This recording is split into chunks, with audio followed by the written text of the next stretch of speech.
I'm making fun of the Starbucks CEO because he recently defended the absurd price tag, the $9 cup of Joe, and then talked about how customers are willing to shell out that premium because it's a great experience. It's all about a great seat and making a great connection with your barista.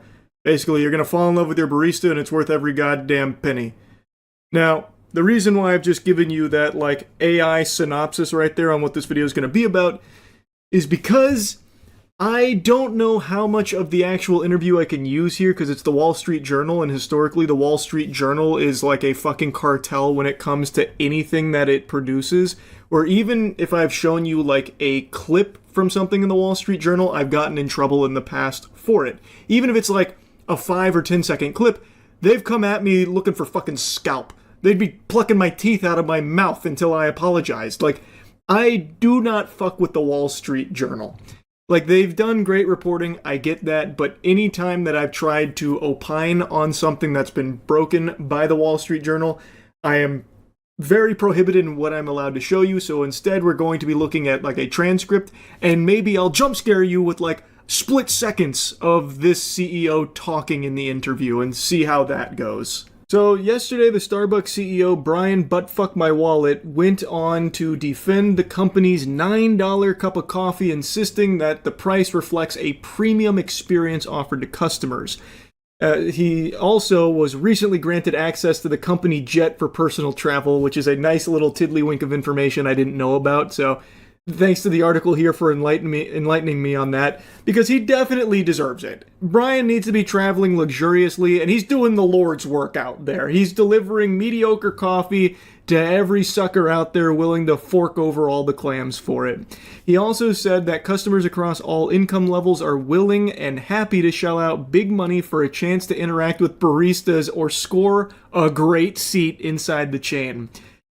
This article is kind of underselling how he portrays that. If I could show you more of the video, I would. But I'm going to drop that little bit and hope that it's okay. I mean, it's going to be less than 3 seconds. I feel like there's no fucking argument Wall Street Journal could make to take down this video, but I guess we'll see. I think it's important you hear it right from his lips.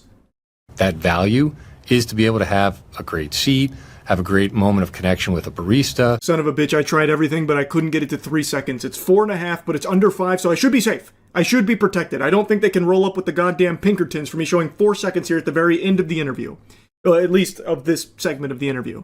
So he's talking about the value you get, about the great seat, which I will slam my fist on the desk and shout, objection. What great seat. It's fucking Starbucks. It's like the most sterile, generic environment you can ever find yourself in. You sit down in a swamp-ass throne and you maybe tinker away on your laptop or something while drinking some mid-ass coffee. What great seat are you talking about here, Brian? And I can't make a lot of promises to you about what you'll encounter in your life, but I can make one promise that I know 100% with certainty will never happen, and that's you forming a special connection with your barista over going to Starbucks and getting yourself a coffee. That doesn't happen. I don't know what he's talking about. Do they have intimacy coordinators on staff at Starbucks where they try and get the baristas excited to maybe fall in love with a customer or something after serving a pumpkin spice latte? I doubt it. They are workers looking to just do their job and go about their day. Not be bothered, not be harassed, and not have this expectation that a customer is going to come in there and form some kind of special connection because the CEO said so. That doesn't happen. It will never happen. I don't know what he's talking about. This guy must have just fucking did some ayahuasca or something. This is some baloney. And also, Brian looks AI generated. I know that is low-hanging fruit as a critique, but literally this guy looks AI generated. He has that blurry-ass zoom background there, and he himself pops like a Pixar character. This shit doesn't look real. Brian looks like a fake human being. Anyway, out of fear, I'm not going to show you any more from the actual interview, but Brian does go on to drop some premium nuggets. What we're seeing is people, they want to have a special experience, and regardless of what your income level is, in some cases, a $9 experience does feel like you're splurging. And then what that means is we have to make it worthwhile, right? And then in other cases, people believe, well, this is really affordable premium experience, because they're saying well, it's less than $10 and I get a really premium experience. I don't know what dimension this guy lives in, but it's so detached from reality. Out of touch doesn't even begin to encompass this. This is just actual mental illness. This is delusional. He needs to be institutionalized. He needs to be medicated. What is Goober even yapping about? What premium experience? Every Starbucks is exactly the same. They're copy and paste. It's a place where joy goes to die. I wonder if you can tell that I'm not the biggest fan of Starbucks. I wonder if that's coming through loud and clear. I have never had a positive experience at one. The food is at best. I'm not a coffee drinker already, so they have nothing to offer me, and every time I've tried coffee from there, it's even worse than other coffees I've tried elsewhere. There's nothing premium about it. That's like saying that the shitter at the AMC movie theater is premium because you're comparing it to a gas station toilet at the local Shell. Like, it's still trash, man. Like, there's nothing premium about it. It is like the most by the numbers, formulaic, nothing new establishment you could ever venture into for your coffee and overpay for. You're paying $9 for a normal experience of just going and getting some mediocre beverage. There's nothing special about it, and there is certainly nothing that Starbucks does to make it worthwhile for $9. That is just expensive. I don't know who he is citing when he's saying, and then people look at it like, well, this is really affordable for a premium experience because it's less than $10. Nobody says that.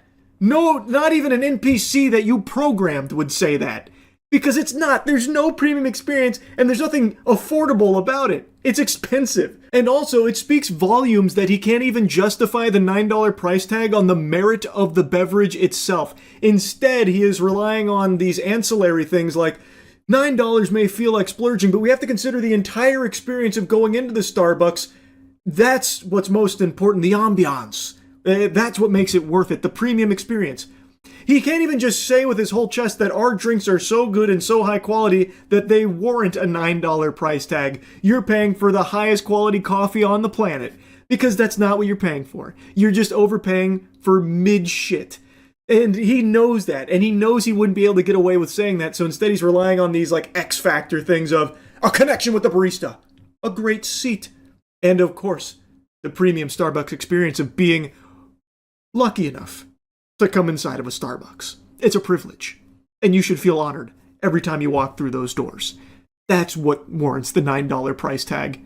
Not our shit-ass coffee. Anyway, the interview continues. Brian keeps putting his asshole in his mouth. He's talking about how Starbucks is actually doing very well, hasn't been impacted, and then even bragged about how the coffee chain is doing really well with younger generations. Hey Brian, you know what else is doing really well with younger generations? Fucking tongue sahur. Scalping Nidos. Fighting each other over Pokemon cards at Walmart and Target. That statement is a nothing burger to me. In my eyes, it is a full-blown, venti, vaporwave, nothingness. Starbucks hasn't done anything to improve the quality of its products or improve its brand or anything at all, so I don't think it being successful with the younger generations is a testament to it doing things right. It's a testament to it just being there and existing. And the younger generation has clearly heard of it before, so they're willing to consume the product. That's it. I don't think he's hit some kind of home run here in recent Starbucks changes, because from everything I've seen, there haven't been any. It's just the same old Starbucks, but now just even more expensive than I ever thought possible for its shit. This fucking guy is so cringe. We're doing really well with Gen Z and millennials, and then really had strong performances across all income cohorts. It can start with as little as $3 for a traditional cup of coffee. And then obviously you can build your way into all sorts of customized drinks that people love and that move that ticket up. The way we're going to play the value game is you're gonna feel like it was worth it. Who walks away from Starbucks saying, holy shit, all that money I wasted was worth it? That was a premium experience. Who does that? What kind of actual loser has that kind of parting thoughts? Like, man, $9 down the tubes? But what a fucking experience. Oh my god, I think the barista might want to have sex with me. I think the barista wants to marry me. It just doesn't happen. There's no premium experience. He insists customers value the experience over discounts or flashy one-off promotions. Oh, that's what everyone says. I don't want to save money. I want to make sure when I go to Starbucks, everything is exactly the same and there's a chance of a connection with the barista.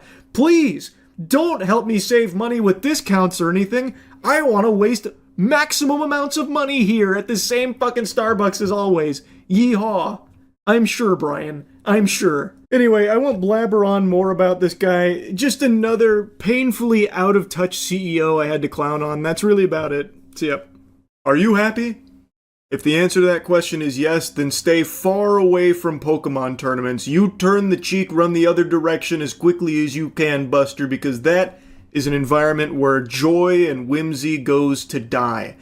It has now been confirmed beyond a shadow of a doubt that the biggest dweebs on this planet are Pokemon judges, and they are like Dementors. They will suck the happiness out and will punish you for even the slightest signs of happiness. If you celebrate, I hope you're ready to go to jail, because Pokemon competition is more joyless than an active war zone. It is cutthroat. 2 weeks ago, I made a video covering a situation where a Pokemon Go player won a tournament, but because he celebrated, they punished him by taking the win away, thus his opponent ended up winning the tournament because of it. It was an automatic loss, which gave his opponent the win. Because of excessive celebration, deeming it unsportsmanlike. Just as a reminder, this is the celebration they punished. Now on his 11th one, he is the first-time champion for himself and your 2026 Orlando champion! Incredible series from Firestar, pulling out all the stops, all the Pokemon, taking us to a decisive Game 5. Could not have asked for anything else. Pokemon judges are literally the fun police. That is the entirety of his celebration after winning this tournament. He sets his headset down and gives one pump, then shakes his opponent's hand. I get more animated when my Uber Eats gets here. Like, that is about as tame a celebration as you can possibly fucking find. That is the epitome of sportsmanship. He's happy, he's emotionally won, but he doesn't become, over the top with it. He doesn't stand on the chair and slam 2 beers together like Stone Cold Steve Austin or start butt-chugging brewskis or something, saying fuck you to his opponent and say, get out of here, pussy, lean over, give him a wet willy and an atomic wedgie on the way out. Nothing. It is pathetic that these dorks, these greasy, stinky losers, punished him for that. But what's even more pathetic is that they're standing by it, and that's why I'm talking about it again today. They released an official statement where they've all come together in their fucking stink cloud, their fucking fart fumes, and decided that the Council of Judges was correct in this punishment here. And then they also reinforced another ruling where they punished another Pokemon player, this time in the TCG, who celebrated early, maintaining that they did deserve to lose that as well. These fucking Pokemon judges suck major ass. I think it is irrefutable. This evidence confirms that there are no bigger twerps on this planet than Pokemon judges. If you want to avoid a fate like that, you right now need to fix the stink, so go to usecheeky.com and get the best soap in the universe. The queso bar just launched as well, by the way. It's coconut. We've got the best soap out there, and you need to take your hygiene seriously, or else you might just end up like a Pokemon judge. Here's the Pokemon Play Team's official toilet paper. At the recent Pokemon Orlando Regionals, 2 instances of penalties being issued during streamed matches have created questions within the community about celebrations. They're illegal. You're going to jail if you show any emotion at an official Play Pokemon event. I'll sum it up for you. Spoiler alert. Play Pokemon has reviewed each instance and would like to provide more information. In the first, during the Pokemon TCG Swiss Round 13 match, the tournament headphones were removed and were thrown onto the table on top of cards and damage counters, putting the TCG game state in disarray before additional game action could be taken to complete the game. A match loss was issued for the disruption to the game state and not playing out the final sequence to the game. I didn't cover that one, but I'll briefly show you what they're referring to there. Wow! 2 cards! Rips it off the 6 cards! Are you kidding me here? Makani! Basically what happened is he drew the win condition. It was checkmate at that moment, but he celebrated before finishing the game, so he put his headphones down and it moves the cards around. So they viewed that as throwing the game into disarray. It fucking annihilated the game state. It was all ruined. It's completely kaput. So they issued a game loss for it. This one was a bit more divisive. Some people think that this is an outrageous ruling. Others think it makes sense because he didn't actually finish the game before doing that. I personally think this one has the most wiggle room to be justified because he didn't finish it out. It would be like in chess, if you have the checkmate, but then you fucking slap the chessboard before you actually finish the checkmate. That would be improper. So I do understand that to a certain degree, but I think a match loss is a bit overkill. I feel like this could have been the first warning because it didn't ruin the game. The game literally is over from that moment. There is nothing that can be done, as I understand it, in the current meta there. So it was over. He just needed to finish out the sequence. So to me, I think a game loss is a little extreme. That could have been the first warning there. And according to the player, 2 separate head judges told him that he was given a match loss for throwing his headset down and being dangerous. Not a single judge told him that he was given the game loss for disrupting the board state, and then wasn't given the chance to appeal the ruling either. So to me, it does feel far more cutthroat than it should. And then the most egregious is obviously what happened with the Pokemon Go celebration, where the game was completely over, and then a very mild celebration, which I wouldn't even use the word celebration. To me, a celebration is like what you see in the end zone in the NFL or in the college football, where you get a touchdown, you spike the ball, You hit some of these maneuvers right here, like the where's my hug at or something like that. Bust out the fucking Gangnam Style, maybe. That's a celebration. What he did was the most, like, normal, like, oh, I'm happy moment doing this. Like, even Pokemon characters do that. They do more than that, mind you, but that's like literally the bare minimum of being like, oh, whoopee, I won. And they're calling it excessive and unsportsmanlike. And they're standing by that decision. So going back to their official statement, in the second instance, during Pokemon Go Grand Finals, we would like to share some information which may not be known to the broader community. Prior to the final game incident, during Game 1 of the Bracket Reset series, a player was issued a warning for the action of hitting and shaking the table during gameplay. Actions such as these can have a negative impact on the experience of participants and disturb the match in progress. Then, during Game 5, this same player's behavior continued to be disruptive, including shaking the table to the point that there was a disruption to the broadcast experience. These repeated infractions resulted in a penalty that was escalated to game loss. If that isn't the biggest load of hooey I've ever heard, you can watch the footage yourself. There was nothing disruptive happening, not from what I went through and re-watched. And plus, the game loss came after the celebration.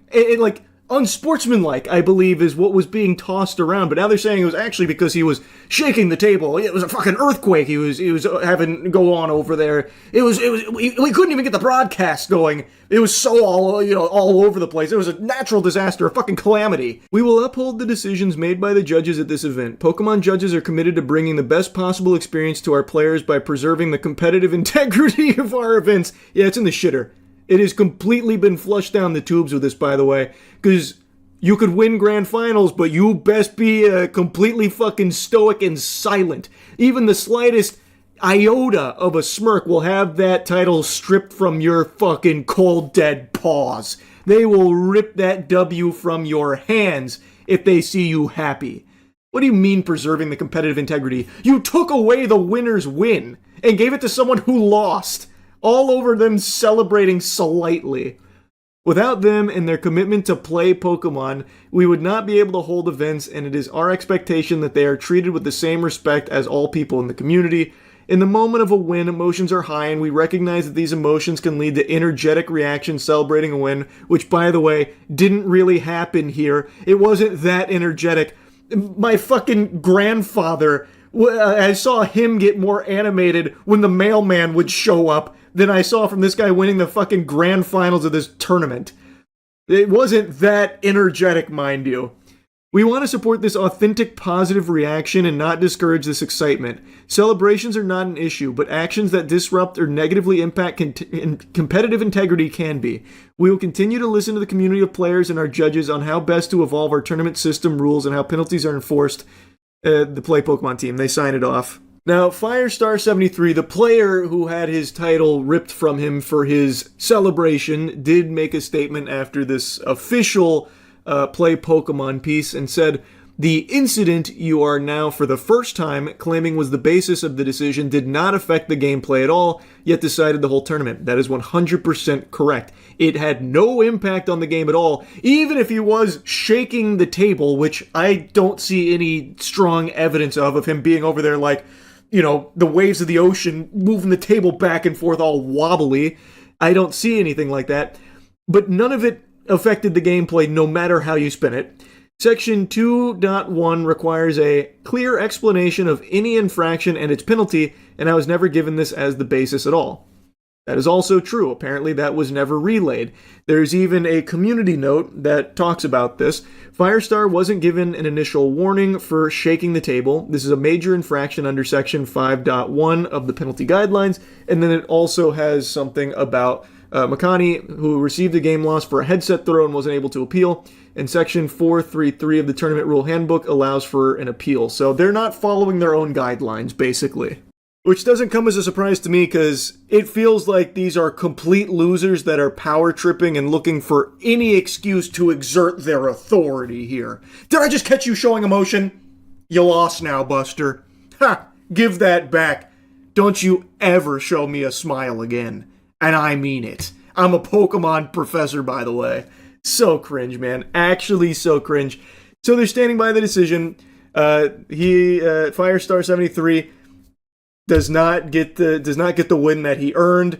Also in the TCG space, Makani does not get that win either. They're standing by both decisions there. I think the most egregious is the case with Firestar 73. I think there are no grounds for that. I think that is a complete sham. And I think the community should be very alarmed that this is who controls the events. You best be on your most emotionless behavior in the future of this competitive scene here.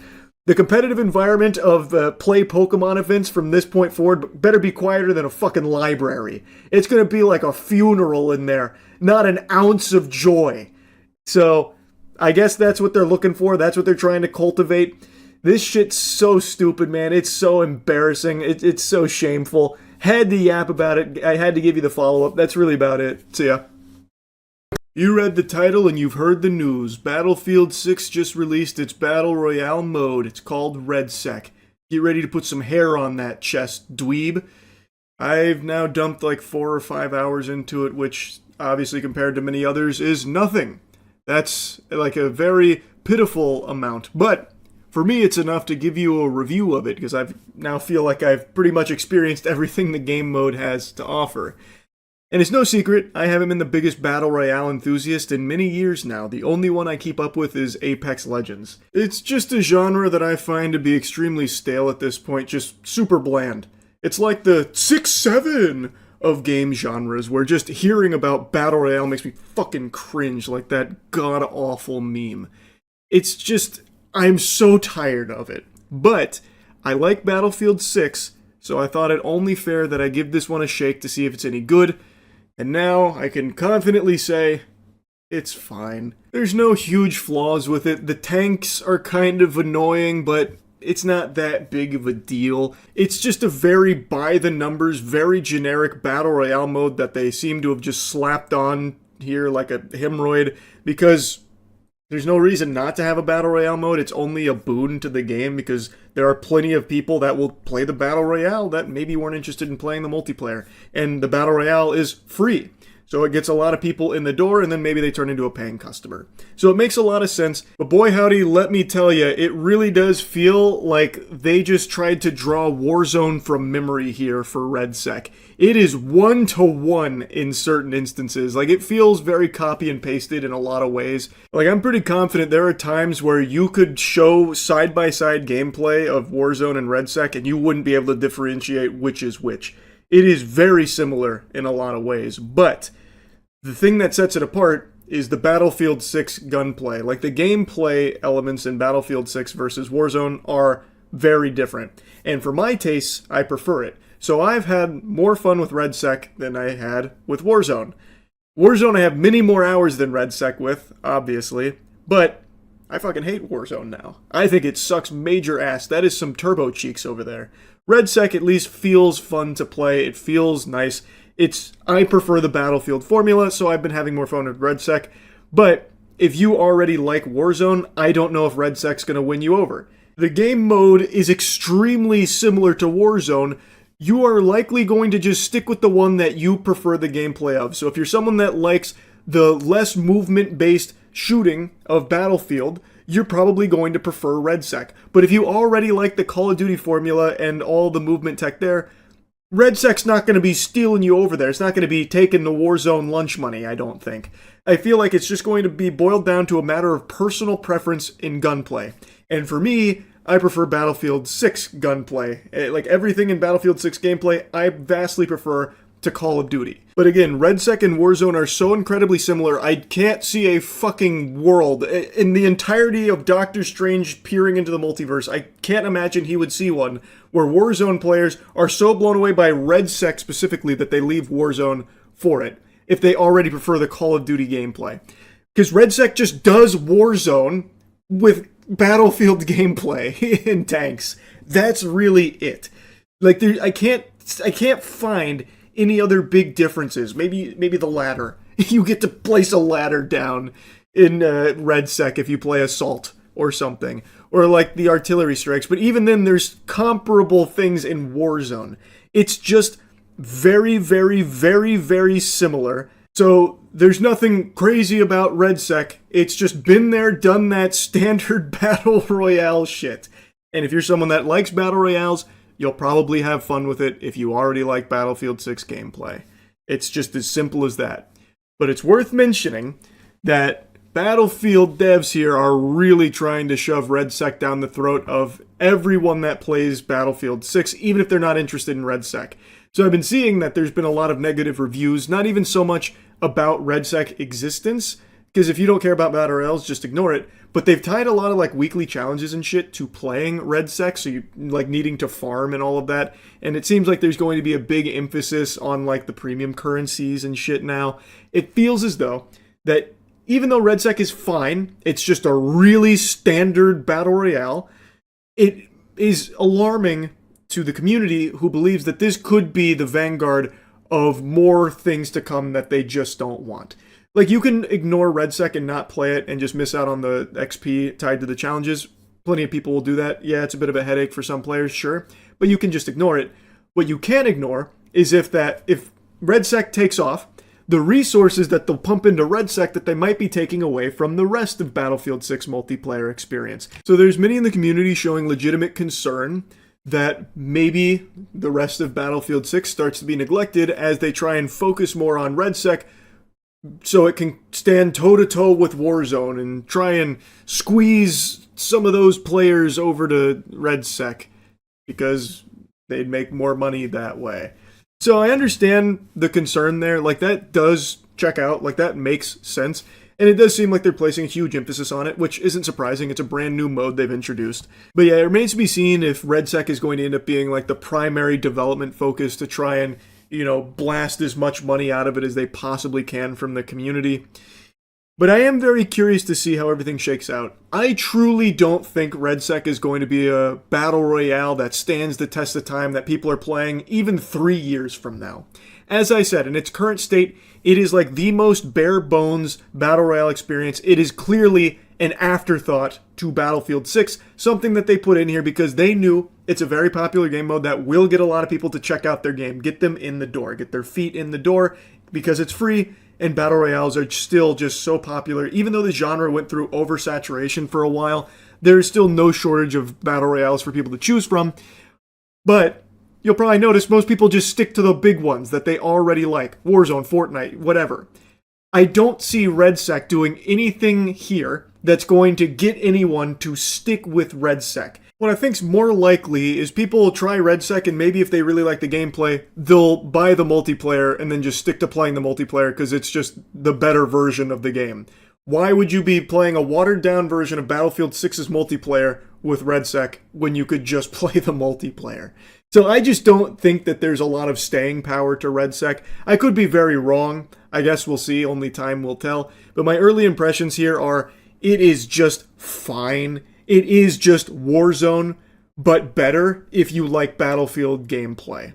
So if you're looking at RedSec wondering if it does anything new and different in the genre to stand out, the answer is no. The differences between RedSec and Warzone are pretty small in terms of like the actual design of it. The differences in gameplay are substantial, but like the actual mode itself is almost one-to-one with Warzone.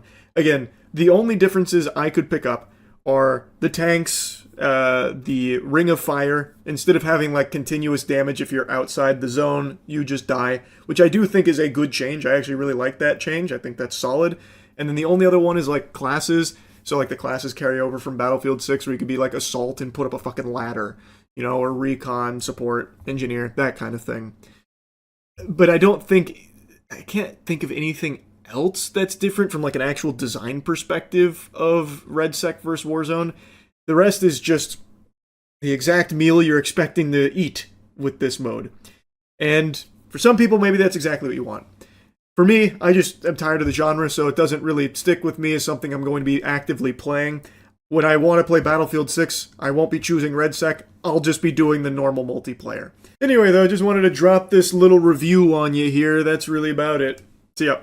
I love cryptids. I think most of you know that. I've made a lot of content covering cryptids. I even went on a full-blown cryptid hunt using the latest and greatest in cryptid catching technology. In North Carolina, when we hunted the, what was it called? The local cryptid there, the Jim Google or something like that. The Boojum. That's what it was called. We were hot on the tracks of the Boojum out in the dense forests of North Carolina, really trying to find that disgusting bastard, but unfortunately slipped through our fingertips out there and then summoned coyotes to scare us out of the forest, and we ended up leaving. We didn't even camp out there. Point is, I like cryptids. Now, do I believe they actually exist? Dropping the sarcasm, no. Absolutely not.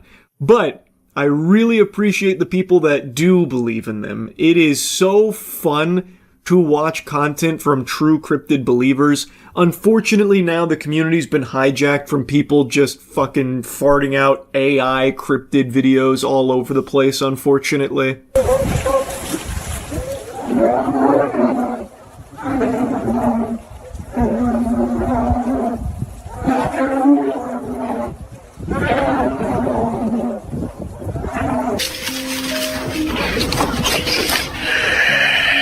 Heavens to Betsy, that poor person was hunted by a bulimic cubone. Fuck, the way it climbed the tree like that. Horrifying stuff. All AI. Point is, right now it's kind of a hot trend to just dump these cryptid AI videos out there to fool people into thinking that it's real, and right now the Wendigo is the big one they keep targeting.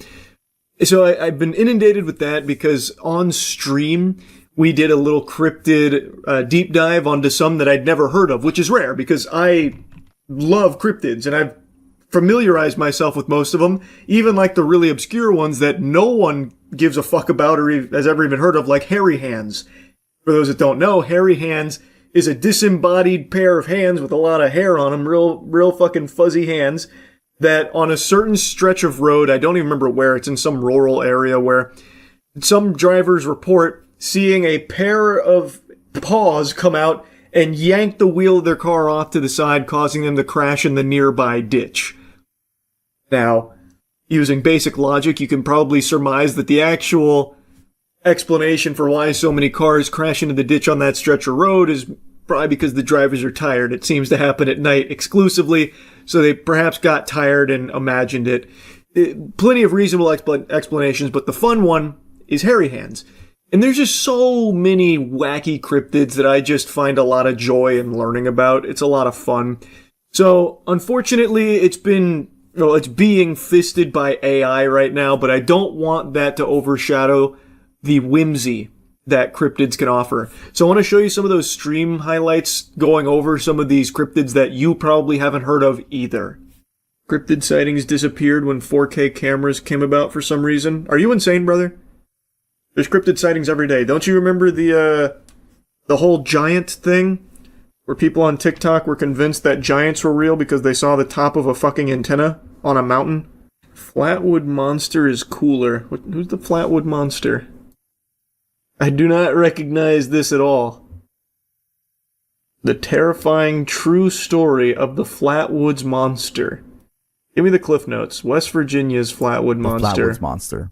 One of West Virginia's most popular legends is from the small village of Flatwoods. The story is that back in 1952, 3 boys all went up to check it out. What they found not only terrified them, but shocked the entire village for decades. They found a monster, described as having a bloody red body and a green face that glowed. It was huge, about 10 feet tall, and had a head shaped like a spade. Its hands were clawed and had a very distinct hissing sound. News of the story spread far and wide, and because of the panic it caused, the US Air Force had to do an inquiry, specifically a UFO inquiry, which they called Project Blue Book. The project came to an end. No shot, that's where that comes from. Flatwoods monster lives on.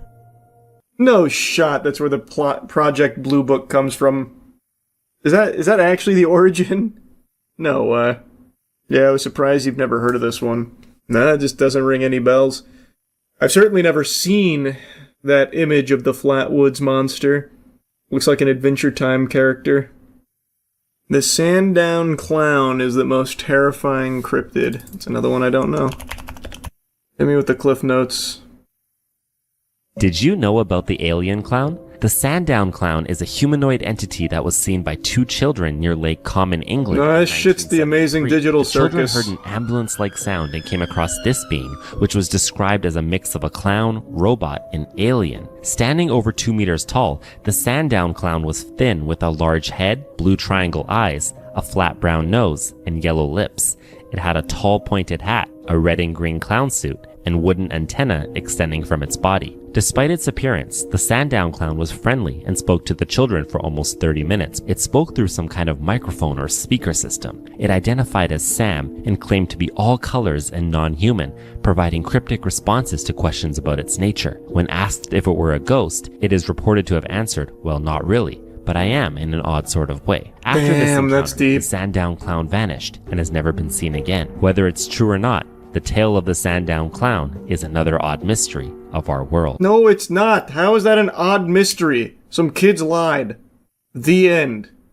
How is that an odd mystery? I'm always interested in the real cryptid stuff. The goat mans. The hairy hands. That kind of thing. Not the fucking Sandown Clown where the only thing is these 2 kids said they met a weirdo. That's not real cryptid shit. That's fraudulent. That's stolen valor. These I spit on. This is a bunch of hooey. Black Knight Satellite is no stolen valor. What the fuck is Black Knight Satellite? That sounds like a character from My Hero Academia. Lots of people believe in the abstract theory of alien life, but some people believe aliens have not only visited Earth, they actually placed a mysterious device into orbit above our planet thousands of years ago that they used to communicate with humanity. Sounds crazy? Here's a look at the mystery of the Black Knight satellite. In 1954, the New York Times ran an article saying that Dr. Lincoln LaPaz had discovered 2 satellites orbiting the Earth. The reason this was news? In 1954, no country had managed to launch any satellites yet. Whatever LaPaz saw, it was enough to worry the Pentagon for a while that the Russians might have beaten America into space. LaPaz later said he made it all up, while the Army said no such satellites existed. Okay. Still, many people believe the satellites were there, but Time magazine announced it was just an innocent piece of space junk. However, thanks to declassified Black Knight documents, satellite. we now know that it was a cover-up, as it was actually an American spy satellite doing reconnaissance on Russia. But is that just another layer to the deeper cover-up of the Black Knight satellite? Probably. This isn't even a cryptid, by the way. You have provided me with something that's not even a cryptid. Unless the Black Knight satellite then came down to fucking Florida, grew legs, and now haunts the forests of Apopka or something. Puckwudgies are my favorite. They're pretty creepy and believable. Know of them? Puckwudgies. Are we making up words? We're fully in fucking Poppy Playtime Society now? Puckwudgies? Holy fake cryptid fan. Is this something that's blowing up right now? Puckwudgies? 2 to 3 foot tall, gray-skinned, magical woodlands creatures. These are pretty believable, you say? A Pukwudgie is a fascinating mythical creature deeply rooted in the folklore of Native American tribes, particularly the Wampanoag and Algonquian peoples of the northeastern. Man, that is an unfortunate looking little guy. Yikes. Oh man. That's gotta be awful. They are also associated with a range of mystical powers, including the ability to create fire, shapeshift. This is just Dungeons and Dragons shit. Where's the evidence of the Punkwudgies? Oh, it's this guy again. This is the guy that keeps finding fairies. He's just there. Ah, you see? That was a quick glimpse there. What? Bring his little ass out here and make him dance for me. No, he's not there.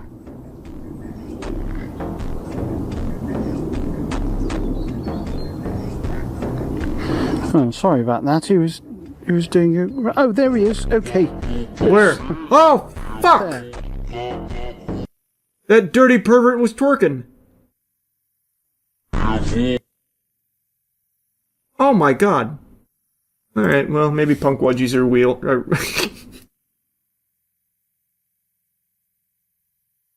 They exist. I'm a believer now. Can't argue with the facts. Next he's gonna say he hasn't heard of the Fresno Nightcrawler. That one actually somewhat sounds familiar. At least that one rings a bell. Can't say I've seen the Fresno Nightcrawler. The name sounded familiar though, but I do not recognize this SCP.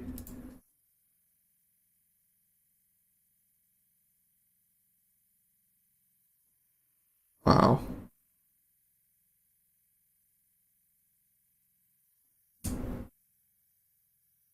That does give me a lot to ponder. Just when I thought I had seen it all. I know all about Mothman. See, Mothman's a real cryptid. That's an interesting cryptid. What I just learned about here has to be one of the most insane, vile plans I've ever heard of, and it was actually attempted. Two men were training for what has to be one of the most unhinged ideas ever thought of. Like, the Lord, when he gave humans brains, didn't think they'd be capable of concocting something so fucking absurd.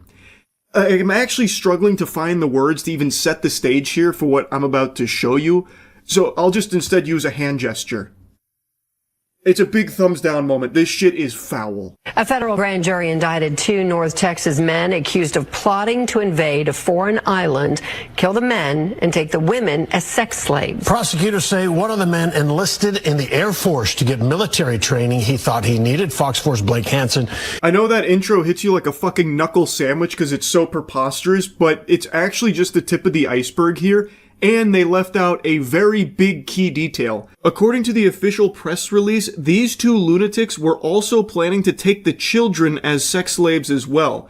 So these 2 Jeffrey Epstein commandos here were planning to invade an island nation, murder all of the men, and take the women and children as their sex slaves. And one of them literally joined the Air Force in order to receive training to better help them carry out this plan. This shit sounds like something P. Diddy would have cooked up while playing with G.I. Joe action figures or something. Like, these guys were very serious about this. They were actually doing everything they could to carry out this island invasion and murder and kidnapping. In our newsroom tonight with these stunning allegations, Blake. Yes, Stephen Heather, federal prosecutors say the suspects didn't plan to go it alone. In fact, the feds say they plan to recruit people who are homeless in Washington, D.C. to serve on their, quote, expeditionary force and take over a small Haitian island. The grand jury indictment handed up today charges 21-year-old Gavin Weisenberg from Allen and 20-year-old Tanner Thomas from Argyle. Now, there's no picture of Tanner that's available at the moment, but the mugshot there that exists of Gavin, he looks like a psychopath. That guy looks like he has a screw loose. It looks like he is like biologically evolved to be the quintessential caricature of a freak that has these like crazy, heinous ideas.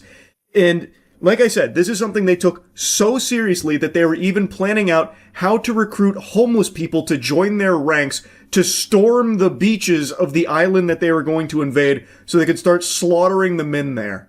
With conspiracy to murder, maim, or kidnap in a foreign country, as well as a charge of production of child pornography. I told you that intro was just a crumb. That doesn't even scratch the surface to the depths of depravity that these 2 men has sunk to.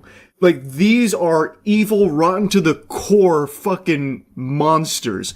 So there is also a charge of child pornography production here, which I imagine none of you are surprised to hear, given that these two men planned on kidnapping the women and children as sex slaves for themselves. Record Joe Weisenberg was booked into the Collin County Jail in July. We've not been able to find a mugshot for Thomas. Prosecutors say he was in the U.S. Air Force at the time. The place they are accused of plotting to invade is called Gonave Island. It is part of the Republic of Haiti. It's not small. In fact, that island has about 87,000 residents. Prosecutors say Weisenberg and Thomas plan to lead that expeditionary force by sailboat to the island, murder the men, take control of the island, and then turn the women into sex slaves. If you did whippets every second of every day for the entirety of your life, I don't think you could kill enough of your brain cells to hatch a plan this unhinged. They planned to lead an expeditionary force via sailboat to this island composed of these two, Gavin and Tanner, plus whatever homeless men they were able to rope into this scheme, and take on 87,000 people. These delusional piss stains thought they were built like Goku or something. That is crazy. Like, fucking Thanos would struggle to beat 87,000 people on his own. Like, it is so unbelievably outrageous that it's hard to even come to terms that this was something they were really trying to do. Like, I can't stress that enough, that this wasn't just some, like, crackpot crazy idea. They were taking steps to actually carry it out. Like, one of them joined the Air Force. And you know how they just mentioned that their plan was to go via sailboat? Well, get a load of this. They had planned all of that, too. They were legitimately dedicating their lives to this invasion. According to prosecutors, the feds say the plan dates back to August of last year. They say Weisenberg enrolled in a Rockwall Fire Academy to learn command and control protocols, but flunked out in February. And they say he then traveled to Thailand to learn how to sail, but didn't enroll in the school due to the cost. Dipshit Gavin may have been unsuccessful in all of his endeavors, but he did try to learn things to contribute to the invasion effort that they were scheming. So he enrolled in a fire academy to try and learn command and control prompts. He flunked out. He then also was going to learn how to sail via courses in Thailand, but then didn't enroll because he couldn't afford to, I suppose, or was probably too busy spending his money on blow and chicken tendies. But he did, like, dedicate time to trying to learn these things for this invasion plan. His whole life was revolving around trying to be better equipped for this invasion effort that they were plotting. The feds say Thomas, meanwhile, enlisted in the Air Force in January and in March changed his station assignment from Germany to Maryland to better coordinate the invasion and recruit the homeless population in D.C. While Gavin was sucking the mean dick of failure, Tanner, on the other hand, was successful in enlisting in the Air Force and getting this military training to contribute to their efforts here. He changed his station so he could be better equipped to find homeless people to recruit for this too. Both of these men were legitimately dedicating their entire lives to this. This was something they were going to actually follow through on. Tanner moved to an area to better coordinate, plan, and recruit these homeless people for that plan. This is something they were going to do. Now, obviously, I'm sure you don't have to be a mathematician, you don't have to be, a fucking Poindexter, a wizard with numbers to know that if they did truly arrive at Gonave with the intent to murder all of the men there, they themselves would have been killed pretty quickly, I imagine, as they would anywhere in the world if they just come like Yosemite Sam firing from the hip, just killing a bunch of people. They themselves would have been killed very quickly. But the fact is, they would have taken innocent people with them. And that is completely unacceptable. So even though under no circumstances would this invasion have ever actually gone the way they planned, it would have no doubt led to the loss of life. We reached out to attorneys listed for Weisenberg and did not hear back. We could not find attorneys listed for Thomas. Prosecutors say they face up to life in prison if convicted on the conspiracy to murder charge. I have a hunch that Tanner probably represented himself. I have no evidence to back up that thought process there, but these two sound just so fucking off their gourd that I actually think Tanner probably is representing himself here in this case. But anyway, they are facing potentially life in prison. 100% they need life in prison. Plus they also have that separate production of child pornography charge. Lock them away forever. Absolutely. By stopping them here, they prevented a tragedy from happening. No doubt in my mind. When I heard this, when I watched this segment here, I was stunned. This has to be one of the craziest stories I've learned about in quite a while. So I just wanted to put this on your radar. That's really about it. So yeah. I have been paying very close attention to the Twitch bot apocalypse. I've kept my finger on the pulse of it. I find it to be a really interesting topic here. For those that don't know, a few days ago, Twitch made good on their promise where they swore they would be making bot detection and eradication a priority. They finally called attention to a issue that has plagued Twitch since the beginning. Since the genesis of Twitch, in the primordial soup of streaming, there has been bots that have infected the platform. And for the longest time, Twitch had gone really hands-off. They said, you know what, if we don't put our hands on the stove, we won't know if it's hot. But recently they said that they were going to actually be directly attacking this bot issue. And a few days ago, they rolled out their first targeted strike here on bots. And boy, howdy, it was a doozy. Apparently, the overall viewership on Twitch went down as much as 24% compared to last week, with many big streamers suddenly losing thousands of viewers. Not just big streamers, streamers of all shapes and sizes lost tons and tons of viewers, like across the board. It was a pretty big purge of invalid traffic, bot activity. As I said a couple days ago, I was pretty surprised with how hard they hit the ground running here. I thought it would just be like lightly poking the bear, like, oh, we got rid of like 100 bots. Big W, Twitch is saved. But no, they kind of like, they dropped a bomb here. It was a pretty big deal. So big, in fact, that a lot of streamers, many suspected of being a view botter, had just decided not to stream for like the last week or so, inexplicably. Just randomly deciding not to stream during the bot purge, which of course has everyone raising an eyebrow, and of course all of this has led to a lot of finger pointing, a lot of shit stirring, a lot of spitting, a lot of farting and coming. It's been kind of pandemonium in the streaming space as people are noticing view counts have been dropped from a lot of streamers, and in some cases drastically. So the natural conclusion people are drawing is they were view botting. And as I predicted, and as everyone predicted, nobody wants to own up to being privy to their channel being view botted, because that's against the rules. They would get banned. No one's ever going to admit to it. So it's been a lot of cope and a lot of excuses, like, oh, it must have just been this stranger over here that's been doing this and I had no fucking clue. I'm glad that it's getting solved. Everyone is talking about this as a positive thing. Meanwhile, in the background, there are people that no doubt are shaking their fist in anger in demanding that their botting service get it under control and fix it, because they need those viewer numbers to go back to where they were. Because obviously, if it doesn't, people are going to be aware there was some fraudulent activity there. And the only question remains, did the streamer know? Like, were they guilty of paying for the service themselves? Or was it like an org they were affiliated with? Because according to a lot of the data, all of which is public, by the way, you can see all of the viewer numbers post and pre-purge. All of this is public. So you can see a lot of streamers that are affiliated with an org, like OTK is the big one everyone's talked about. But not just OTK, there were other orgs coming under fire as well. Namely, FaZe was another one that people had a lot of question marks over their head with, because a lot of the streamers affiliated with FaZe also took huge drastic drops in their viewership during this purge. So the speculation is that these orgs are boosting the numbers of some of the streamers under their umbrella, because by having more successful streamers under their brand, it's good for the brand. Obviously, the motivation is to make more money, because you can make significantly more doubloons if the streamers that are under your blanket are more popular. So if you boost your streamers by thousands upon thousands of viewers that they don't legitimately have, you can still bring those numbers to brands that would be none the wiser in the partnership.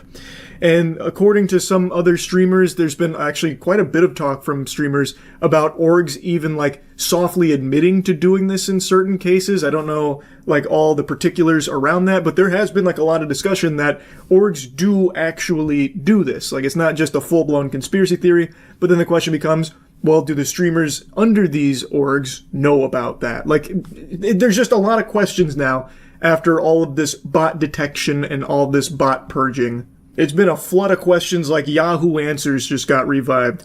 Did the streamers viewbot themselves? Was it a member of their community viewbotting the streamer? Did the streamer, are they a victim of like a stranger, a malicious bad actor trying to artificially boost their numbers to potentially ruin their reputation? Is there a super fan of the streamer that's trying to boost their favorite streamer to make them more popular because they just love them so much? Does the streamer know that the org they're affiliated with might be boosting their numbers? Just so many questions. And another big discussion that's come from all of this is about sponsors. Allegedly, some sponsors have been botting sponsored streams in order to make it seem more popular to the average viewer. So they'll artificially boost those numbers so it seems like there's more hype around the product, and they've also been accused of botting even beyond sponsored streams because by being partnered with that streamer, it's better for their brand if that streamer is perceived as more popular. So they'll boost them even beyond the sponsored stream just so that way they can use it as marketing material like, hey, look, we're partnered with this big guy. And meanwhile, a lot of the viewership is botted by the sponsor, allegedly. But I also want to mention that in only 2 days here, it seems that there are some botting services that have already found ways of circumventing these bans. There are some streamers that have miraculously bounced back after a 3-day plummet to not only where they were, but in some cases even higher, despite nothing changing in their content and doing nothing different. So it does look like in certain cases, some bots have found a way to evade this. So I'm hoping this isn't Twitch's only action here against bots because, as I mentioned, it's going to be an ongoing tug of war. And it is good for the entire platform to do your best to stop bot activity. Fake, phony, baloney numbers are bad for all of the streamers on the platform, except for, of course, the ones that are paying to win in the streaming space, which is another thing. There is a very real possibility, and something that has been talked about by some of the biggest streamers, that a strategy that used to be used and is probably still employed to a certain degree is some streamers would bot their streams for a while to try and grow an organic viewer base, and then they would completely stop paying for the botting service and just let the organic numbers start to take over as more people assimilate into the community. So, of course, this is never going to detect that strategy, but even still, Twitch needs to do everything it can to stop bots because it is very bad for everyone on the platform to just let this rampant issue continue and spiral out of control. Now, I think I need to explain why I have this perspective and so many people have this perspective because I've seen a lot of people downplaying this as like not a big deal, like this is a fucking nothing burger. Who cares about view counts? If you can pay for it, you should do it. It gives you the advantage in the space. You gotta stand out in the market, so if you can do anything to get an edge, you gotta fucking do it. And yeah, you're right, it's a saturated market, so obviously buying view bots is going to immediately help you stand out by floating to the top of a category, so that way some curious Georges will see you at the front there, and they'll click because you've got the most viewers, so obviously there's a lot of hubbub there and they want to see what all the fuss is about, so they'll check out your stream because you have artificially inflated the numbers, and then you have now occupied that viewer, which takes it from another streamer that is legitimately streaming to an audience and a real community of people there to watch them instead of just an army of clankers. In fact, the argument kind of mirrors something from many moons ago when Twitch was still pretty new. I'm going to take you back to the past to talk about some titties and ass. There was a huge trend on Twitch for a while with something called booby streamers, if anyone remembers that, where there was a trend on Twitch where streamers would try and wear the most revealing clothing that Twitch would possibly allow in the most sexual of positions and constantly putting cleavage as like the main hook to draw viewers in. And this drew a lot of outrage because people believed that by doing that, they were stealing viewers from their streams because they weren't showing cleavage and everything. It was a huge debate that raged on for years, actually, and people were always split on whether or not that was the case. Was this streamer with cleavage stealing a viewer from this guy over here who was building a brazen bull in Minecraft? Well, the jury was always out. But in this case, there is clear data, clear-cut, irrefutable evidence that viewbotting your streams and fucking leapfrogging your way ahead of everyone that is legitimately streaming with less viewers than you does actually steal the viewers from them. You are directly competing in the exact same content, but you have now floated more visibly to the top through artificially inflating your numbers, fundamentally paying to win, and cheating the system. That that 100% does take viewers away from the actual streamers on Twitch. Across the board. It's not a debate, and it's not like a competitive advantage. You are cheating. You are breaking the rules of the website too, by the way. Twitch just doesn't choose to enforce them very often. They have just let this go unchecked for an extremely long period of time. But it's not allowed. You're not supposed to be able to do that. So this, again, is not a debate. So, the problem is, that shit sucks. That is bad, not only for all the streamers that are doing it legitimately, but it's also bad for the platform. I'm actually kind of surprised Twitch doesn't face more hot water for their handling of bots for this long, because while Twitch on their back end can identify fraudulent traffic and adjust your ad revenue for it, that is something they've talked about before, how, like, if you viewbot a stream up to 2 million viewers instantaneously and then just start farming ads, Twitch will go and analyze that traffic to see if it's real, and they will adjust your earnings on it. I've seen them talk about that. While Twitch can do that on their back end and not lose their ass on that, you know who can't? Brands that work with streamers. The way a brand partnership works when it comes to streamers is they base your pay on your metrics. And the metrics that you provide, well, that's not going to account for bots. They can only go off the information that is accessible. And they don't have that back-end ability that Twitch has to go in there and see, well, who's a real viewer versus a fake one? Like, how many bots are here? They only have your metrics. So that's your average viewers, which could easily be hyperinflated because of bots. So what streamers can easily do, and definitely have done, is they boost all of their numbers to really high levels that they really are not achieving organically. It's not real viewers. It is all fraudulent, invalid traffic from botting services. They will inflate their viewer numbers. Then brands will approach them, or they will approach brands about doing a partnership or a sponsored stream, and they'll provide those viewer numbers, which will have the brand then give them higher pay than what they should be receiving. And the brand will pay this money under the impression that it's being served to X amount of viewers. And those viewers, they're assuming, are real, legitimate human beings with a pulse, but in reality, a lot of times, it's being served to bots. Aren't even there, aren't consuming it at all. So they're paying a lot of money to be put in front of bots without their knowledge. In some cases, of course, that's not every case. As I mentioned earlier, there are some brands that have been accused of botting the sponsored stream itself in order to float more visibly to, like, Twitch in whatever category they're in. So there are definitely some brands that are more than fine with using botting services to make it seem like it's more hype and there's more interest in this sponsored stream. Like, wow, there's 20,000 viewers here to watch, you know, the poop that took a pee 2.0 just dropped. Look at all these people in here that are watching this sponsored stream. Meanwhile, it's the agency itself that is paying to boost those numbers. So both of these things happen where a brand will be none the wiser that what they are paying for is not getting served to real human beings that they expect it to. It's getting served to bots. And there are some brands that pay to actually just use the bots to try and generate this artificial hype around something. The way that bots function in the Twitch ecosystem is fucking crazy. I really am kind of surprised Twitch hasn't faced more problems from these companies for it. Like companies that might feel defrauded. Like they paid hand over fist to these streamers based on these viewer numbers only to learn, well, they're all being botted because Twitch does not care about botting. They kind of gave the soft green light that they're not going to crack down on it and don't really give a fuck. I imagine some brands would be really pissed to learn that. And I'm surprised they haven't, like, called out Twitch or tried to handle this litigiously or something about it. I don't know. I just found that to be a little interesting because it is very clear botting is a huge issue on Twitch. When they finally took their first real step in fighting against this menace, their overall platform viewership dropped 24%. And that's just the first snowball in an avalanche of bots, I imagine. That is the first wave. Can you imagine if Twitch actually deleted every bot from the platform? I wonder how high that percentage drop would have gone. You know what I mean? Now, in reality, I don't think that's ever going to happen. It's a very tall order to fight and delete every bot when these services are constantly going to be doing everything and spending tons and tons of money of their own to evade bot detection because they have so many clients that use them.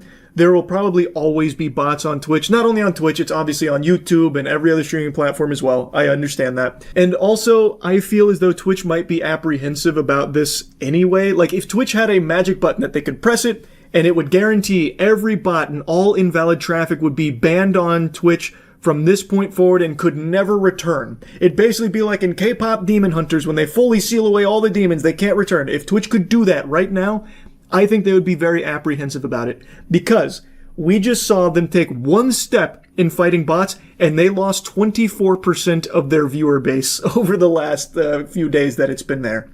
Like, that's a huge drop. And if they did it even harder, that number would only climb. And I imagine they would be worried about all of their brand partners starting to jump ship, like, oh no, Twitch is dying. Look at this graph. You see how there's no more views? It's all dried up.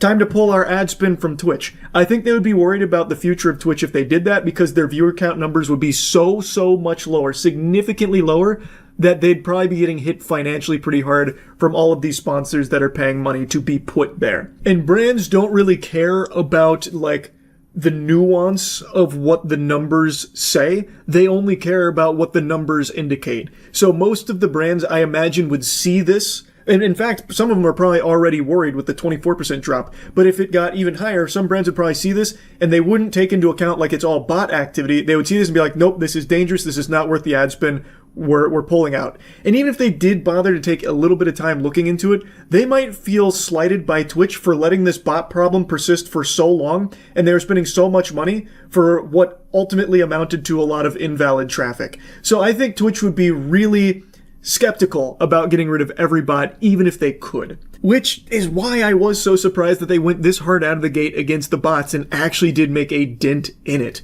And I hope they continue to do this. I hope that they didn't, like, you know, pump the brakes like, oh, that was a lot. We took a big viewership hit there from all this bot stuff. Let's maybe, you know, pull our punches a little bit here. I hope they don't go down that path. Like, I do hope they continue to make this a priority and do legitimately try and get as many bots off of Twitch as they possibly can. Anyway, that's enough blabbering about it from me today. That's about it. See ya. I remember when I was a child, birthdays were always a big deal. My parents would get a cake, I'd have my friends come over, we'd fill up water balloons with a hose, throw them at each other, play some basketball. And I even remember one year my parents had a magician come through, which I thought was super hype. But now I've just seen a video and it makes me kind of embarrassed that my parents only ever got a magician to perform at one of my birthdays when I was a kid, when the optimal choice would have been hiring a coked out superstar dancer to arrive and just be like a fucking wrecking ball destroying my entire house for my birthday.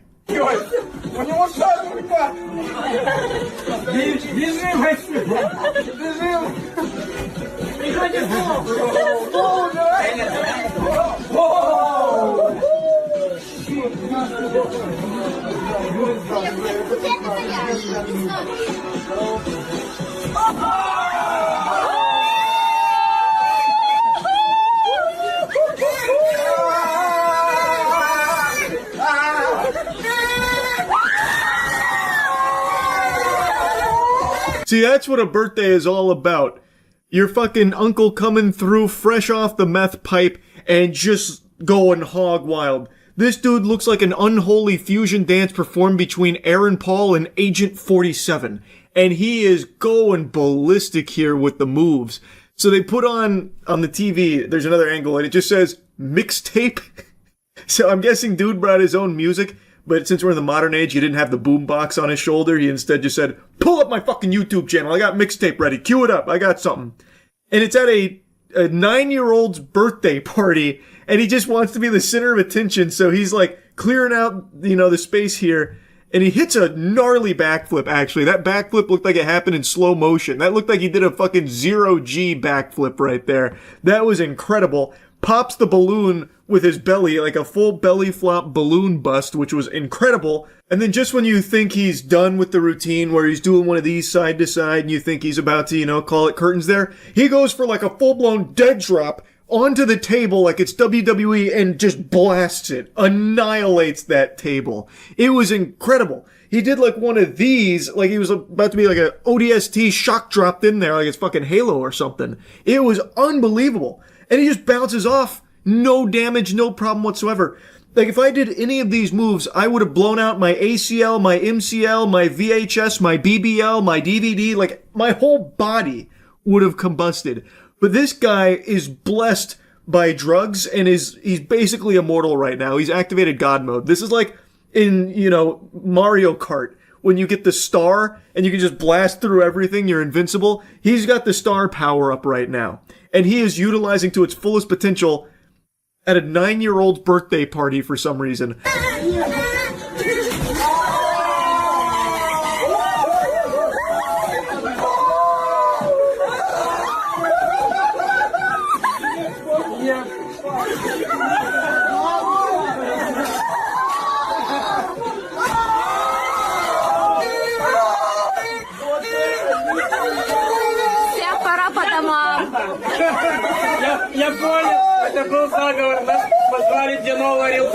That true combo of the spine buster into the head spin into like selling a Frankensteiner or whatever he was doing is just, it's mind-boggling stuff right here, what he's able to do without hurting himself. Obviously, that's in no small part thanks to the drugs. This guy is geeked out at 1000%. But I just can't get over the routine here. Like, he had set his targets on that table. He knew he was gonna fucking destroy that. He had a grudge against it. Come hell or high water, that table would be destroyed.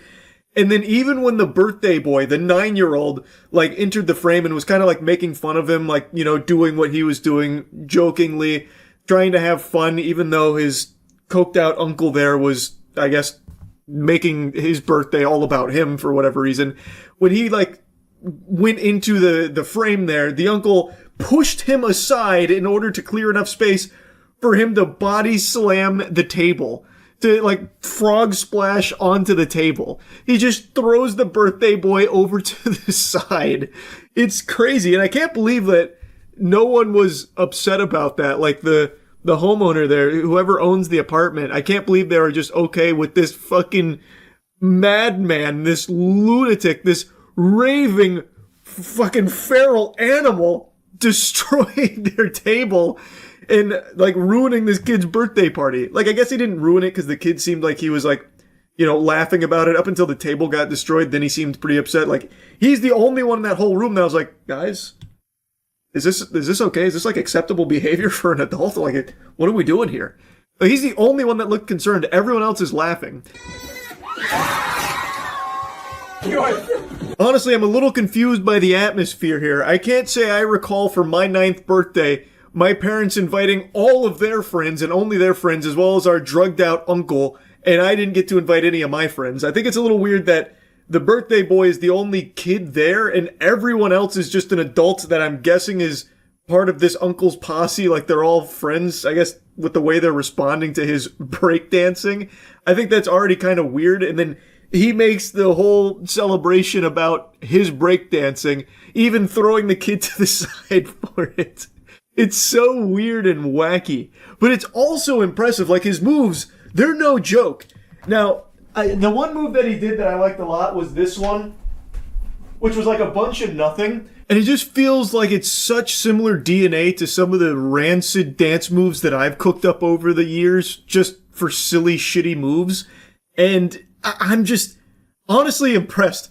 Like, I'm equal parts shocked and confused, like, why he'd be doing this at a 9-year-old birthday party, but also equal parts blown away that he was able to do all of these moves in the first place.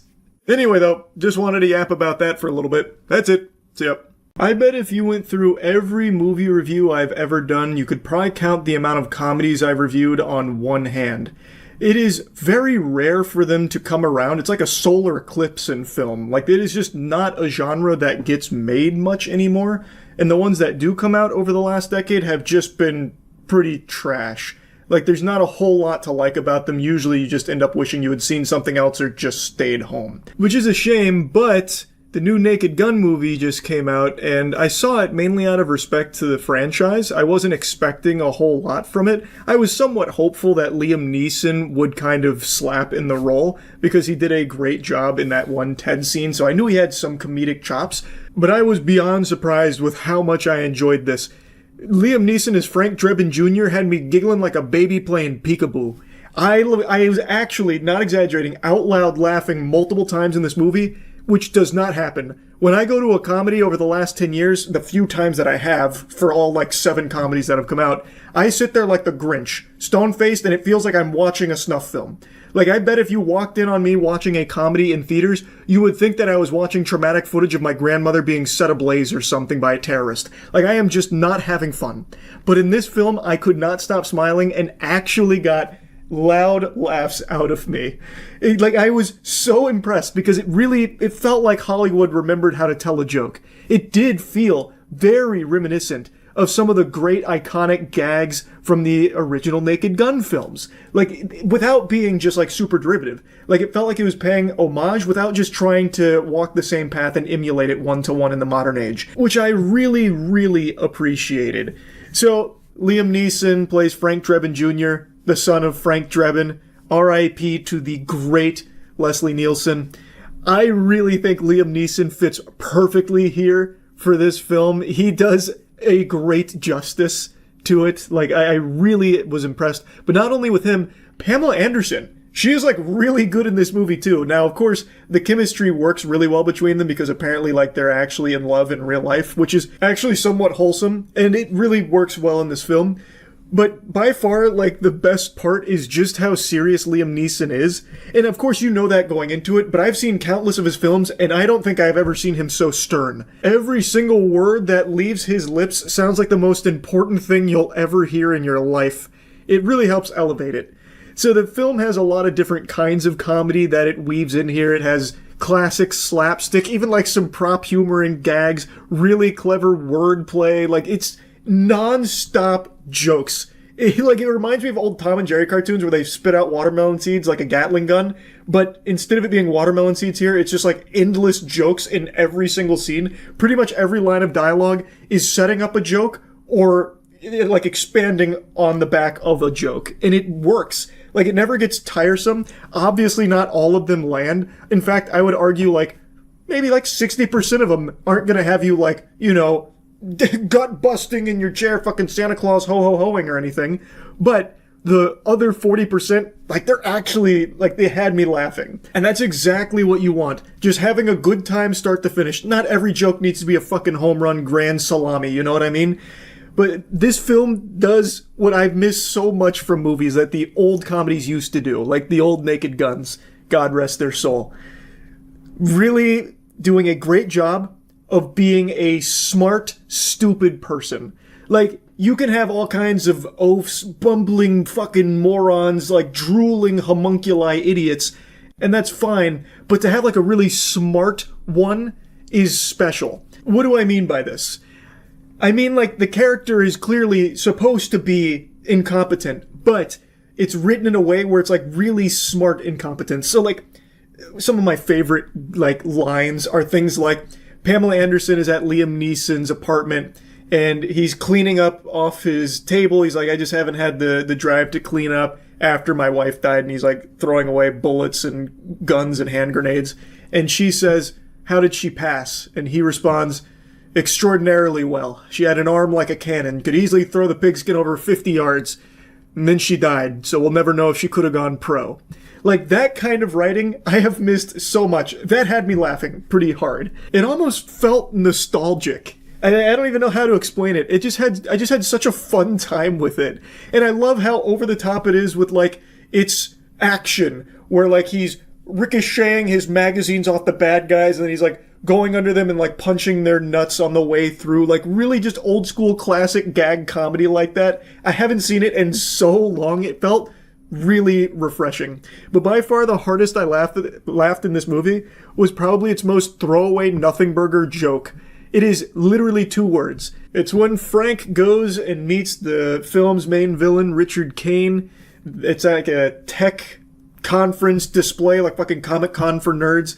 He's showing off all the new technology and gizmos and doohickeys and gadgets. And Frank has got, you know, he's on his investigation and everything.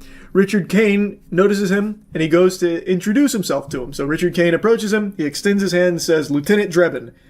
And then Frank reciprocates the handshake and just says, me too, with like a huge smile on his face. And it had me laughing so hard.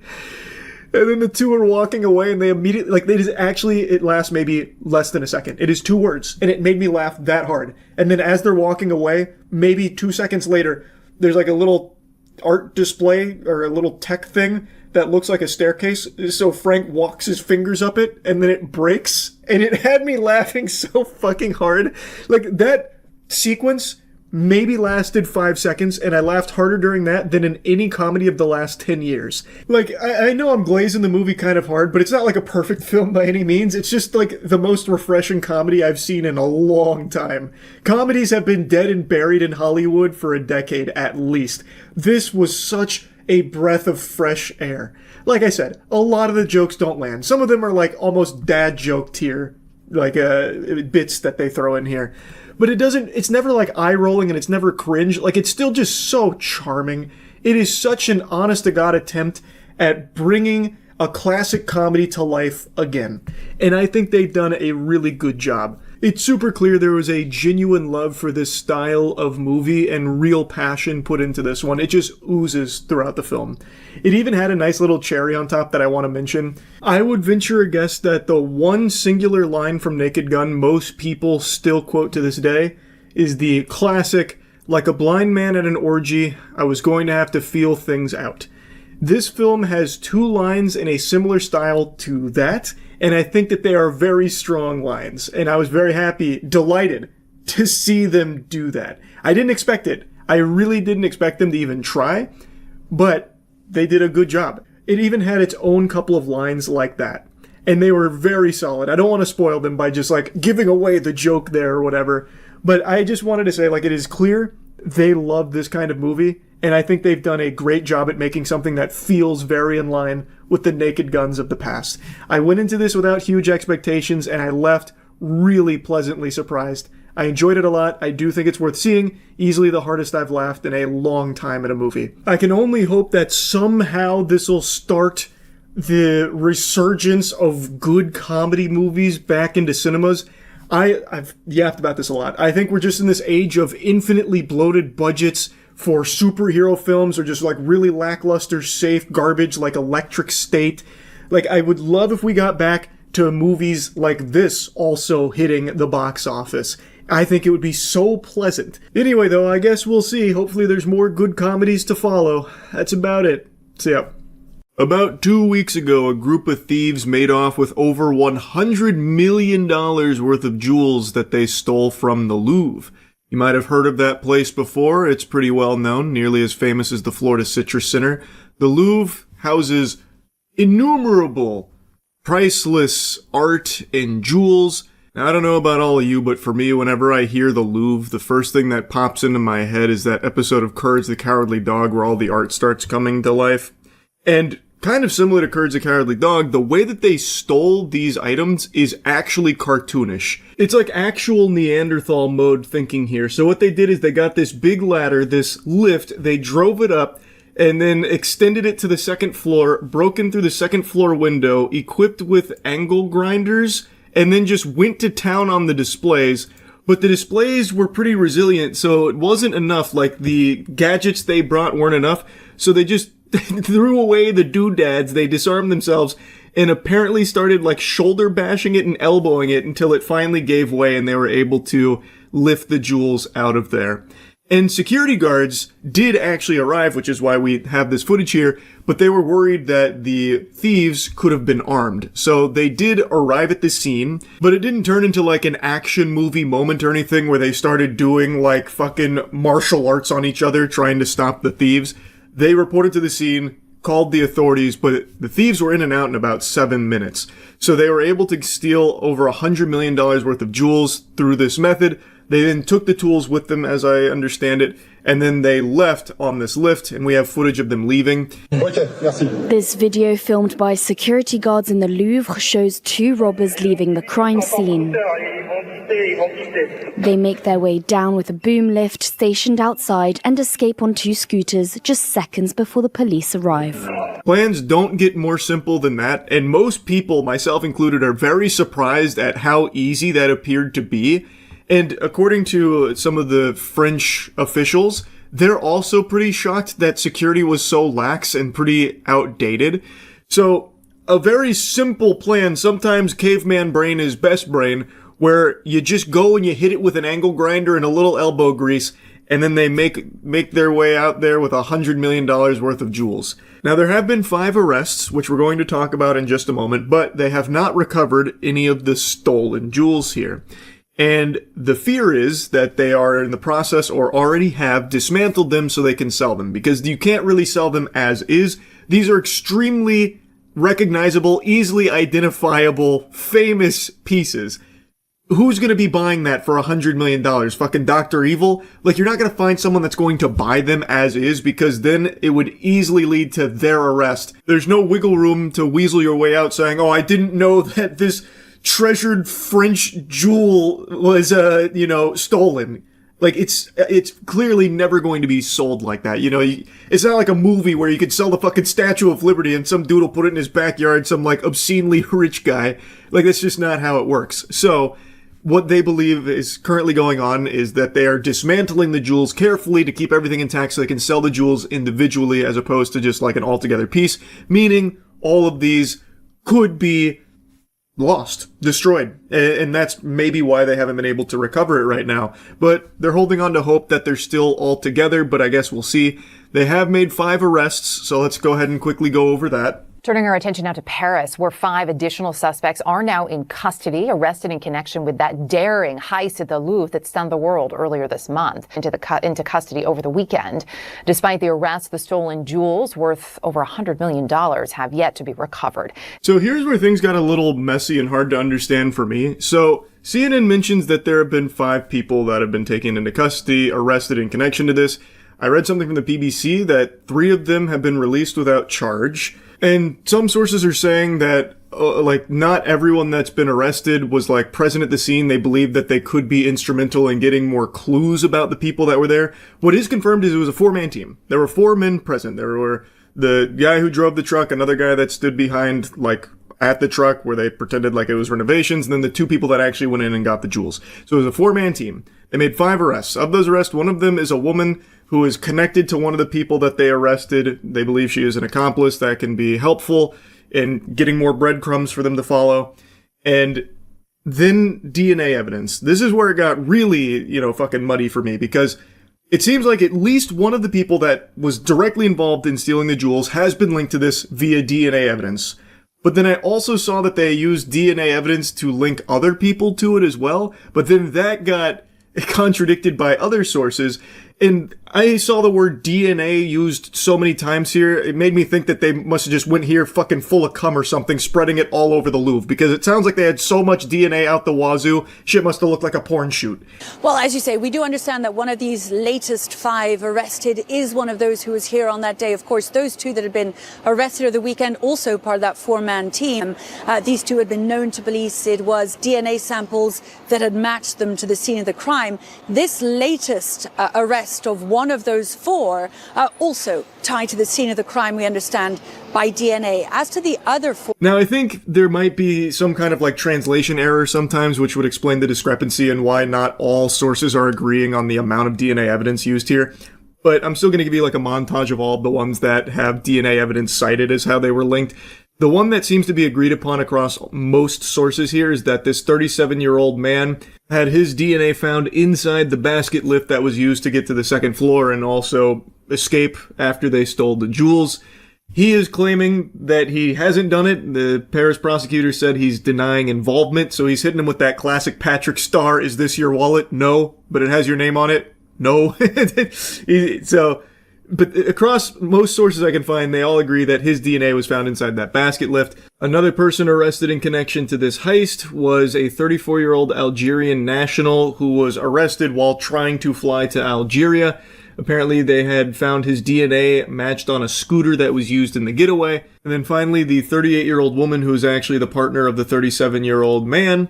They have children together, and a small amount of her DNA was found in that basket lift, which could have been possible because, maybe she had, left something or whatever on him, which is then transferred to the lift when he got in it. Now, again, like I said, across a bunch of sources that I was reading, some of which were translated, some of them didn't mention the DNA evidence used in like the 38-year-old woman or the 34-year-old man. The main one that I saw that everyone seems to agree that DNA that has like hard linked them is that 37-year-old in the basket lift. But anyway, it sounds like they had arrested 5 suspects here.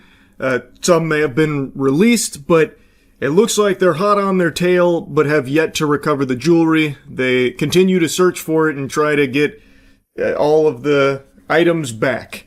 I guess we'll see how it goes, but what a crazy fucking heist. Over $100 million worth of this jewelry.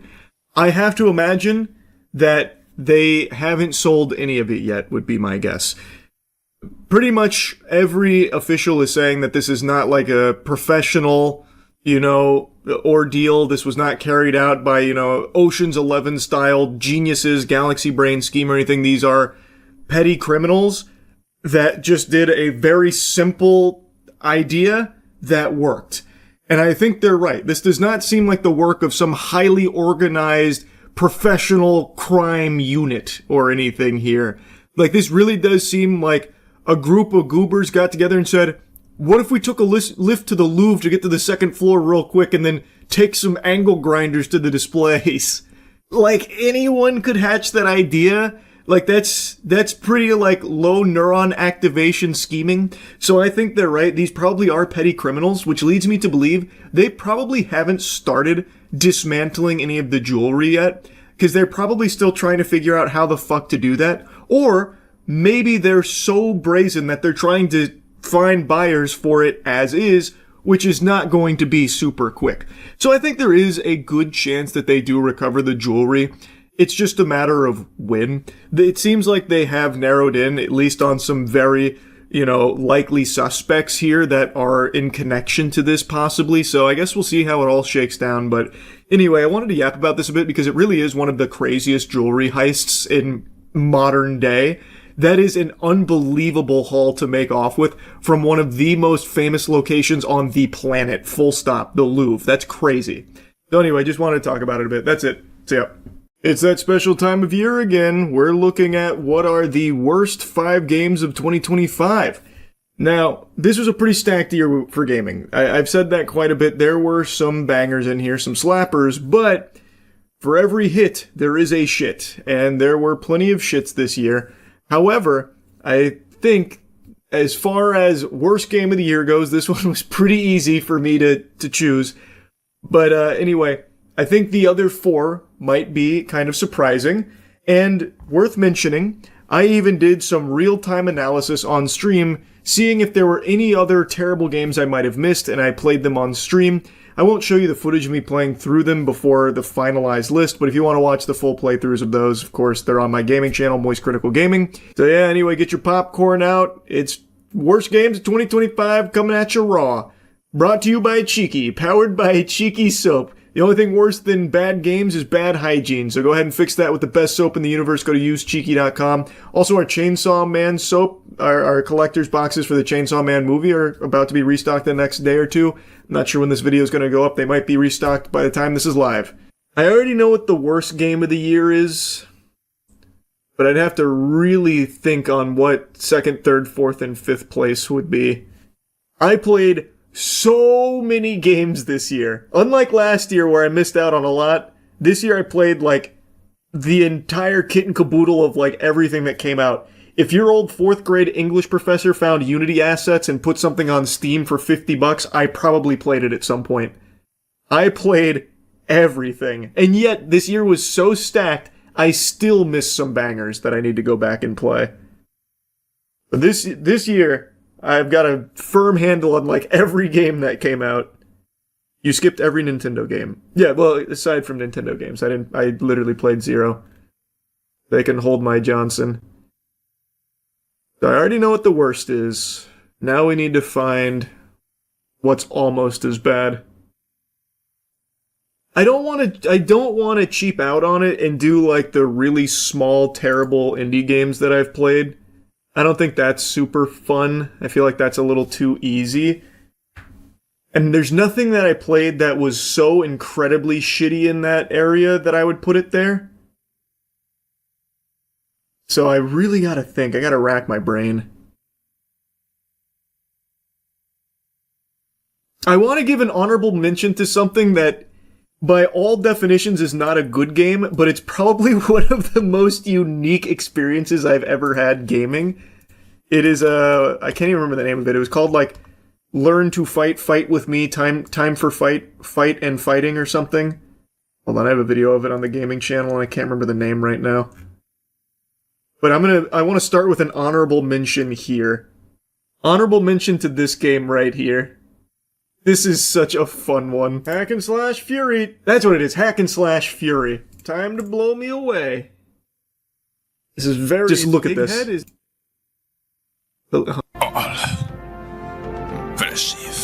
The Dark Warriors. To beat it much years ago with an earthquake. Yeah, it was very much time ago. It was indeed very much time ago.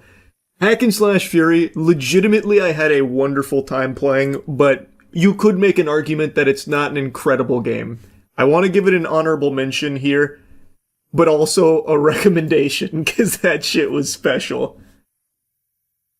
Okay, and now to the core 5. So far, nothing super terrible jumping out at me here. I really, really didn't like Assassin's Creed Shadows at all, but I'm just not a huge Assassin's Creed fan. So I don't think it's necessarily like an objectively shitty game. It's just a game and a franchise that I am so beyond bored with. I'll keep it up there as a just in case, because it is my top 5 list. I'm not scientifically looking at the worst games of the year. It's the ones I had the least amount of fun with, and that would definitely be in there. No, yeah, it was coming up in June. FBC Firebreak is definitely going to be on the top 5 worst of the year, though, that's for sure. Oh, wow, June is where the worst game of the year came out, too. Big month for shitters. Holy. I'll get more into Mind's Eye later, but I think everyone knows this is the worst game of the year. And it's not even a close competition. This is, not only is the game disastrously horrible, but everything that happened afterwards is just a remarkable clown show. With Leslie making a fool of himself constantly, saying that the only reason it's getting negative reviews is because of sabotage and like jealousy or whatever. Well, we'll get more into that one in a minute. FBC Firebreak is definitely in the top 5 worst of the year, no doubt. Didn't play Poppy Playtime Chapter 4. Finally sat out one of those games. Much to the chagrin of chat. I don't know how many times I had to reiterate I'm not playing that. I just do not like the franchise. I might put this in my top 5 worst games just because of how miserable chat was for me not playing this. Hunter x Hunter Nin Impact. I was going to play, but everyone said it was really bad, so I didn't play, and then it looked like there was a lot of very fun, crazy tech in it, and then I was tempted to play it again, then never did. Killing Floor 3, similar story. Was pumped to play Killing Floor 3. Everyone said it blew ass, and then I just didn't play it. Maybe I should have, just for the sake of the top 5 worst games of the year. Oh, this is definitely in the top 5 worst of the year. The House of the Dead 2 remake. Holy shit, did they butcher that. That was a disaster. We're almost to the end of the year. And I actually only have 4 games that I genuinely really didn't didn't like. At least from, like, the big releases. Little Nightmares 3 was pretty disappointing just because of how short it was, but that definitely isn't enough to put it in the top 5 worst by any means.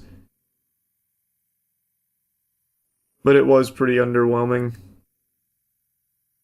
It wasn't made by the original Little Nightmares team, which explains it, but still. Kind of a shame. Skipped King of Meat. Did I? That's what I was looking for. Was King of Meat in here? Oh, you're right. It just doesn't even have its own Wikipedia. Imagine paying unfathomable amounts of money, no doubt 7 figures, for like a Mr. Beast dedicated video and all of like the streamer influencer marketing, and not even being big enough to have a Wikipedia page for your game. That's crazy. Wow. Definitely King of Meat, though, in the top 5 worst of the year. Not even objectively one of the worst games of the year, but very similar to like a Concord level failure where tons of money was clearly poured into this project only for it to be a complete colossal flop. So that definitely has to make it just for that reason. Oh, now I gotta go all the way back. Call of Duty Black Ops 7. Didn't play it. First Call of Duty I skipped in a long time because this shit just looked like ass. Oh, Let It Die. The new Let It Die game. That would probably... Man, maybe I should play some of these, like, absolutely terrible games just for the sake of this top 5. Because I know the new Let It Die game would definitely be on there. It's a pay-to-win disaster. We went over it on stream not long ago. I know if I played Let It Die or Killing Floor 3, they'd probably squeak out a spot on this. I think I should play both of these because I have no doubt they will both probably make it. Because if I don't, then my top 5 would include Assassin's Creed Shadow, which even though I personally didn't like it at all, I know that it's not an objectively worst game of the year for top 5. Let It Die Inferno is $25 and still filled to the brim with microtransactions? No way, right? I thought it was free. According to Metacritic, you only played 1 out of their 10 worst games, which was Mind's Eye. What were the other ones? That's crazy, I missed all of the big stinkers this year. Usually that's all I play. That's surprising. Second place was Blood of Marin. Or third place was Blood of Marin, second place was Fire Emblem Mobile. The hell is Blood of Marin? Oh, this looks like my kind of bad game. Wait a minute. We might need to pivot here in a second.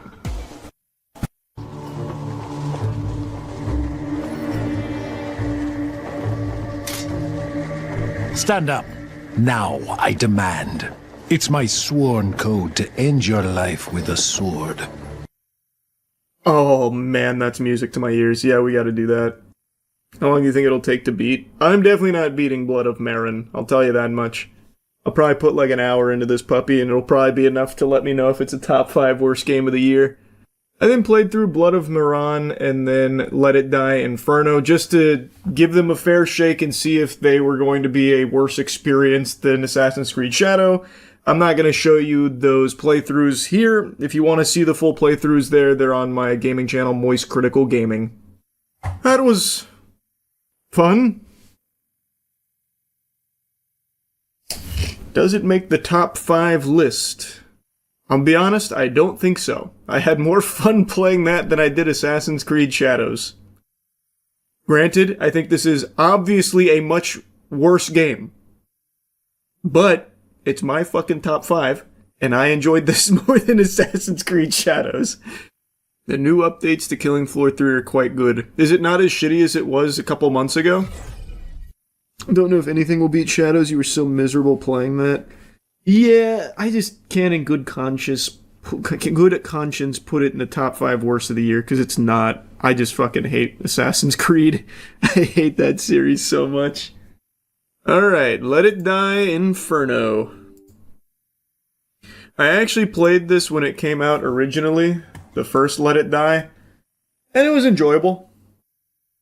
Apparently Inferno does everything wrong.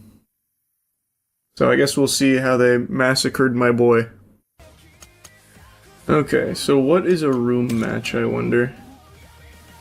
Room creation is unavailable in the standard edition. Please upgrade to the deluxe edition or higher. What?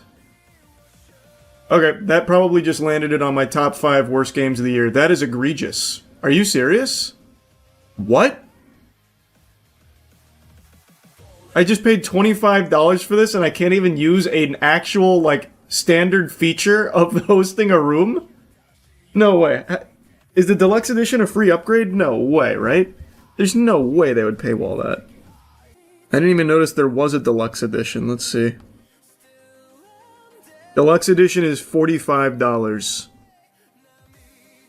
So I paid $25, and I need to pay $45 in order to do a room.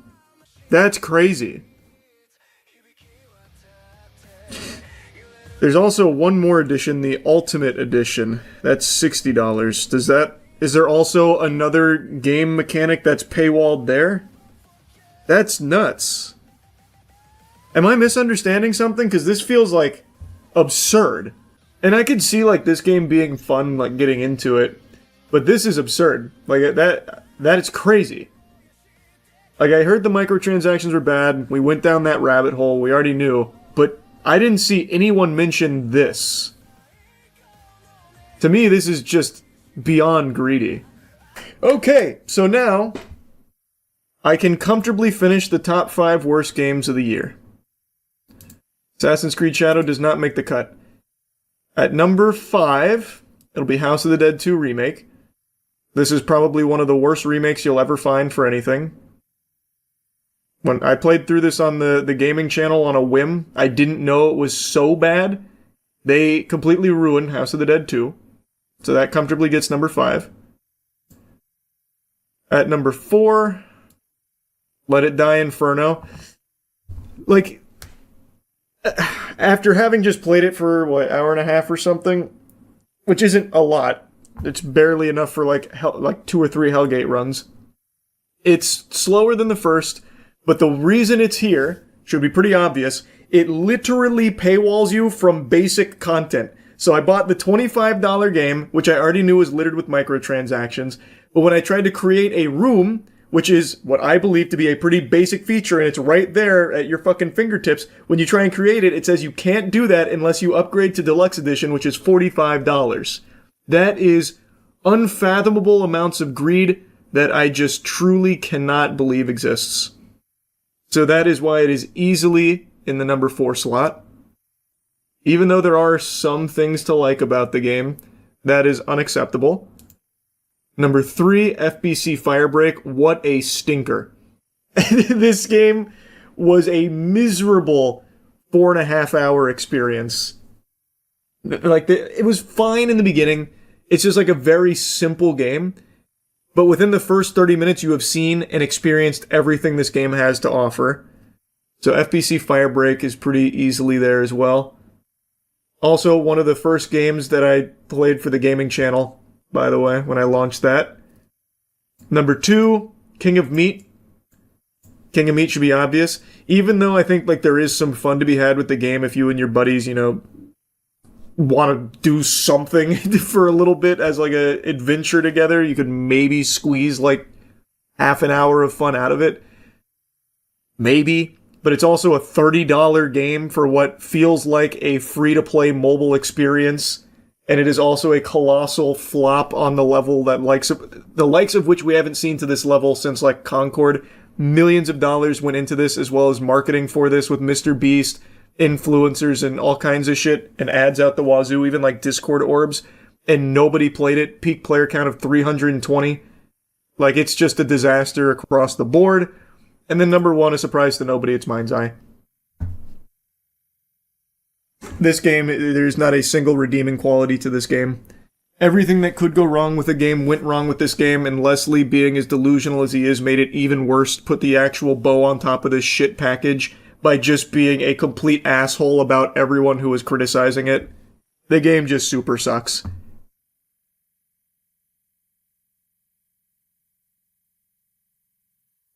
And it was broken. And it was broken. Again, everything that could go wrong with a game went wrong with Mind's Eye.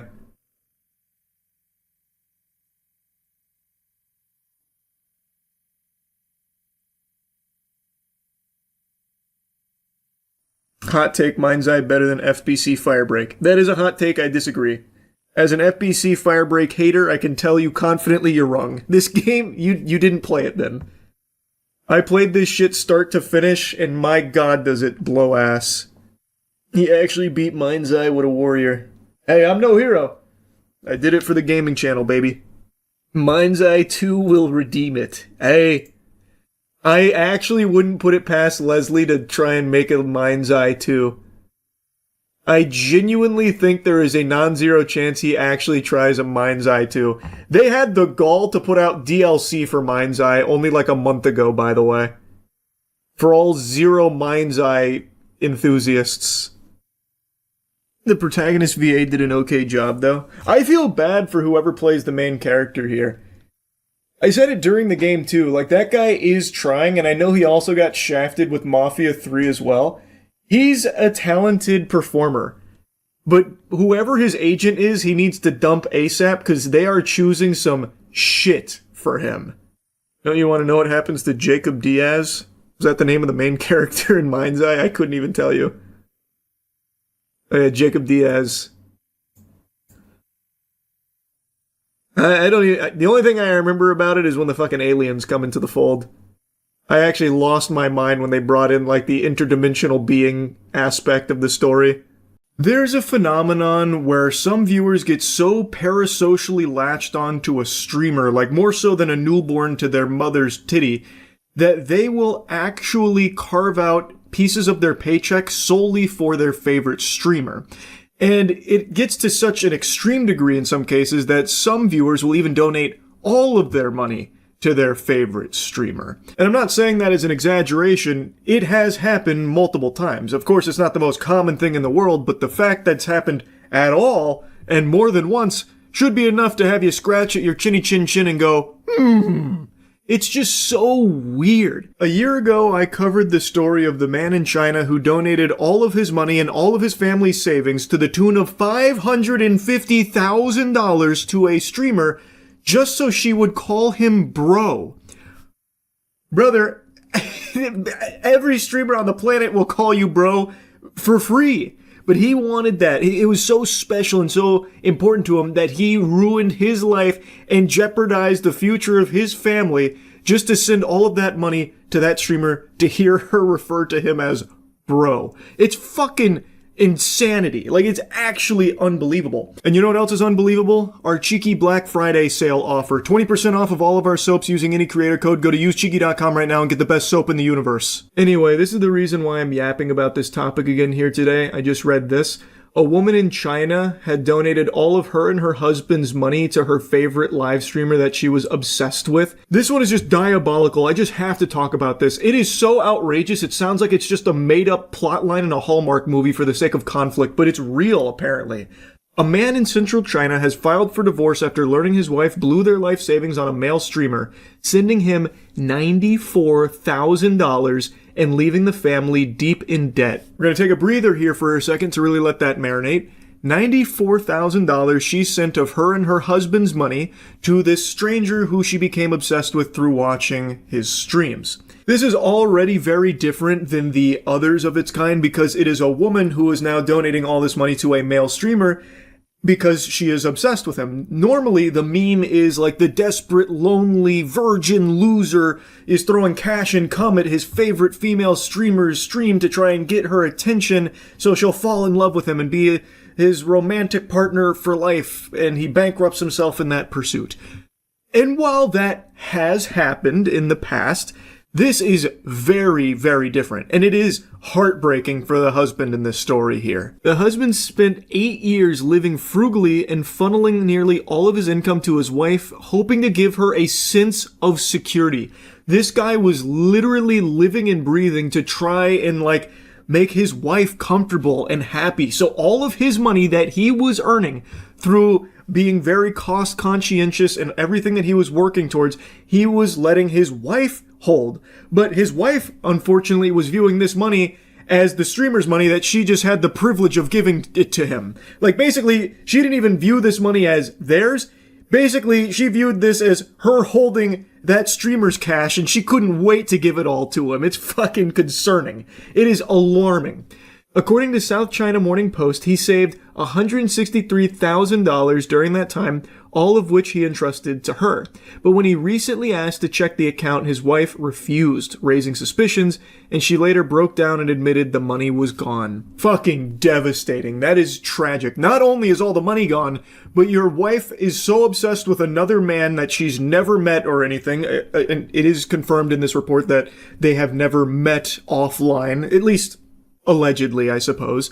But she is so obsessed with another man that she is willing to give all of your money, all of your hard-earned clams that you were entrusting to your wife whom you love and want to share this beautiful future with together. All of that is now vanished because she wanted to give it to some other guy. Now, of course, this would still be tragic even if she was giving it to somebody else for an entirely different reason, like she just really likes queso's streams and he was struggling during egging on, so she donated all of her and her husband's money to queso cheering him on, that would still be a universe collapsing moment.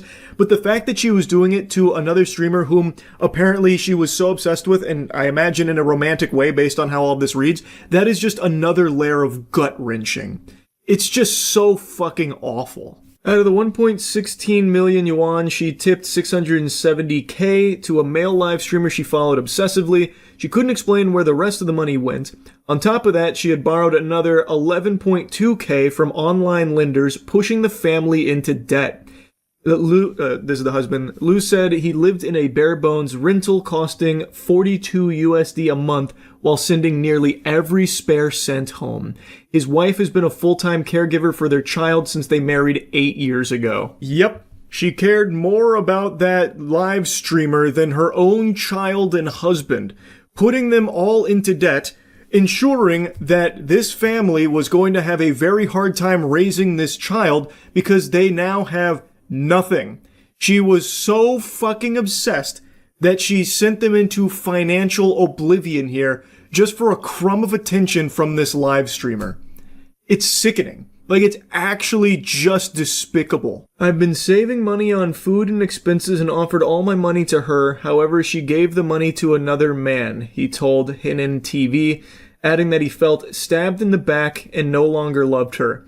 That sounds about par for the course. That is the ultimate betrayal, and it makes sense that he would fall out of love with her following this revelation. The wife admitted she became obsessed with the streamer. Chat logs reportedly showed her asking him to call her baby, though she insisted they never met offline.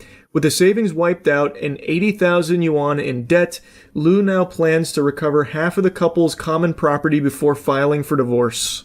Just crazy. I hope he gets whatever he needs here in order to rebuild his life, because it's basically starting from scratch now thanks to her. I also hope she doesn't get to keep the child. I hope he gets full custody, because clearly she can't be trusted with the welfare of another human being, considering she was willing to spend all of their money on a complete fucking stranger just so he'd call her baby. Like, that is not a mom. That is a terminal gooner. So, hopefully, I'm rooting for the husband in this case. Based on all available information, it seems like this should be a slam dunk for him. But man, I don't even know where you go from this point forward in his shoes. That's so fucking tough. It's heartbreaking. And in stories like this, I always wonder if the streamer ever gets made aware of it. I understand there's no obligation for the streamer to, give the money back, but I feel like if the streamer in this case heard what happened and what was actually going on, I imagine he'd probably want to help the guy here, at least in some capacity, right? You would think. Because, come on, if you boil it down, this is the guy's money that was being distributed like Johnny fucking Appleseed by his wife without him ever even knowing it. So you basically got your hands on some other guy's money that he never even knew he was missing in the first place. That's gotta feel terrible, right? I don't know, I just feel like if the streamer knew, he'd probably want to at least give some of it back. I imagine he's not going to have all $94,000 still readily available or anything, but I just imagine if they knew, they would probably want to help. And that's how I feel about a lot of these cases, like the last one we covered, I suppose, with the hundreds of thousands of dollars donated to that female streamer. I imagine if she ever knew, she'd probably want to give it back too. I don't know. But I never really hear about that happening, so I'm guessing they never even catch wind of it, or I guess maybe they don't care. That's also equally possible. I just have to imagine with that amount of money, you would know a little something about the person donating it, especially if they're asking you to call them baby. I would think that there'd probably be some kind of knowledge on who's behind that account. For example, back, it was probably 2016, 2017, someone donated $31,000 to me. The first thing I did was try and reach that person to find out who the fuck this was, because that could have been someone that was about to take their own life and just giving all their money away, which is fucking terrifying. Or it could have been someone that's making an extremely financially irresponsible decision that's ruining their life. Or it could genuinely be a multimillionaire that's just throwing around money because it doesn't matter to them anymore. That third thing happens occasionally in the streaming space, where some fucking crazy, wumbo rich person just donates a lot of money willy-nilly for fun. And in the case of that moment, that was the case. That person was the CEO of a pretty large company overseas, and I talked to them pretty extensively for a little while, offering multiple times to send that money back because even still, that is just way too much to just be giving away. But the point I'm making is, I feel like in most cases, when a donation number gets that high, this crazy, you'd probably at the very least be curious enough to know who's, Scrooge McDuck over here tossing around all this meat, right? So I just feel like you'd probably know a little something about the person. So when a story like this breaks, I think you would probably catch wind of it, but I don't know. I guess not. I just feel really bad for the husband. That's kind of the meat and potatoes of it. I just really hope he's able to rebuild his life after what his wife fucking did to him. It's just terrible. I'm wishing him and his child the best. That's really about it. So yeah, Cracker Barrel gave up. They threw in the towel and just said whoops-a-daisy. I think they noticed the plummeting stock price and tried to throw the parachute on last minute here to try and save it.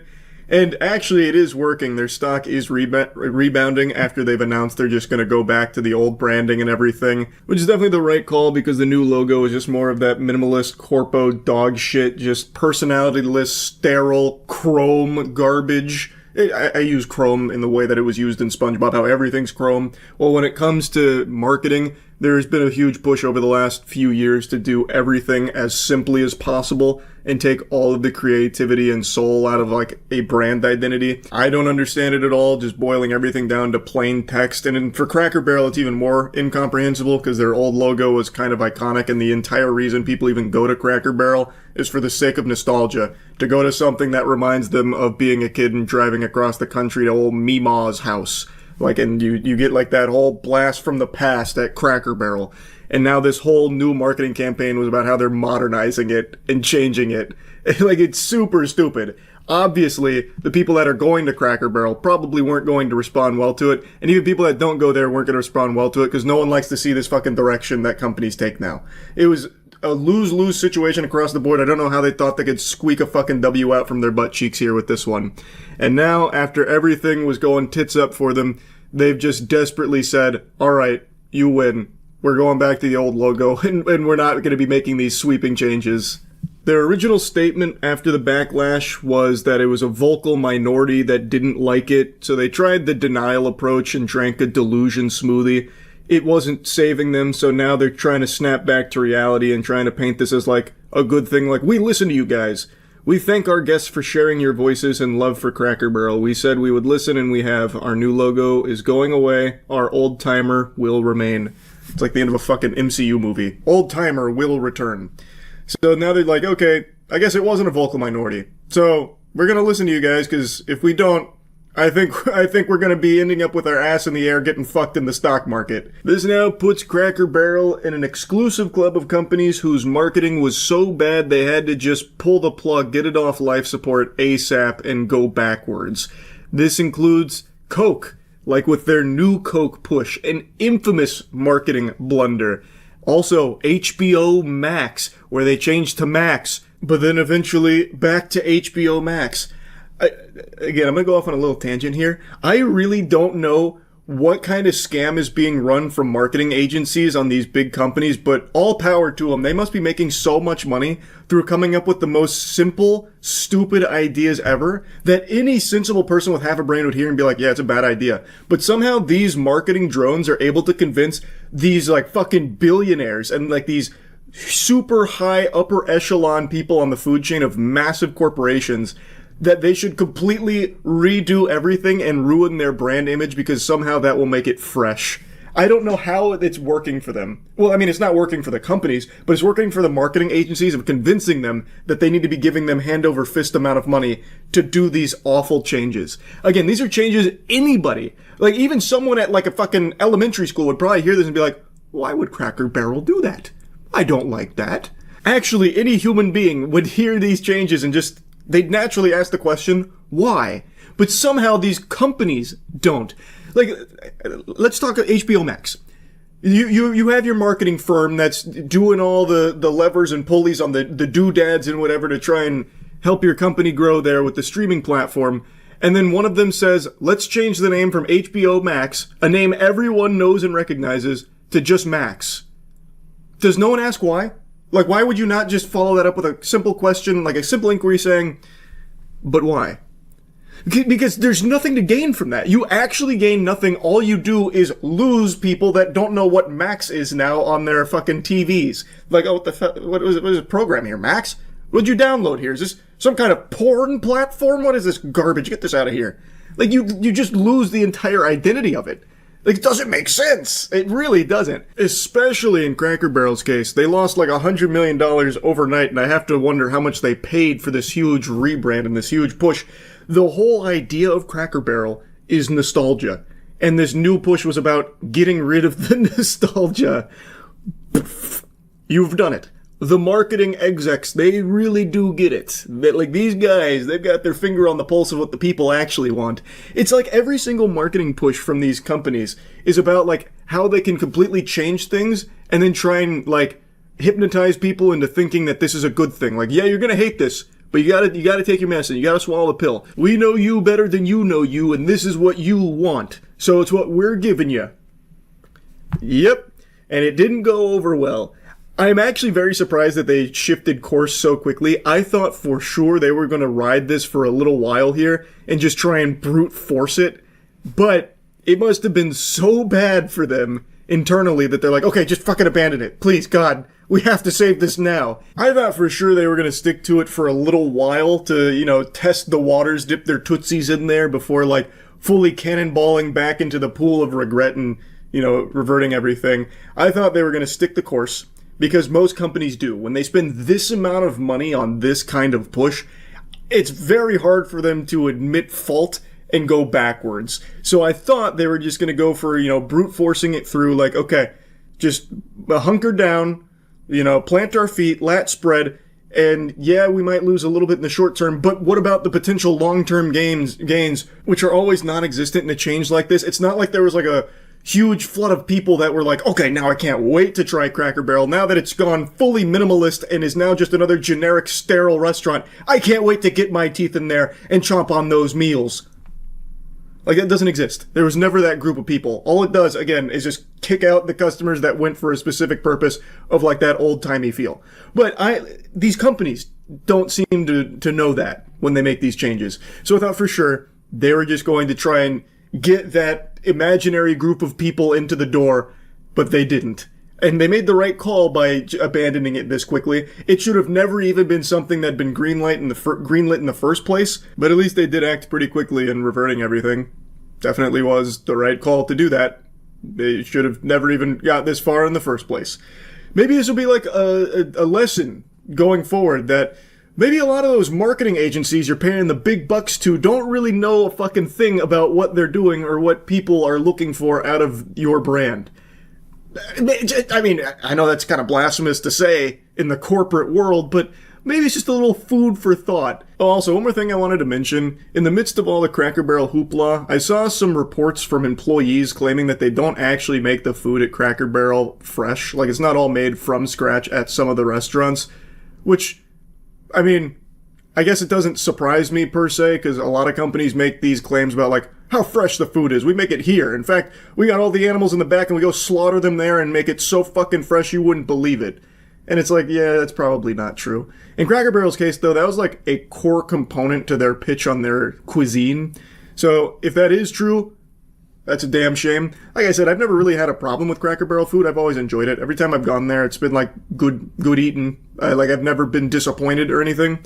But one of their big things of the new marketing push was like improving the food. So I don't know if that means that now they really are going to commit to making it all fresh from scratch at the locations or what. But I don't think all of this is going to lead to more customers going to Cracker Barrel, like a new wave of enthusiasts going there. Like, they listened, I can't wait to commit to eating at Cracker Barrel 3 times a week with my family. I don't see that happening. I think this will just be everyone going back to not eating at Cracker Barrel unless they're really feeling nostalgic or if it's something that's just really convenient on a road trip or something. I don't see this being like a huge eruption of popularity for the brand or anything, even though it did get their name out there in a big way, and I'm sure there are people that are happy that they did go back and listen to the feedback. granted, that's not what they did. They weren't listening to the feedback. They just noticed that they were fucking floundering in the stock market. They were losing so much money. But regardless, there are people happy that they at least did go backwards, and they might try it once or twice. I just don't see it leading to like long-term explosive growth of Cracker Barrel or anything like that. Even though it is rebounding with its stock, I don't think anything's going to really change for this company going forward. Though I did mention that one of their changes in this new push that they've now abandoned that I actually thought was a really good idea that they should definitely still go through with is changing their chairs. Those chairs, they do not feel good on the old tuchus after a little while. I think changing out the chairs was a actual good idea. That is a banger. They should definitely still do that. Get rid of everything else they were proposing, except that. Get new chairs. Get some, like, real comfortable chairs to sit on. Because those seats they got there, yucky. They are just not comfortable. Anyway, though, I'll stop yapping about Cracker Barrel. That's really about it. See ya.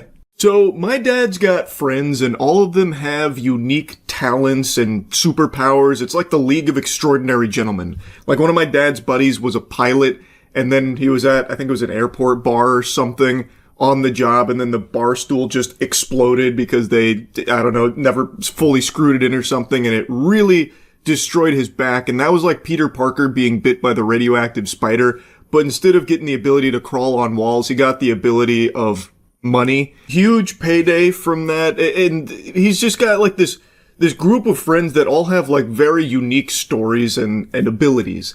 And one of them is named Dave. And he has a hobby of making flintlocks, like from scratch in a lot of cases. And yesterday we brought him out and we got to shoot a couple of them, and it was a lot of fun. So I wanted to show you it because I just think it's really interesting and I think it's very cool. Now here's what we're dealing with today. This is an actual copy of Davy Crockett's first rifle. Now the original rifle is located in the East Tennessee State Museum in Knoxville, Tennessee. So I went out and took a look at it. I've seen pictures of it, got measurements, and I wanted to recreate what the original was like. Now other guys have done the same thing. But this is made out of what we call curly maple or tiger maple. And if you look real close, you can see there's a lot of those stripes in here. So it's an expensive wood to do that with, but it really makes a pretty rifle out of it. So I got brass on it here, brass patch box down here. Real quick, I want to come in here and do a bit of glazing because Dave doesn't really brag about his craftsmanship, even though it's genuinely incredible work, so I'm going to brag for him. Everything you see on his flintlocks, we only shot 2 in this video, spoiler, little spoilers there, but everything you see on his flintlocks, he makes himself freehand. That includes all the brass work. It includes every like ornate engraving he does in silver. He does gold trimmings. All of it he does freehand himself. I think it is amazing. And we're all brass trigger guard. This is what we call a double set trigger. And I'll talk about that when we get ready to shoot it, what it does. But basically what you do is you cock it and you can fire it by pulling this trigger, or you can pull this back and set it, and then you have a hair trigger here. So when you touch that, it really will fire, so you better be ready. This is called a flintlock. This is was used for a long period of time in the history of rifles and guns. And it's got a flint here. It hits what we call the striker. And when you pull this back, you fire it, this rock or flint will strike on that, set off the powder in here, and the gun fires. Later on it went to what they call a cap lock, and it had a little cap that went on here and got rid of the flint, and then it finally ended up going to the cartridges, which is what we have today. But this is a flint lock. Takes a little while to load these things. This has got about a 42-inch barrel. It's a 50 caliber, and it's a rifled barrel. So these were fairly accurate back in the day. But anyway, enough of the talk. Let's see what it's going to be. Oh, by the way, I want to show you this. This is something that's not common. But what I did is when I built this, right here on the side plate, I put Davy Crockett's name on there. And that's his actual signature on there. I was able to make a copy of that and copy that on there. So that's what his signature looked like. That is so cool. He also does all the woodwork too. He's selling it short on just how nice it looks. Well, we also did a lot of carving on this. This was common on this thing. This rifle originally was probably made in Pennsylvania, in York or Reading, somewhere around in that area, which was common at that time. That was where all the rifle makers were. And we did all the carving here, which is exactly like what they had back in the day. So if you go to Knoxville, go to the museum, you can see the actual rifle there. So let's see what it's going to sound like. What were you gonna say? I was gonna say, we need you in every video. I know, wasn't that good?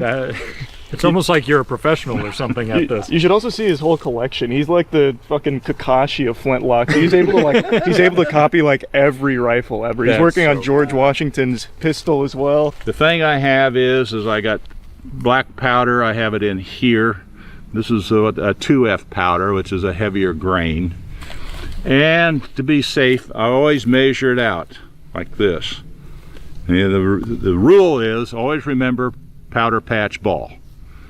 And the reason for that is if you get it confused, then you got a problem. So you put in your powder. Okay.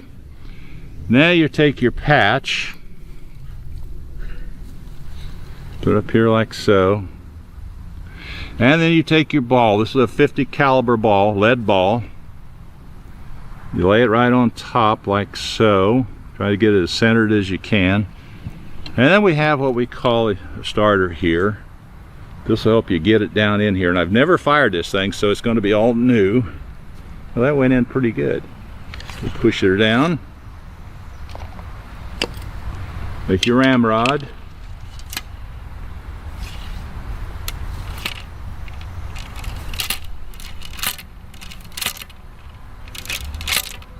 Okay. And you want to do that, make sure it bounces, that way you know you got it on the bottom. Put it back in.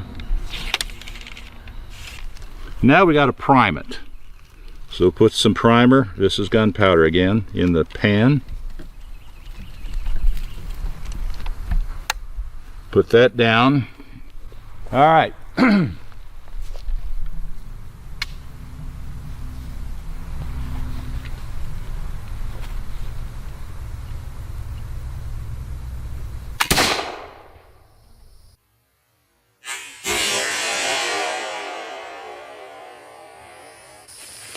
Well, you hit the target because it moved. Yeah. Didn't blow the tree in half. That's a good start. Yeah, that's great. You straighten that target. So at the time, we thought that Dave's shot was that like super clean, precise hole at the top, and just assumed, man, that fucking ball must have traveled at the speed of light there to have a perfect hole like that go through it without like the normal things you see when you shoot a paper target, where of course it like blows it up a little bit. So we just assumed that was that, but clearly watching it back on the footage, that hole was already there. What it actually hit was the metal stand and ricocheted off. So in the slow-mo I played there, you can see it hit the stand, I'm pretty sure, and bounce. Obviously, we couldn't track that at the time in the thick of it there in the fucking Thunderdome. So that was the first shot ever out of that gun. Yeah. Wow. And I've never, I just rough set the sight, so I mean, I have to take it to the to a range and set it up, and then adjust the sights on it. But Charlie will zero it in for you. Yeah, I was lucky to even hit the friggin' target. That was good. And this is how much powder? 50? This is 50 grams. Perfect. A little pause. I thought he was going to be like, this is 140. This is 5,000 grams. Gonna knock Charlie backwards. Well, you could put 120 in that thing. No, we don't need to do that. This is my first flintlock. I don't need to fall over. It's going to be like the R2-D2 scene on the screen as he shoots. Pioneers used to ride these babies for miles. Okay. Now just pull back on the front trigger, because the front run? Yeah. Right here? Okay. Yeah. Now you have to pull back a ways on it. Wait a minute, let me get out of your way. I don't want to stand there but the side. All right, here we go. Did I hit it?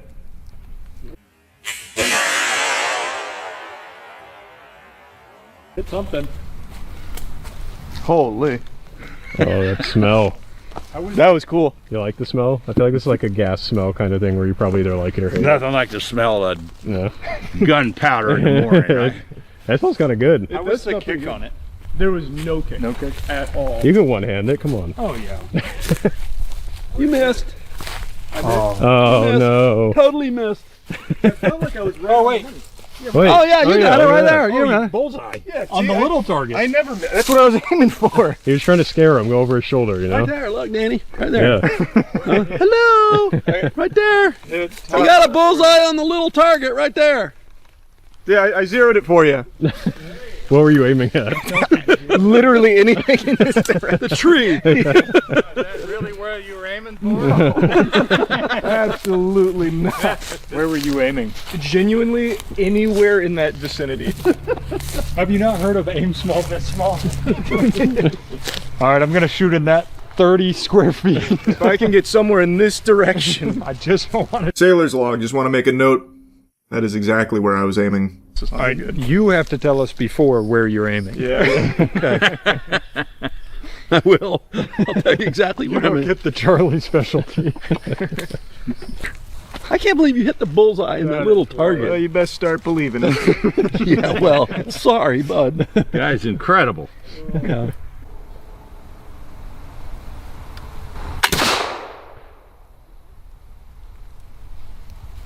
That had no kick at all. I think at the last minute I jerked up and I probably went to the top of that tree. I think I see something on the right one. Were you anticipating a little more kick than it gave you? Yeah, actually I was. Yeah. Oh, hell yeah. Nice shot. Oh, you did hit it. Oh, yeah, there you go. Hey, hey, That's a great shot. check that out. All right, here we go. Where are you going to aim, Chelsea? The red? The red on the right target or the left target? Yes. Yes. Well, I don't think I hit the red. I don't think you did either. My God, you hit the bullseye. That's fun. Anything? And it's a miss. Well, damn. Okay, who Can't- else wants can't to hit 'em try all. this? Okay, we'll do the same thing here.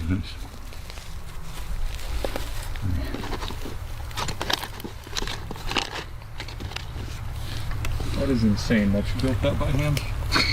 It's incredible. It is so nice. Yeah. Okay.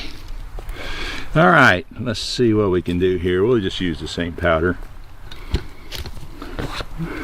And is this a replica of a specific one? It's or- just a Kentucky pistol. Okay. Yeah. It's not a replica of any particular one.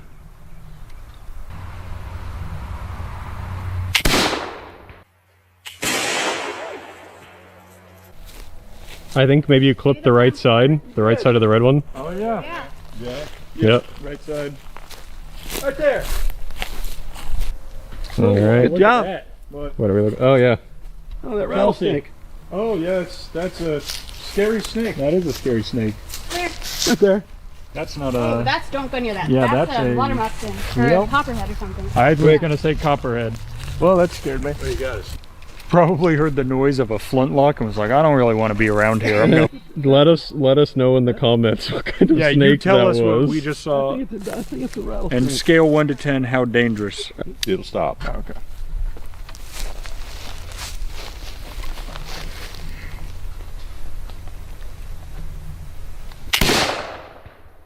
That was a miss. I think I saw the leaf go flying off. I saw the Really?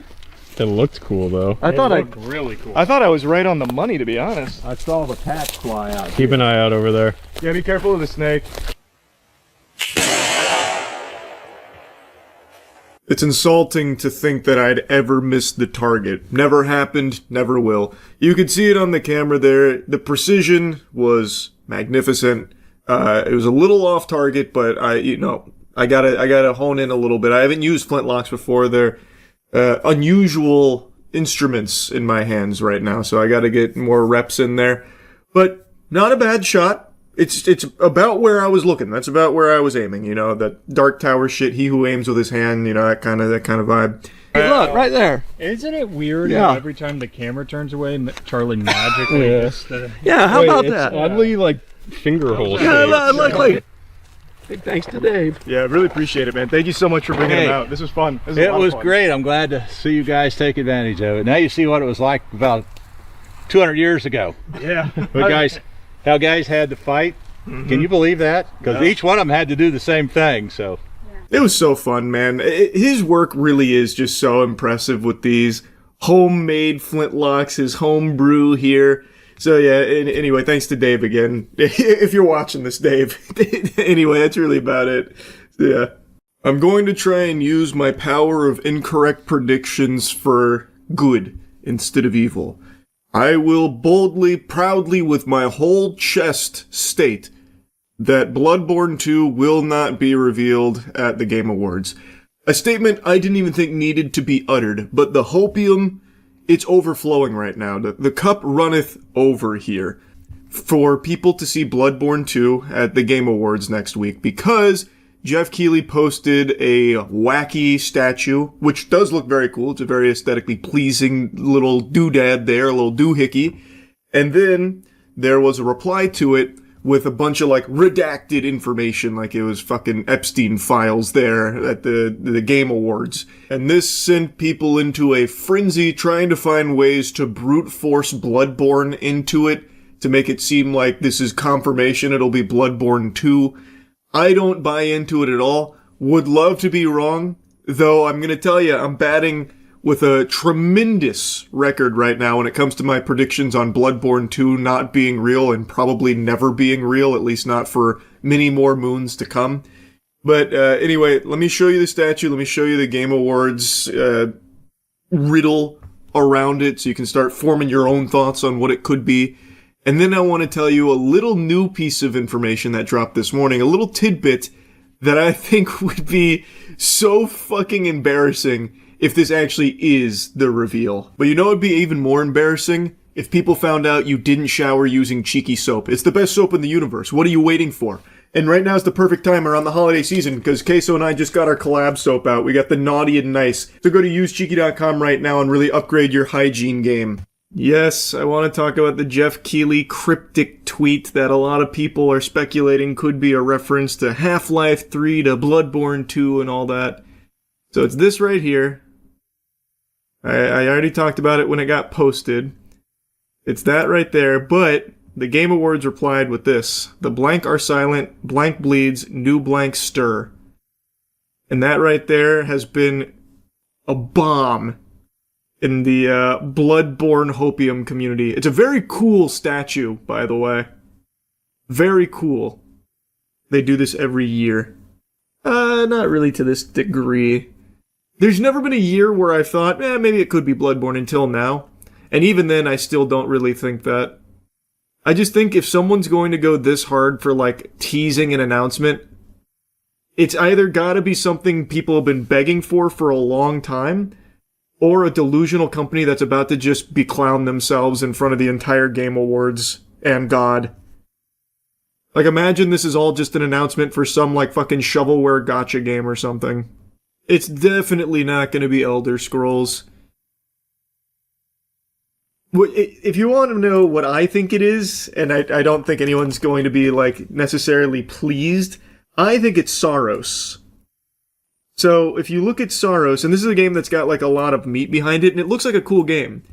I think it's this. They've already teased this game before. The style of that statue is kind of similar. I think it's probably going to be Saros. And I also don't know how this would have, like, applied to Bloodborne other than the reach of, like, New Blood Stir or something. Moon Bleeds or whatever. I just do not think it's Bloodborne 2.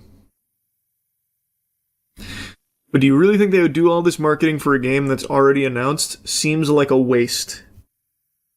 Brother, it's the video game industry. Of course they would. They do all kinds of nonsensical shit. The hunters are silent. It could be. I'm kidding, it won't be. I'm still very confident this is not Bloodborne. I don't even think the style really looks all that Bloodborne-esque. This would be a crazy departure from the aesthetic of Bloodborne. It literally has to be Duskbloods. See, Duskbloods I could definitely see. Since we don't know a ton about it, it is FromSoft, so they'd probably go hog wild for it. I could definitely see it being Duskbloods. Diablo 4, maybe. That would be the most deflating shit. That'd be worse than a gacha game announcement. If they're just announcing a new patch. All we know for sure is that it's not God of War, Elder Scrolls 6, or Diablo. All those have been debunked. Unless it's a red herring. Just like when they said they weren't going to show us a Silent Hill trailer at the PlayStation Now like 6 months ago, and then they did at the end. As a bait and switch. Diablo 4 Season 11 goes live on December 11th, 8:30 PST, right after the Game Awards. Take that as you will. God, that is going to be the most foolish fucking thing if this actually is Diablo 4. So now, what if I told you that there is quite a bit of meat behind the theory that this statue is related to the Lords of the Fallen? For those that don't remember, Lords of the Fallen, well, the original Lords of the Fallen was one of the worst Souls-like games for its time. That shit blew major ass. I even replayed that a few years back when I was going through like my Souls marathon, and I just couldn't finish it. It was too goddamn awful. They reignited that franchise 2 years ago with The Lords of the Fallen, and when this puppy released, let me tell you, it came to an overwhelming cacophony of meh. The reception was that the game was okay, it was mid. I played it on release and it was clunky with a lot of problems, but it had some interesting ideas. Over the course of the last couple of years, they've released like 70 or something updates to it to try and put lipstick on that pig, and as I understand it, it is much better now than it was when it came out. So hats off to them for putting in the effort to make it better. I haven't gone through and tested it myself, but I'll trust people's words that it is in a much better state now than it was when it released. But even still, I don't know how strong the Lords of the Fallen community is to be salivating to such a degree that they would commit to this, like, big marketing push, this, like, cryptic thing, all to reveal more Lords of the Fallen content on its way. I feel like if that is the case, and I'll show you the evidence here, the audience will be silent. Like, even fans of Lords of the Fallen are saying, like, this would be pretty underwhelming if it's you guys doing this. Because, like, again, even though the game's in a better state now, it's not exactly something that people have been dreaming about, fucking soiling their britches hoping for, and getting, like, this really big, like, mystery ahead of the Game Awards where some big things do get revealed. It would feel very, like, if it is Lords of the Fallen 2. Anyway, though, they posted this tweet, "Something stirs within, ready to rupture," and people were quick to notice that something stirs within so soon after the Game Awards thing. Well, that's a little odd considering stirs is there as well. And the aesthetic of the statue does match the aesthetic in Lords of the Fallen. Also, the way Jeff Keighley initially tweeted, "Regal inspiring thickness," is very similar to how Lords of the Fallen tweeted, "Executions, tentacles, rotting corpses," all things also present on that statue. There is also mention on their Twitter of blood and bleeding. They like to use the word bleed a lot. So there are some things that seem to suggest this could be Lords of the Fallen related. But nothing concrete, nothing confirmed, but that right now seems to be the leading theory. And if that is the case, wow, what a letdown that will be. Like, I hope Lords of the Fallen 2 will be great and a huge improvement on the first one. But man, to get, like, everyone's hopes up that this could be something that we've been waiting for a long time, only to have it be Lords of the Fallen 2, would be such a shame. I feel like there'd be very few people that would find that satisfying if that's the reveal. I don't think there's gonna be fucking people pumping their fist, "Oh, yeah!" or anything like that. But we'll see. Again, it's not confirmed to be Lords of the Fallen 2. This could still very well be something else, something big. but I don't think it's going to be any of like the crazy pie in the sky ones. I don't think it's going to be Bloodborne 2. I think there's a fucking 0% chance of that. I think I'll probably hit a growth spurt before that game ever comes out. I don't think this is Half-Life 3 related at all. And I don't think this is Elder Scrolls related either. So, anyway, I just wanted to talk about this a bit. That's it. See ya. Pokemon scalpers are inventing a new, even more degenerate and diabolical meta for scamming and stealing Pokemon cards, using children for it. Well, involving children in the scam. 2 days ago I made that video about the whatnot seller who was resealing Pokemon packs and selling them, but using his son as the one on stream to open the packs for the buyers and just drumming it up as like a family business. This is so hype. Look at my son. He's ripping Pokemon packs. We're so proud. This is amazing. Whoops. Turns out we repackaged all of them to give you trash for a huge markup. Sorry, you caught us. He literally even like admits to being caught on the live stream.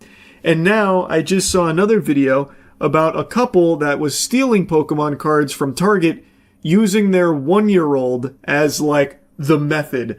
So they brought their 1-year-old son to Target so that way they could unlock the stroller tech from the passive tree here. So they had their child in the stroller and were pushing him around and then would take Pokemon product and conceal it in the stroller to steal it. Now, the title of the video says that they left the child in the car while they went in there and stole, but I don't think that's exactly the case. I haven't found too much information beyond the body cam about what exactly happened.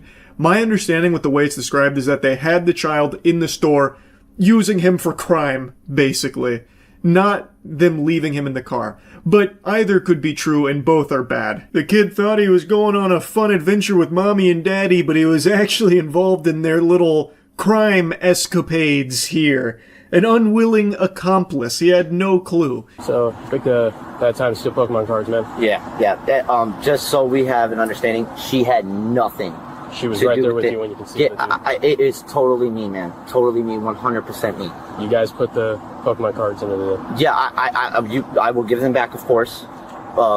This 100% my responsibility, sir. A pretty admirable attempt here from the guy to just fall on the sword. No, she's totally innocent. It was all my galaxy brain scheme. It was all my nefarious plot here. She had no clue what was going on. It was all me.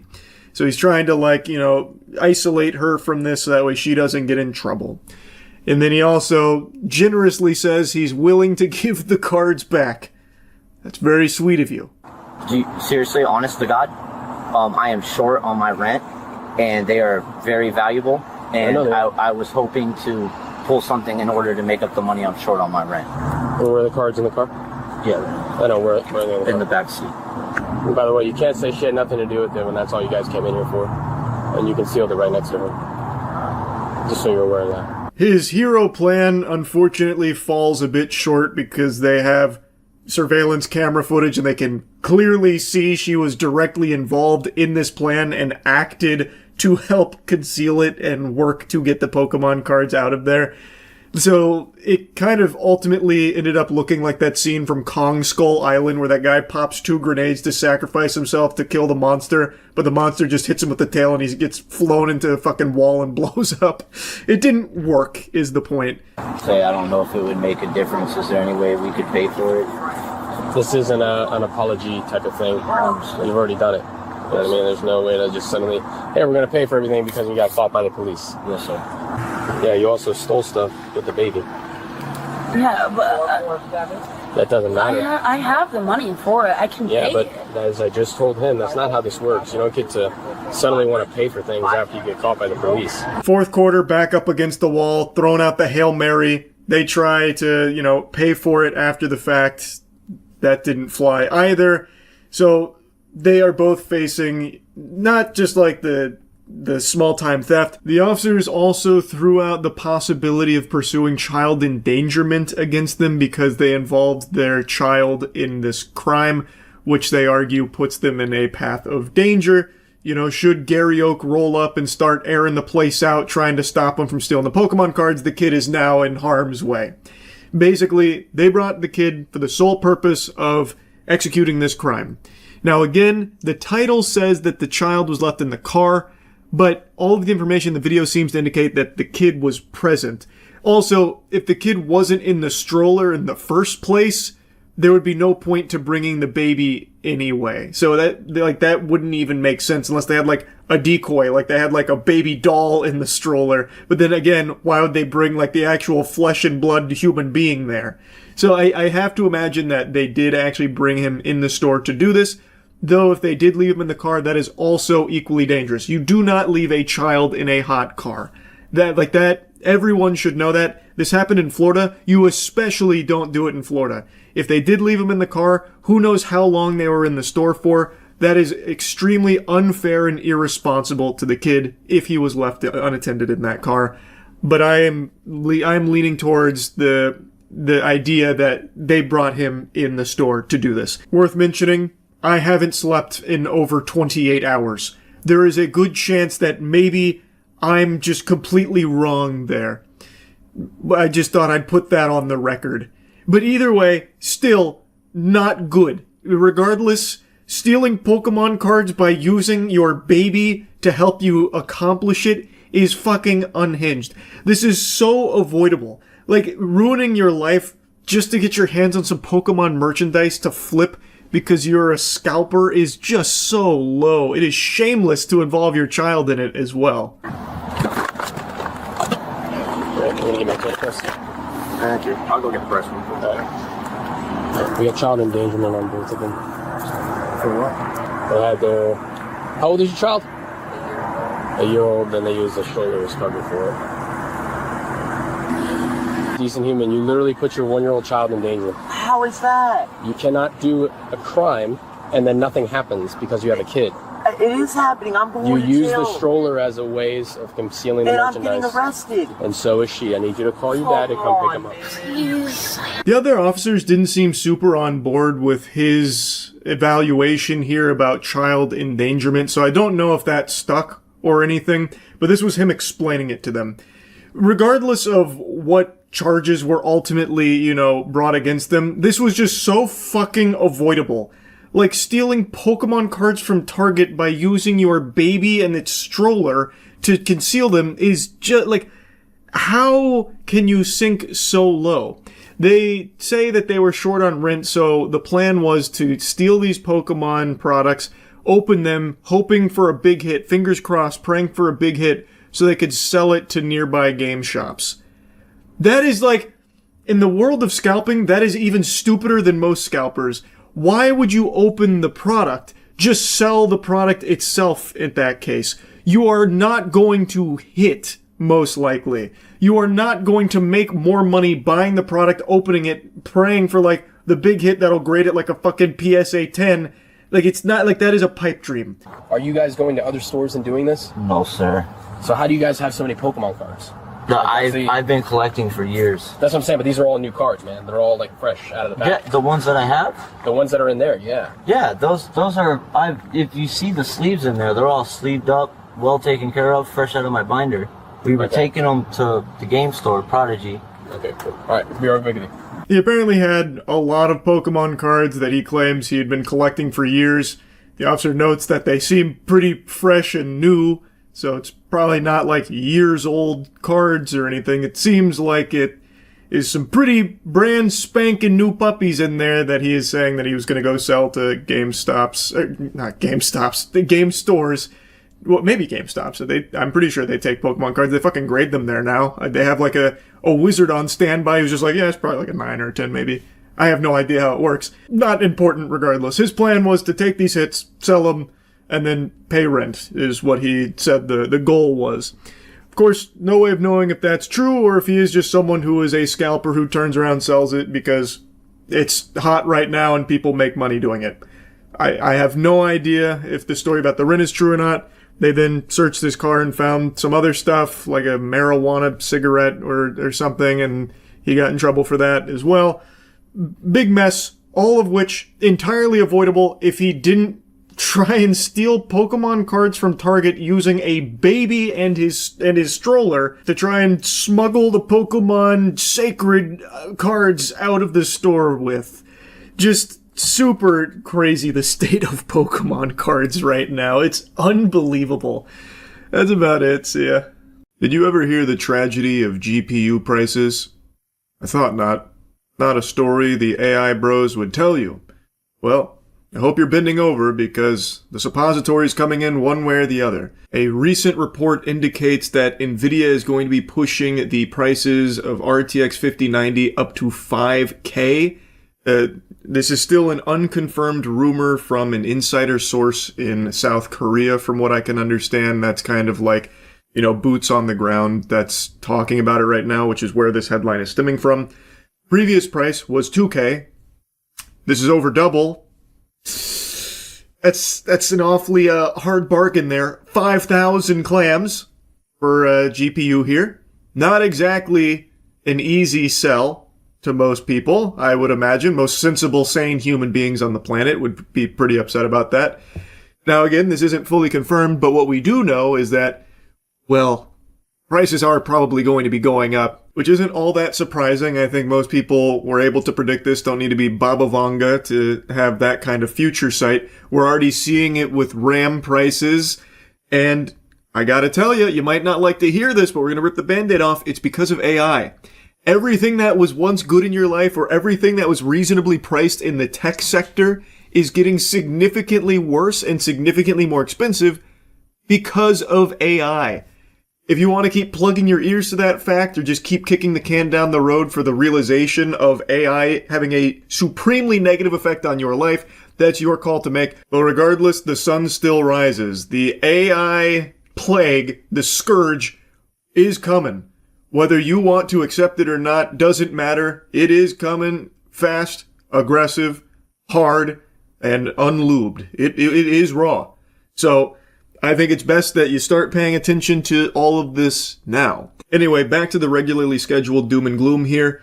So the claim about the GPU prices from Nvidia and all that, it comes from Newsys, a South Korean outlet. It was stressed that we're just seeing the beginning of monumental and borderline ridiculous price hikes in the GPU space.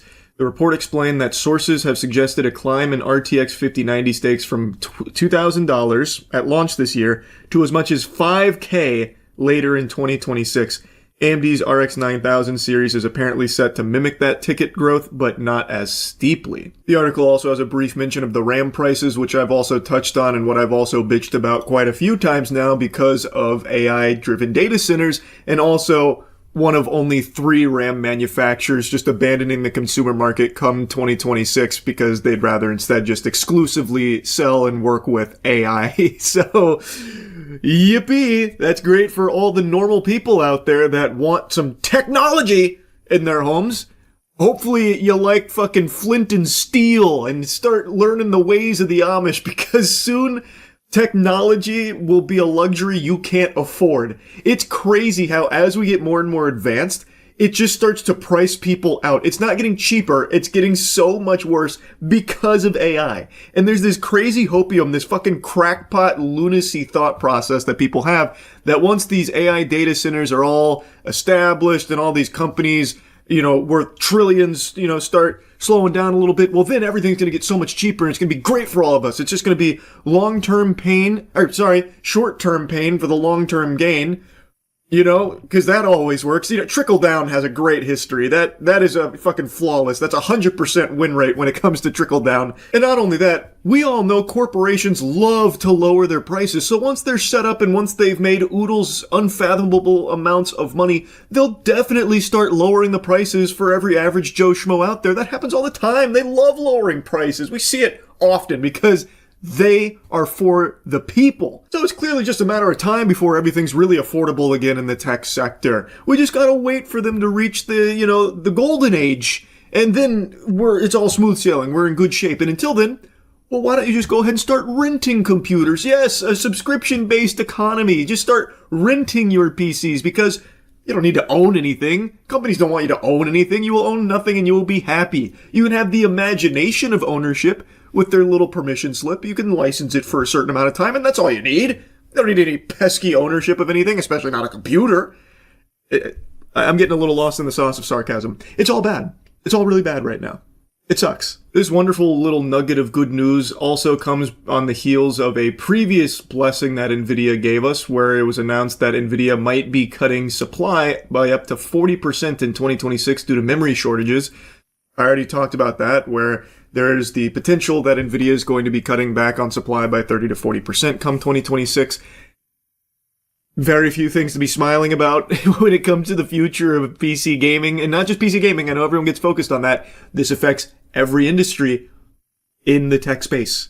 I know a lot of people are like, oh, that means consoles will be the best option going forward too. And maybe they will be a more price-conscious option because PCs are looking to astronomically change in price. But those are also going to be affected too. The price on those is also going to be all cattywampus as well. It's just a matter of time. We don't know what that's going to look like, but it's going to happen. They use components that are exploding in price. So it's everything that's going to be affected, and it's not just gaming. It is literally everything in the tech space that uses these components, and guess what? That's pretty much everything in the tech space. Now, to revisit the article briefly about the GPU price soaring, both companies are reportedly planning to continue raising GPU prices every month going forward. It's highly likely that the price increases will extend across their entire product lineup, encompassing not only consumer GPUs, but also GPUs for AI data centers and servers. The average proportion of memory in the overall GPU manufacturing cost has recently exceeded 80%. This comes from the insider that's making these claims. Again, none of it's fully confirmed or anything, but it also wouldn't even fucking surprise me. 2K to 5K is an incredible leap, but it's also just not that unrealistic anymore, actually. Like, take for example something even simpler, like a Game Pass. They literally doubled the price of that product. Companies aren't really afraid to absolutely blow up their price because people still pay it. So they just say, fucking cowabunga and let it rip. So I do think 2 to 5K, while being astronomical, isn't something that's off the table. Now again, it's not confirmed. Maybe it won't be up to 5K. Price will increase, no doubt. But maybe it won't go up to that crazy level. Maybe it doesn't. But even still, it probably will be a sizable price increase that is just something to not look forward to. And it's really like, I'm not seeing any like good news coming in the future with all of this shit. Like, it feels like it's only going to continue to spiral more and more out of control for just your average consumer. It just super sucks. And even the most adamant of deniers will eventually have that come to Jesus moment of, wow, I can't afford things now because of AI. This is having a detrimental impact on my life. It's going to happen at some point. But until then, I guess they'll just continue to AI generate trash Reddit tier fucking Keanu Reeves Deadpool videos out the wazoo till the cows come home, and then eventually they can't afford the computer to do that anymore. Yeah, terrible stuff. Anyway, just wanted to yap about this a bit. That's it. See ya. I just got to witness the conclusion of what I believe to be the worst trilogy of films ever produced. I think anyone that has subjected themselves to the torture of watching Strangers Chapter 1, Chapter 2, and Chapter 3 will probably agree that there is no series of films this bad. Because even though there are worst individual films, they don't ever see a sequel or, heaven forbid, a trilogy. Usually, they just stop at the first blunder, but somehow Chapter 1, Chapter 2, and Chapter 3 of The Strangers goes the distance. And it started horrible. Strangers Chapter 1 was one of the worst movies of that year. And then Strangers Chapter 2 came out, and that was one of the worst movies of that year. And now Strangers Chapter 3 is here, and it is no doubt one of the worst movies that this year we'll see. To quickly clear up confusion, because every time I mention this franchise, people think about the wrong film. The Strangers Chapter 1 I'm referring to is not the 2008 classic that most people fondly remember, myself included. I'm talking about the 2024 soft reboot called The Strangers Chapter 1 that I wager 99% of you didn't even know exists. This movie is horrible. Strangers Chapter 1 is horrible. Chapter 2 is terrible, and Chapter 3 is what I can only describe as sinful. because it's a level that is so atrocious that I actually feel dirty, and I feel like in the eyes of the Lord, I am now lesser in his eyes for having watched it. This defies all sense of rational thinking. Strangers Chapter 1 started awful, and each new entry into the franchise only got worse. They learned no lessons and only kept progressively getting shittier. I didn't even think something like that was possible. But before diving in, I want to just quickly let you all know that right now we're doing a Chainsaw Man collab with Starforge, so if you've ever wanted to upgrade your PC and also are a huge fan of Chainsaw Man, now's the perfect time to check it out. Link in the description. Anyway, since I bore witness to it, I want to share my thoughts. Of course, I wrote down notes here because this one was shockingly bad. Somehow, even though they had already filmed all 3 movies, this one feels extremely rushed, like they had no time, no budget left, and not a single fucking care in the world to finish it off in a sensible manner. Anyway, this picks up right where Chapter 2 leaves off, after our main character, Maya, was able to overpower one of her pursuers and ends up with her death. She killed one of the strangers. It was the main love interest from the guy in the mask with the axe. His name is Gregory. And the woman that is killed now was his childhood crush. They killed Tamara together, and since that day they were obsessed with killing random people that came into town. So it picks up right after she's dead. Gregory's over her corpse, hits it with the axe a few times, and then throws it in the back of his pickup truck with the other girl that's following him around, who's still a mystery as of this moment. Oh, spoiler warning, by the way. Who gives a fuck? No one cares. Spoiler warning, though. Maya is watching all of this unfold. Gregory and her drive away, and then Maya starts walking. She was hiding in the forest watching all this. So she's walking along the road. The sheriff then picks her up, and the sheriff's giving real creepy vibes, feeling real yucky. So Maya tricks him and steals his vehicle. As Maya is driving away, she gets maybe 50 yards. She didn't get far at all. She got about as many yards as Drake May did in the Super Bowl in the first half. She gets literally nowhere, puts the pedal to the metal, and instantly takes her eyes off the road to start fiddling around in something in the passenger seat and crashes the car. Immediately. I'm pretty sure the sheriff could still see her after she crashed the car. And then Gregory comes back in the pickup truck and knocks her out and takes her out of the car. Immediately off rip, this movie pissed me off. Why would she immediately take her eyes off the road to do something in the passenger seat with random files and folders? She has no fucking clue what she's even tinkering with. Why is she doing that? She could have easily just got away, drove out of town, and been totally fine, which also would have saved a few other lives too had she done that. But she makes the inexplicable choice to just do one of these while, literally just, foot fucking blasting on the accelerator, not looking at all, and crashing into a tree. It was so dumb. It was so stupid. Anyway, though, we then get a flashback that explains the relationship between the sheriff and Gregory, the axe guy. And it turns out the sheriff is his father. And his father wanted to protect his son. His son was facing imprisonment for the murder of Tamara. And being such a stand-up great dad, he was able to prevent that from happening, and then tries to set rules with Gregory and the girl that he's always with, whose name I don't even fucking remember. But the two that started this whole thing of killing, they randomly just murder a guy in the woods with an axe, and the sheriff comes over and he's like, son, I knew this was going to happen again, so we're going to need to lay some ground rules. You can't kill townspeople.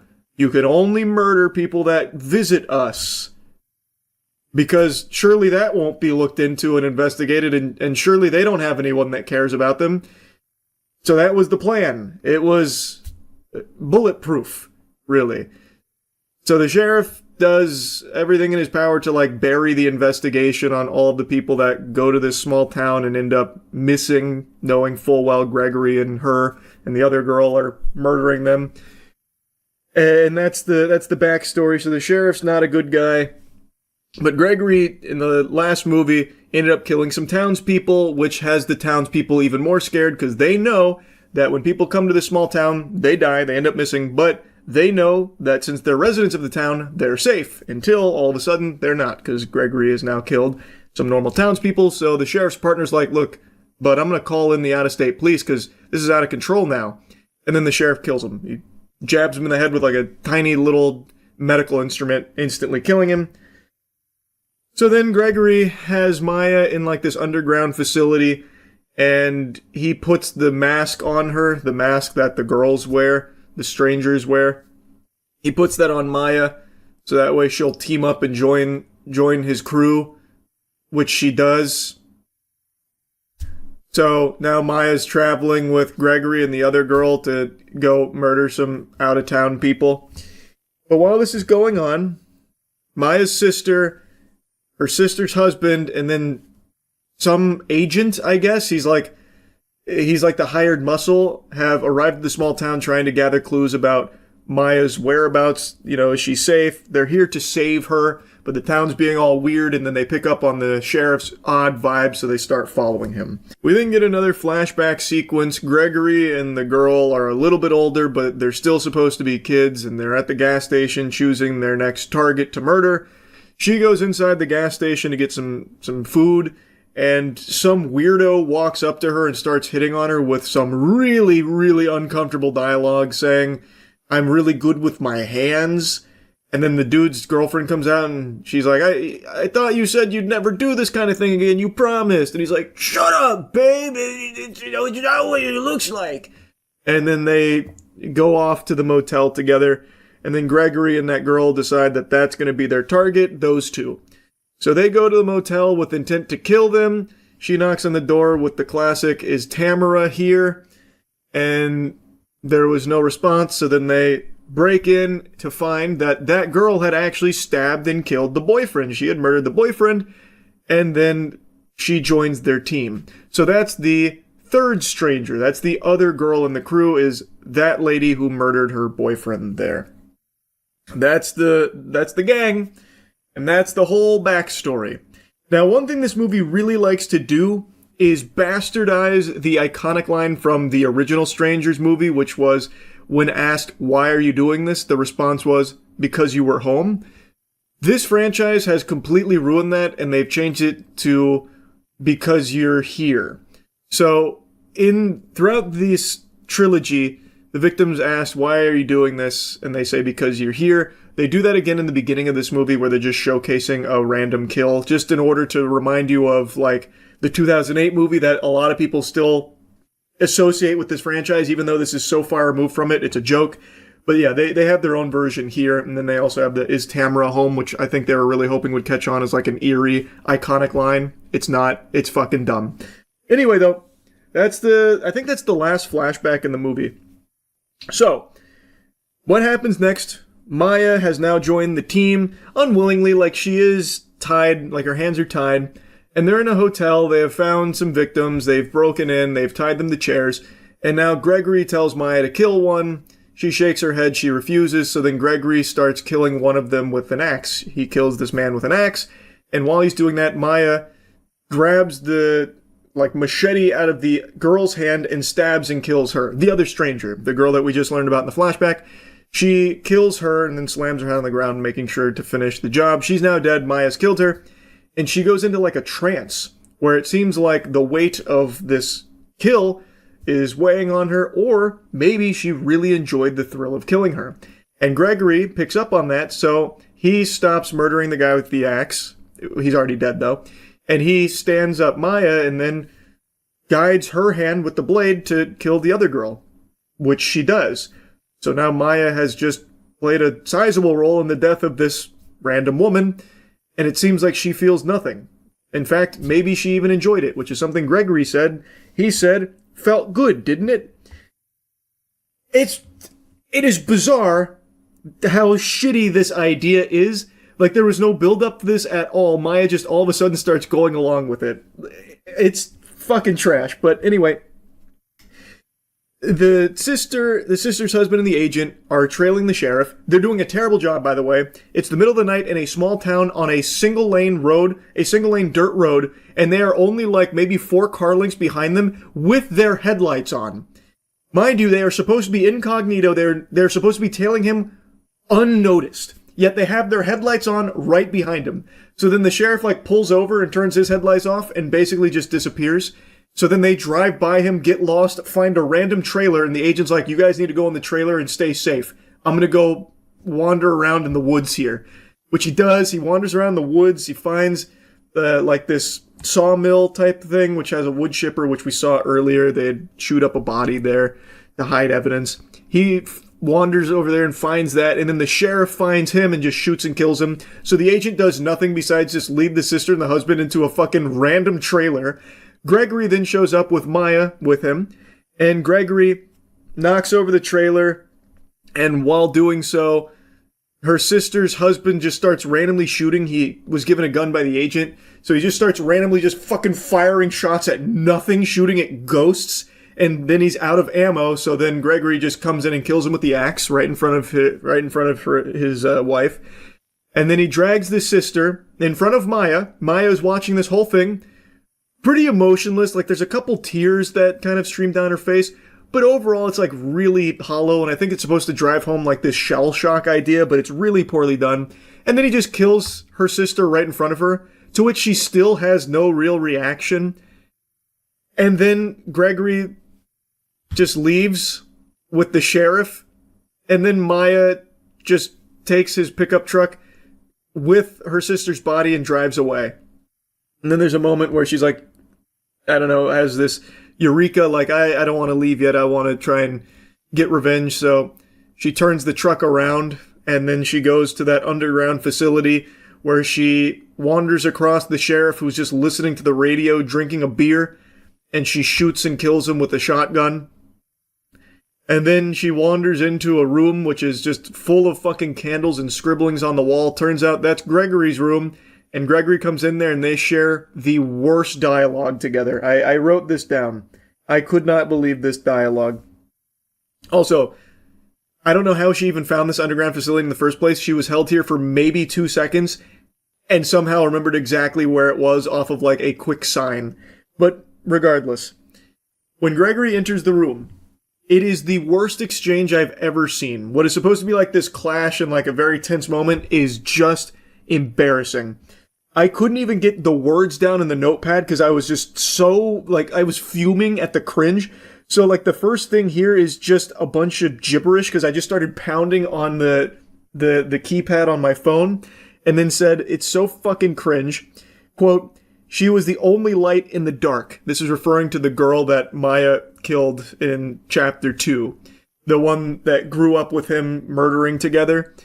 It is a monologue about how the only thing in Gregory's life was her. The only good thing in the pain. There's only pain in Gregory. It's only just pain. Except for her, but now she's gone, so it's pain again. And it's dark. It's so dark.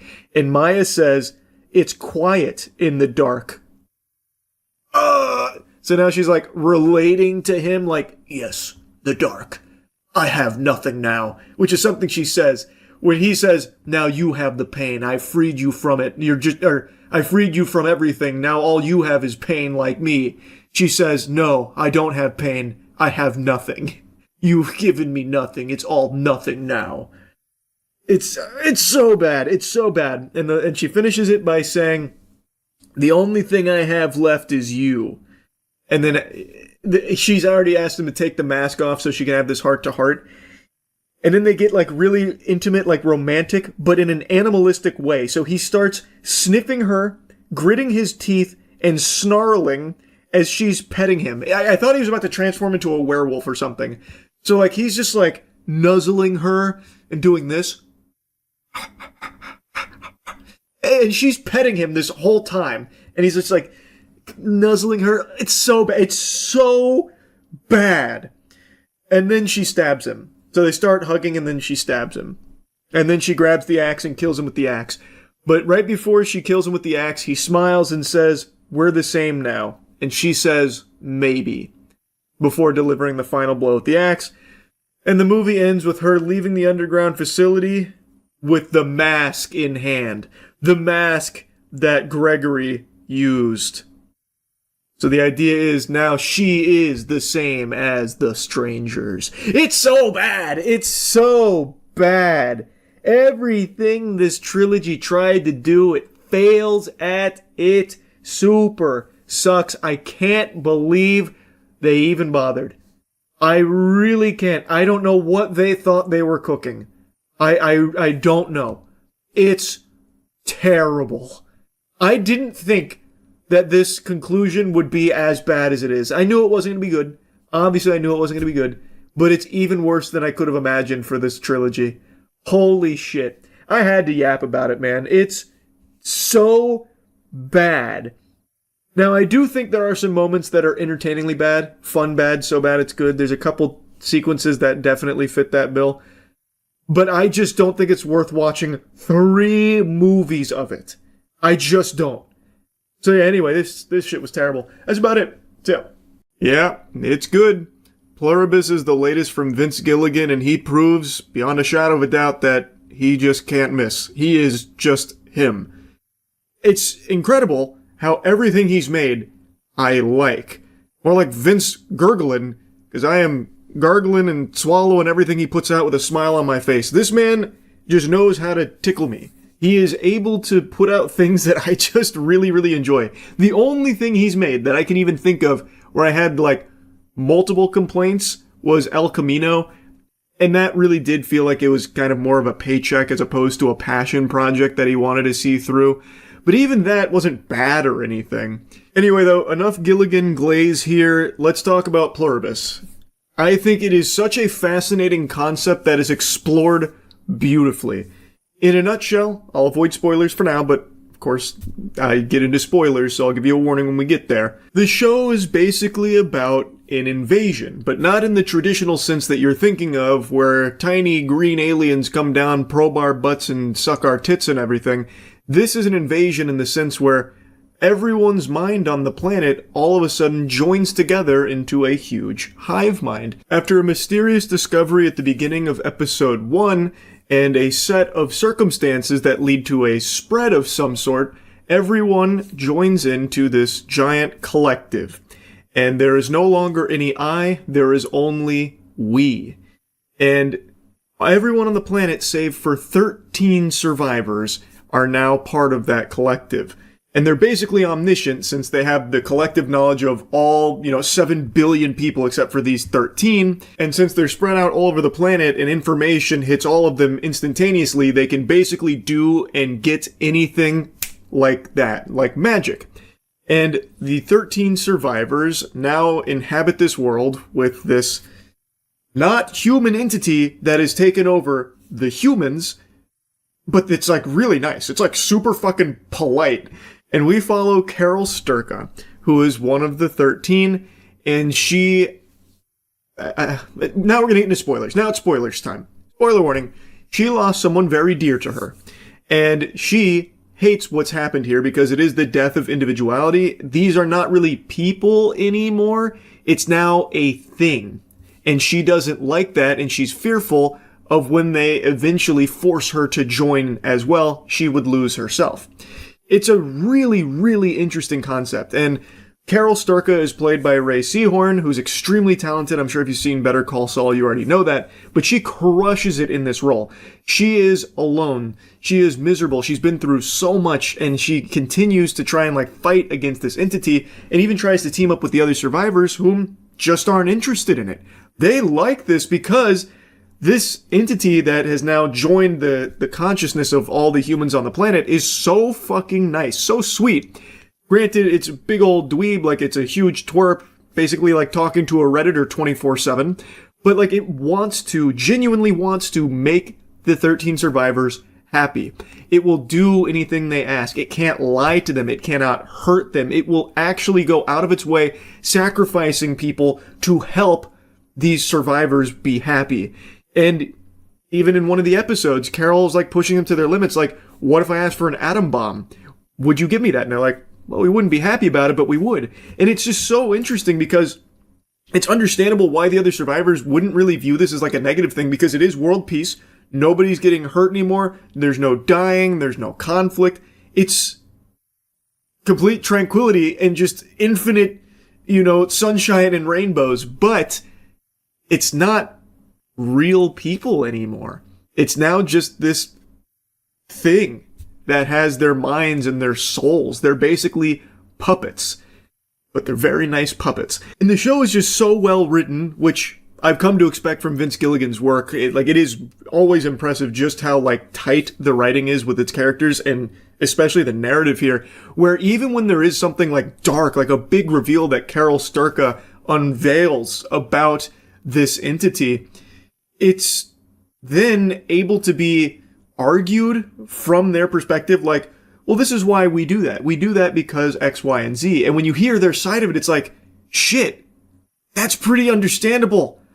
It's still hard to view them as evil bad guys, even though they are. They non-consensually did take over the entire planet's consciousness to join it together, because that's how it spreads, that's how it survives, and it believes it's a blessing. It believes it's doing everyone a favor, because everyone that joins is apparently extremely happy about it. So they're viewing it as this gift, but there are things about it that are weird and sketchy and even downright unforgivable.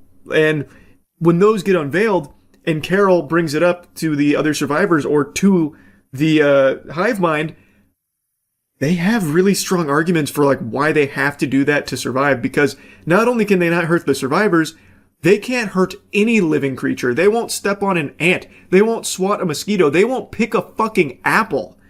So it's so fascinating watching them explore this concept, because it is a bad thing. All the people on the planet no longer have their own agency. So if one of the survivors, one of them we see, asks them hey, I want you, all fucking 20 of you women, I want you all to come over here so we can fuck.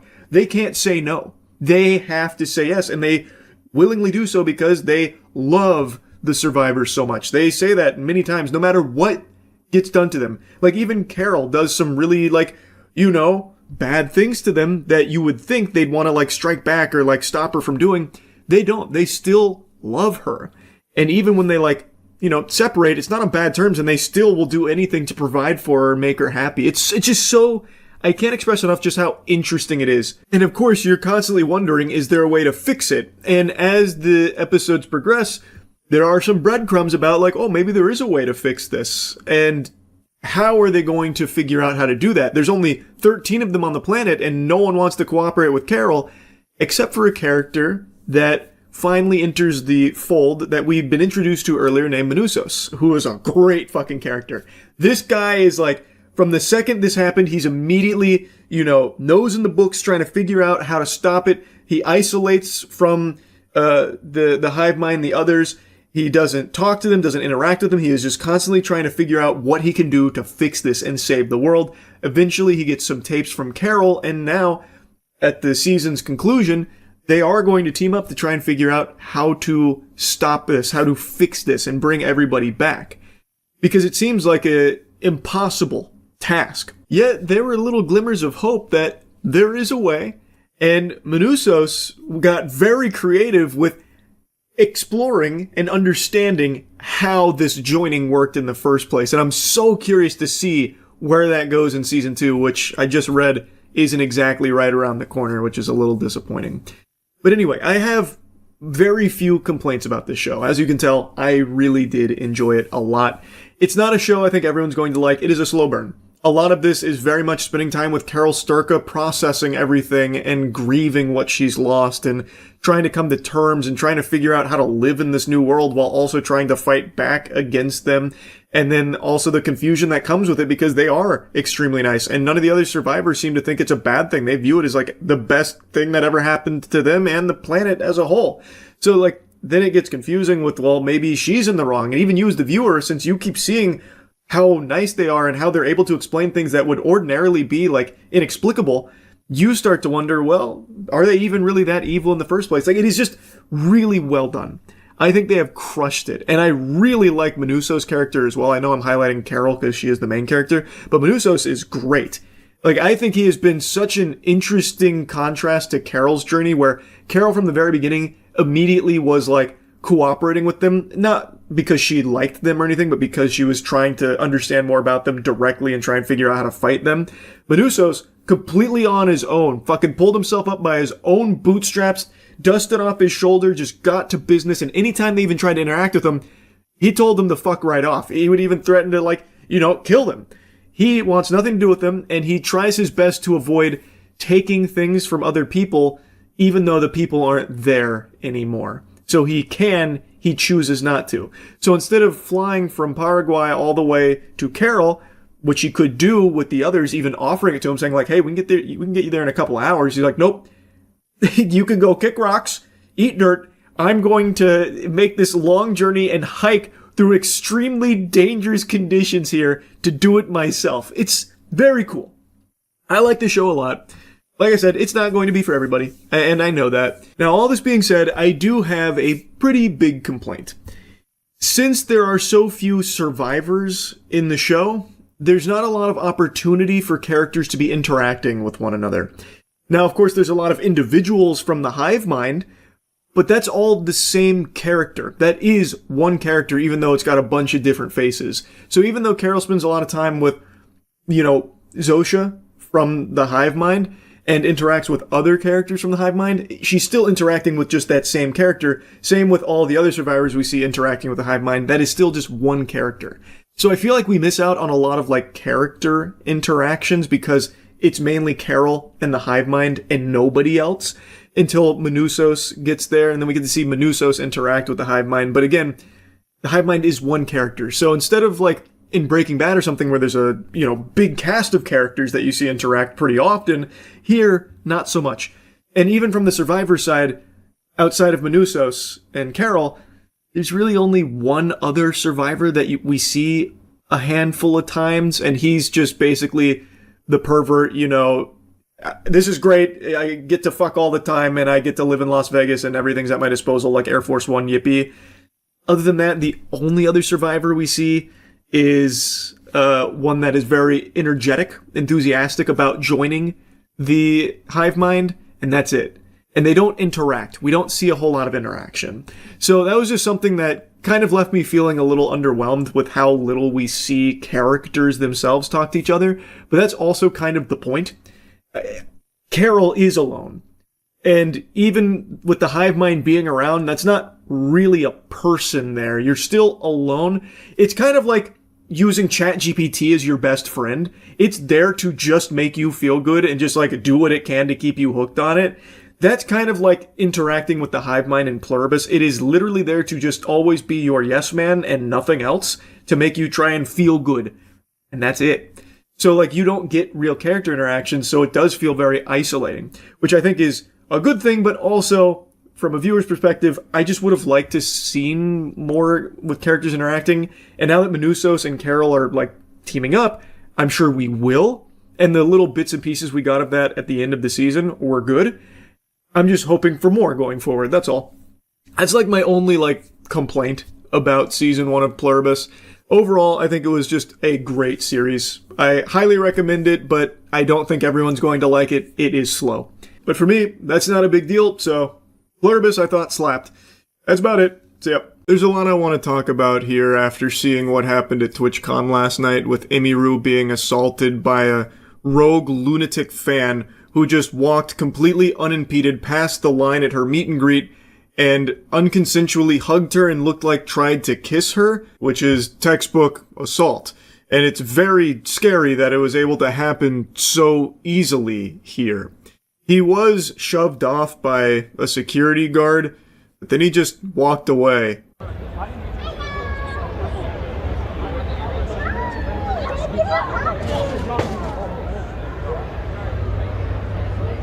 Whoa.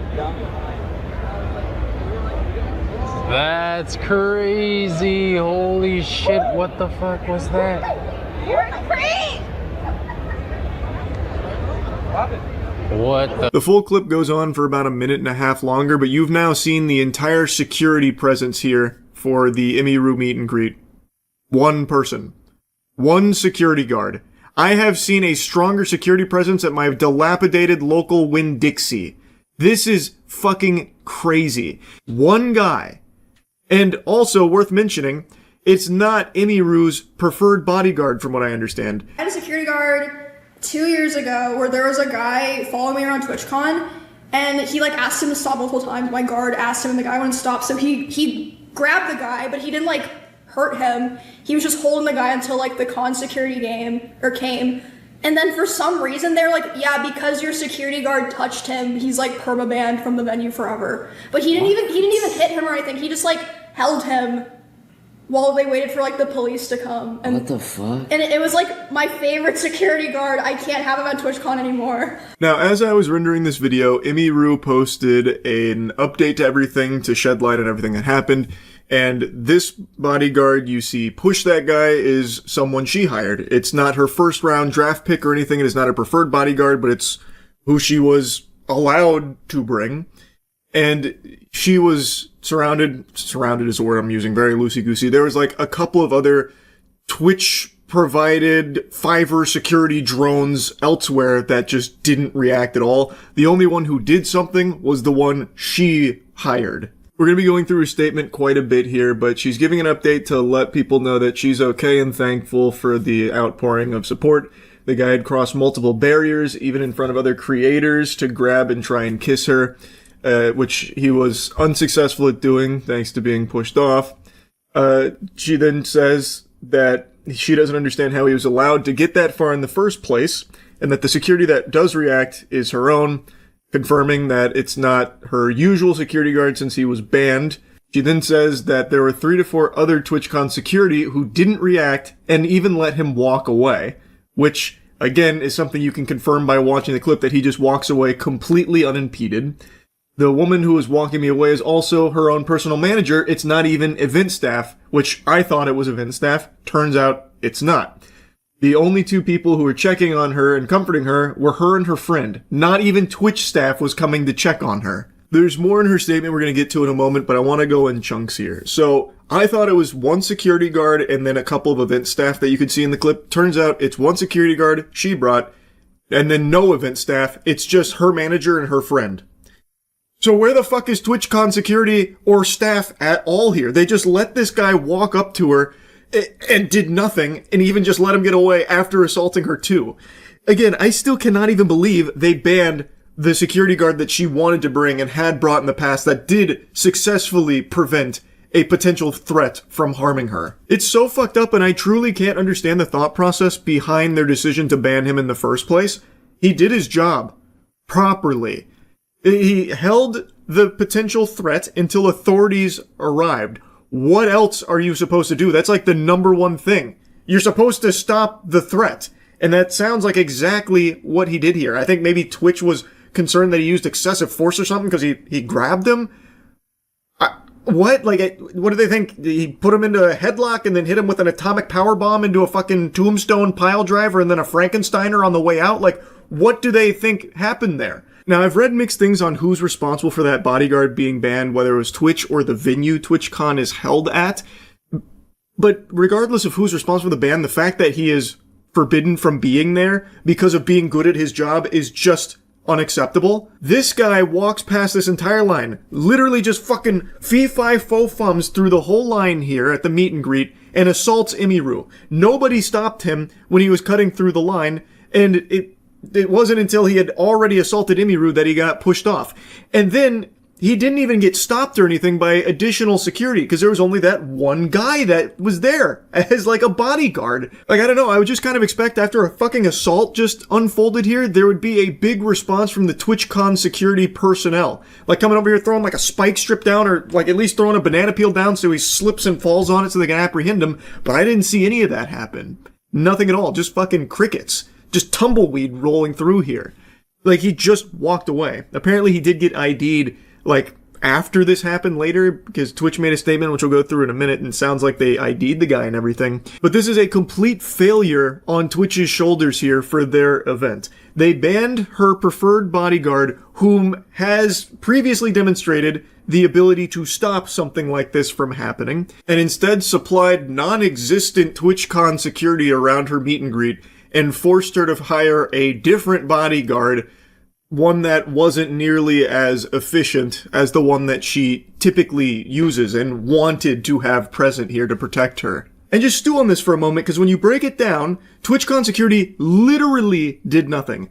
Not only did they not stop the guy before he assaulted Emiru, again, it could have even been a murder or something if he had like a weapon or something. He was not stopped despite plenty of, ample opportunity for them to intervene. Not only did they not stop him, after it happened, they didn't even pursue him. The only one who acted at all, that one security guard, was not a TwitchCon security guard. It was someone Emiru hired, a bodyguard she hired. That was the only person that acted at all. And the only people that checked on Emiru were her team. No one on the TwitchCon event side of things, apparently, according to Emiru. So that means at TwitchCon, the security didn't do anything at all, nor did the event staff do anything to even check on her after this happened. Holy shit. That is inexcusable. I've talked about events and stuff in the past. I've never been to TwitchCon. I have no plans of ever going to TwitchCon or anything even remotely similar to it. And I've always expressed, A, I don't think I'd have fun, and B, I'm always worried about events like that, like legitimate safety concerns. Ever since the Christina Grimmie tragedy, where she was murdered at a meet and greet, I just have a huge hesitation with this kind of thing. Because you never really know who's there and what security looks like. I know prior to TwitchCon, apparently there was a big emphasis on Twitch's side of beefing up their security. I'm not seeing that at all. The proof is not in the pudding here from what I'm seeing. It's extremely concerning that this creep was able to just walk up slowly, mind you. It's not like he charged the stage or something, with a fucking 4-second 40 where they couldn't respond in time. He slowly, calmly walked past everyone. Security, event staff, no one stopped him at all. Like, shit, I got stopped more often trying to go to a lacrosse party in college. Like, they were more vigilant about stopping people from getting into a fucking party, let alone, the actual safety of the guests here at this event. It is just crazy to me because this guy could have had a weapon. He absolutely could have had a weapon. It is just dangerous. It is dangerous, and it's a complete failure on Twitch's part here. Now, like I said, they did make a statement about this. The safety and security of all those attending TwitchCon is our highest priority. The behavior displayed by the individual involved in the incident yesterday involving a high-profile streamer was completely unacceptable and deeply upsetting. In line with existing TwitchCon security protocols, law enforcement and event security were on site and responded to the incident. When? In 7 business days? Where were they? Because, again, in the longer clip, it's 2.5 minutes, and he just walks away. You can see him leaving, and I maybe I missed it, but I didn't see anyone stopping him at any point. We immediately blocked this individual from returning to the TwitchCon premises, and they are banned indefinitely from Twitch, both online and in-person events. We're coordinating with the impacted creators team, and per our standard protocols, continue to cooperate with any law enforcement investigations. We have increased security at the meet and greet attendee check-in point, and we'll have additional security personnel surrounding participating streamers. If you've RSVP'd for a meet and greet, please note that we are unable to accommodate +1s for the remainder of the event. Twitch has zero tolerance for harassment or acts that inhibit the safety and security of our community. Like I said, based on their statement here, it sounds as though they ID'd the guy responsible for this assault here, mentioning that he's been banned on Twitch and from the events. It sounds like there's also going to be additional follow-ups, I believe. That's how it read to me. Now, as a result of the assault that Emiru experienced at their event, they are going to be having a stronger security presence at further meet and greets that are scheduled. The question begs to be asked, why wasn't that an emphasis beforehand?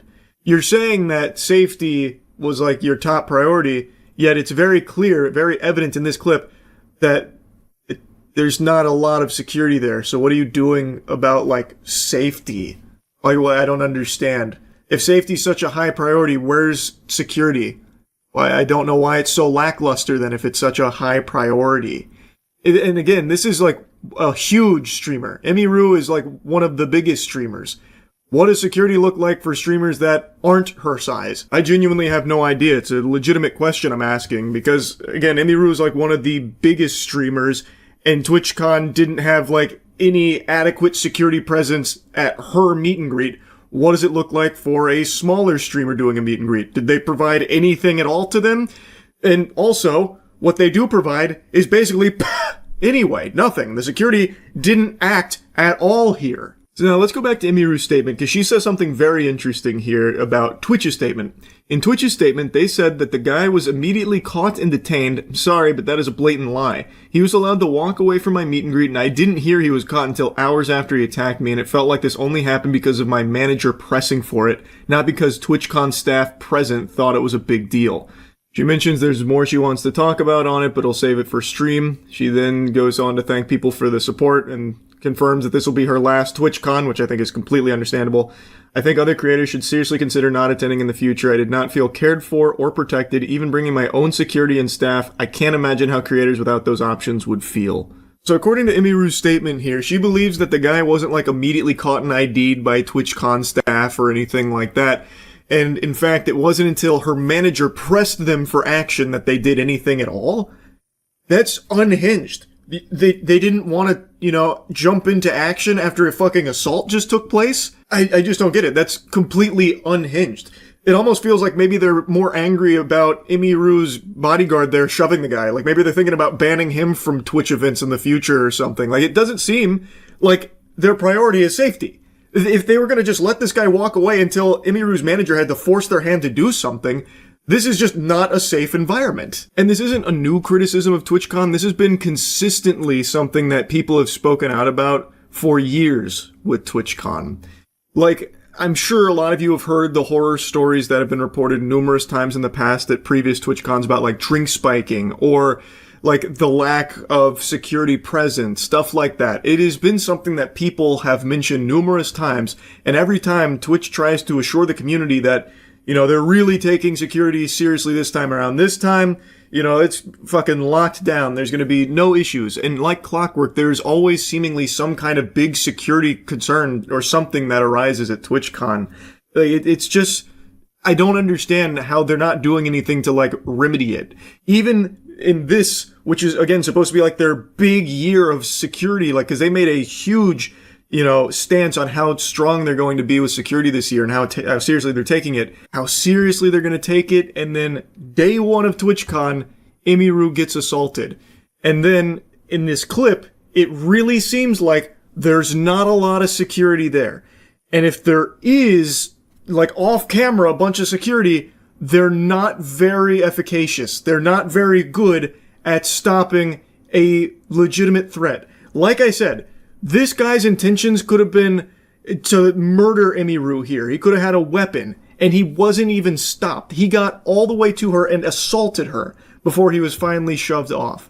Like, there is a real problem. And according to Emiru, it's actually even worse than that on the TwitchCon security side, where they didn't even, want to go after the guy until they were forced to by Emiru's team pressing them for it. So not only did the assault happen under their watch, where they had ample chances to stop that guy, but none of the handful of security that was around intervened in any way, and then didn't do anything to pursue the criminal. That's a crime. That's a crime, and they were just gonna let him get away with that. It's complete lunacy. Emiru mentions that event staff didn't, check on her or anything. What you saw was her team checking on her and, making sure everything's okay. So, what is TwitchCon, where are the event staff and security then? So they don't even check on someone who was just assaulted? They don't even go and see, what just happened? Are you okay? Do you need anything? Nothing at all? That's crazy. It does not feel like safety is a huge priority at TwitchCon. What happened to Emiru is terrible, and it shouldn't have happened at all. It shouldn't happen to her or anybody attending TwitchCon. Another thing I want to briefly mention here. Apparently, Emiru didn't even want to do the meet and greet. She was obligated to in order to keep her show. So I had to cancel my meet and greet because of the stuff, but in order to, I can't cancel my meet and greet and not cancel her show because of the fact that the reason I cancel my meet and greet is I don't want to be in the same place for 2 hours because of people being weird. Okay. And then I'm under contract with them, so I can't cancel one and not cancel the other. Interesting. Oh. So I'm sorry, I kept my meet and greet because I wanted to keep my show. Surely it'll be fine. I'm sorry, Emmy. I'm sure everyone will be nice. It sounds like it was a contractual obligation that if Emiru wanted to keep that show, she would have to do this meet and greet, which is something it doesn't seem like she wanted to do. but was trying to approach it with optimism about people, being nice and not being weird. Unfortunately, that's just not how things panned out. And it's crazy. She didn't even want to do this meet and greet. It's something that it seems Twitch was requiring her to do in order to keep the other thing that she actually did want unrelated to the meet and greet. So she decides to oblige and do this meet and greet, and Twitch doesn't even do the bare minimum of giving her adequate security to protect her. Holy shit. So anyway, I just wanted to talk about this a little bit. That's about it. So yep. I know I've already covered a case similar to this, but this one's even more egregious. A 50-year-old grandmother spent 6 months in the slammer doing hard time because AI tools flagged her as a suspect in a bank fraud case. But it turns out the only fraud here was Jarvis going rogue and for some reason targeting Angela Lips. She spent 6 months behind bars for this. Police in North Dakota, using AI facial recognition technology that they must have found on fucking Temu, flagged her as a suspect in a bank fraud case in North Dakota.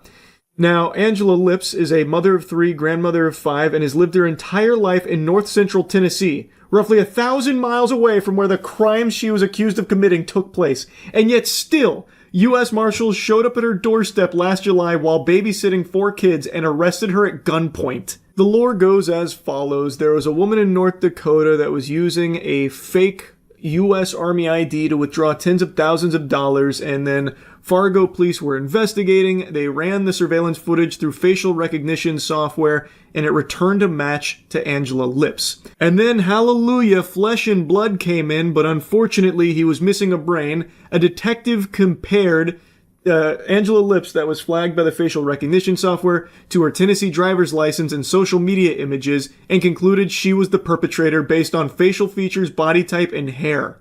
Nobody from the department contacted Lips before U.S. Marshals arrested her at gunpoint on July 14th while babysitting those 4 kids. I already know exactly how that detective's thorough analysis went, because we'd actually already seen this before in the last case I covered of AI incorrectly identifying a suspect and leading to an innocent person being arrested. In that last incident, what happened is the authorities were comparing, AI had flagged somebody, and they were comparing driver's license to the picture, and he just basically said, well, alright, if AI says so. There is this blind trust in AI from authorities like this to just do their job for them. So I feel pretty confident that this detective most likely just did the exact same thing, like, alright, AI said it, and AI's never wrong. She's definitely guilty. Let's, sick the Pinkertons on her. Let's get the U.S. Marshals. We'll rappel down. We'll blast through the windows. Maybe let's tear gas that bitch. Let's go hog wild. We already know she's guilty. AI's flagged her. I imagine that's exactly how that went. It is incomprehensible that they acted solely off of AI saying that this is probably that person in the video. They didn't contact her, they didn't question her, they did no actual investigation of this woman before swooping in with the U.S. Marshals holding her at gunpoint in front of the children that she was babysitting. And then it only gets worse from there, because she sat in jail for 108 agonizing days before North Dakota officers collected her, and her attorney, Jay Greenwood, immediately requested her bank records, and Fargo police finally met with Greenwood and Angela on December 19th, 5 months after her arrest, and records showed that she was buying cigarettes and depositing Social Security checks in Tennessee at the time police placed her in Fargo. So she literally could not be the suspect guilty of bank fraud in North Dakota.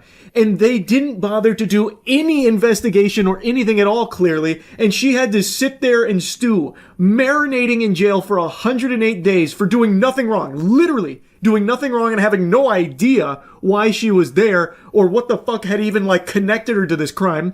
The case was eventually dismissed on Christmas Eve, but the damage had already been done. She had no money, no coat, no way home, and subsequently lost her house, her car, and her dog. This fucking ruined her life, and she did nothing wrong. This just goes to show you nobody is safe. Literally, no one is safe. You right now watching this, you at any moment can get flagged by AI systems as a huge criminal, and it seems like police won't even bother to investigate. They'll just take AI's word and come swoop you up at gunpoint, and then you'll sit in jail for like 6 months before they'll finally even entertain the idea of an investigation from the sound of things. This is just total clown shit. This is terrifying. You can do nothing wrong and still just end up in jail, confused, cock in hand, wondering what the fuck is happening. And they won't even investigate. They just listen to AI as if it's God. They worship it. It's like, it's shocking to me. It's scary. She lost her house, her car, and her dog. And they're doing nothing to like compensate her for this or anything. And when they did finally dismiss the case, it sounds like they just like kicked her to the curb, literally dumped her outside, potato sacked her, threw her out like a, fucking bowl of dirty tomatoes, and just said, good luck, find your own way home. Just kidding. I know you lost it. It's wild just how out of control this is. And this is not an isolated incident. As I've said, I've already covered a case similar to this, but not quite to this extreme. The other person who was found guilty by AI, even though they had done nothing wrong, they were not guilty. AI false flagged them. That person was pretty quickly exonerated. This took 6 months and actually ruined her life.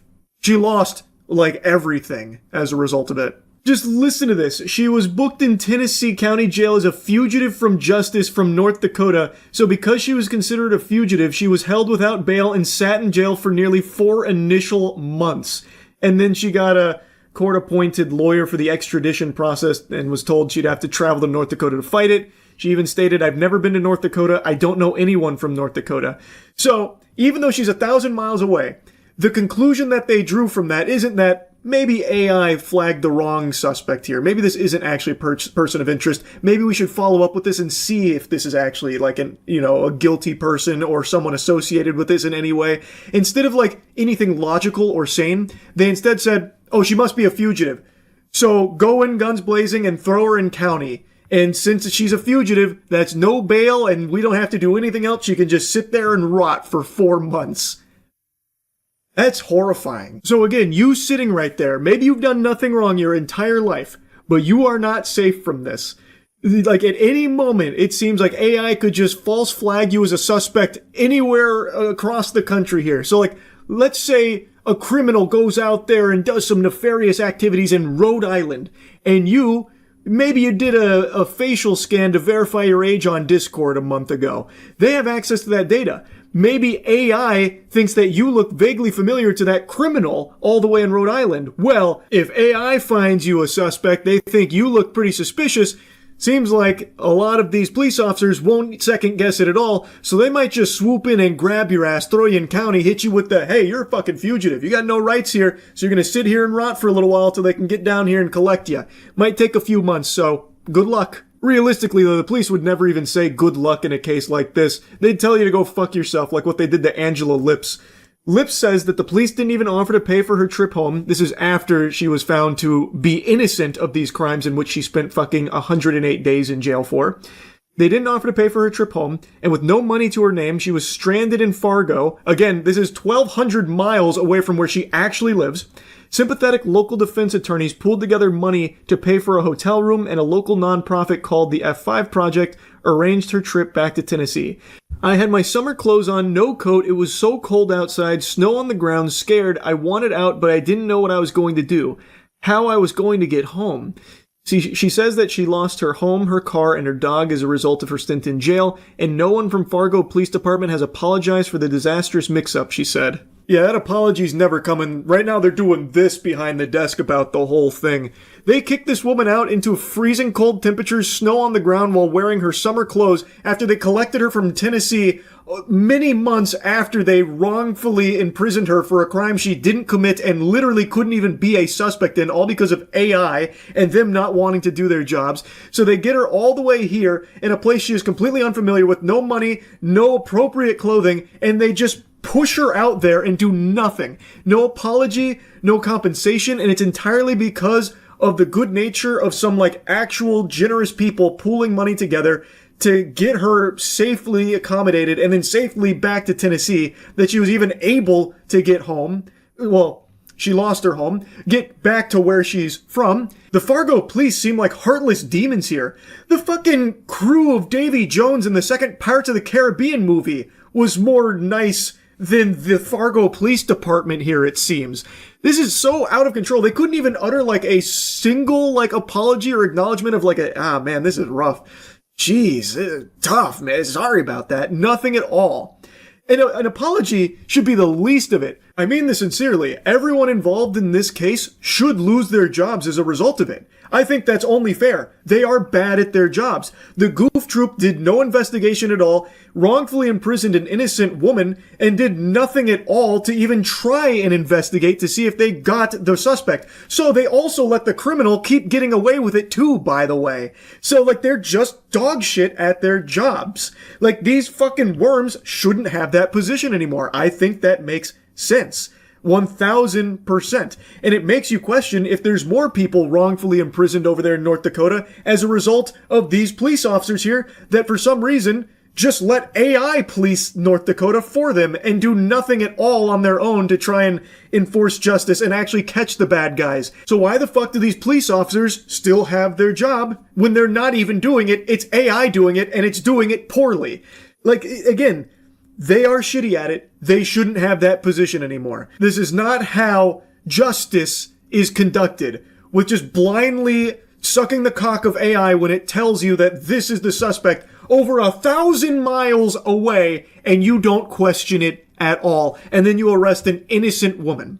This should be a much bigger deal. This should be a much more alarming case everyone should be talking about, because this is a woman who's not even in the same fucking state that has now just spent 6 months in jail over doing nothing. She did nothing wrong. I had no idea what was going on or why. And then ended up getting kicked out of the police department in a state she's not from, with no appropriate clothing for the weather, no money, no transportation, no means of getting home or anything at all, and not a single attempt from the police to try and rectify this, not a single apology from them, no compensation or anything, even though it is solely their fault, entirely their own fault. And they're not even responsible to get her, like, home. They can't even do, like, the bare minimum of getting her back home over 1,000 miles away from where they've just kicked her out over their own embarrassing fuck up, mind you. Like, this is just completely unacceptable. It's like she should be getting oodles of cash from these fucking idiots who have had a deep negative impact on her life. She lost so much from this and they're not doing anything? How is that okay? They need to be punished. She should be compensated in a big way. This actually infuriated me learning about this story. And again, like I said, this isn't the only time it's happened, but this is by far the most extreme example of it happening. But yeah, this shit really grinded my gears, so I really wanted to talk about it. That's about it. So yep. Are we staring down the pipe of the end times?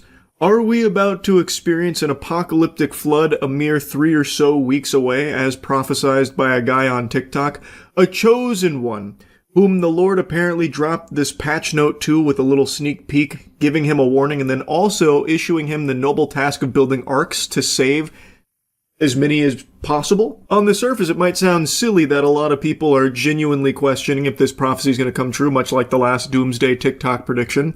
But when you really dive into the meat and potatoes of it and get into the weeds, it's even sillier that anyone, even a single person, would for some reason believe this. It is always just a source, trust me bro type moment. A guy on TikTok claims he received a vision from God, and he draws a big distinction that this is not a prophecy per se, just a vision of the end. That on December 25th, the world would, start flooding, wiping us all out, and that he is now, going the route of Noah, needing to build arks to save people.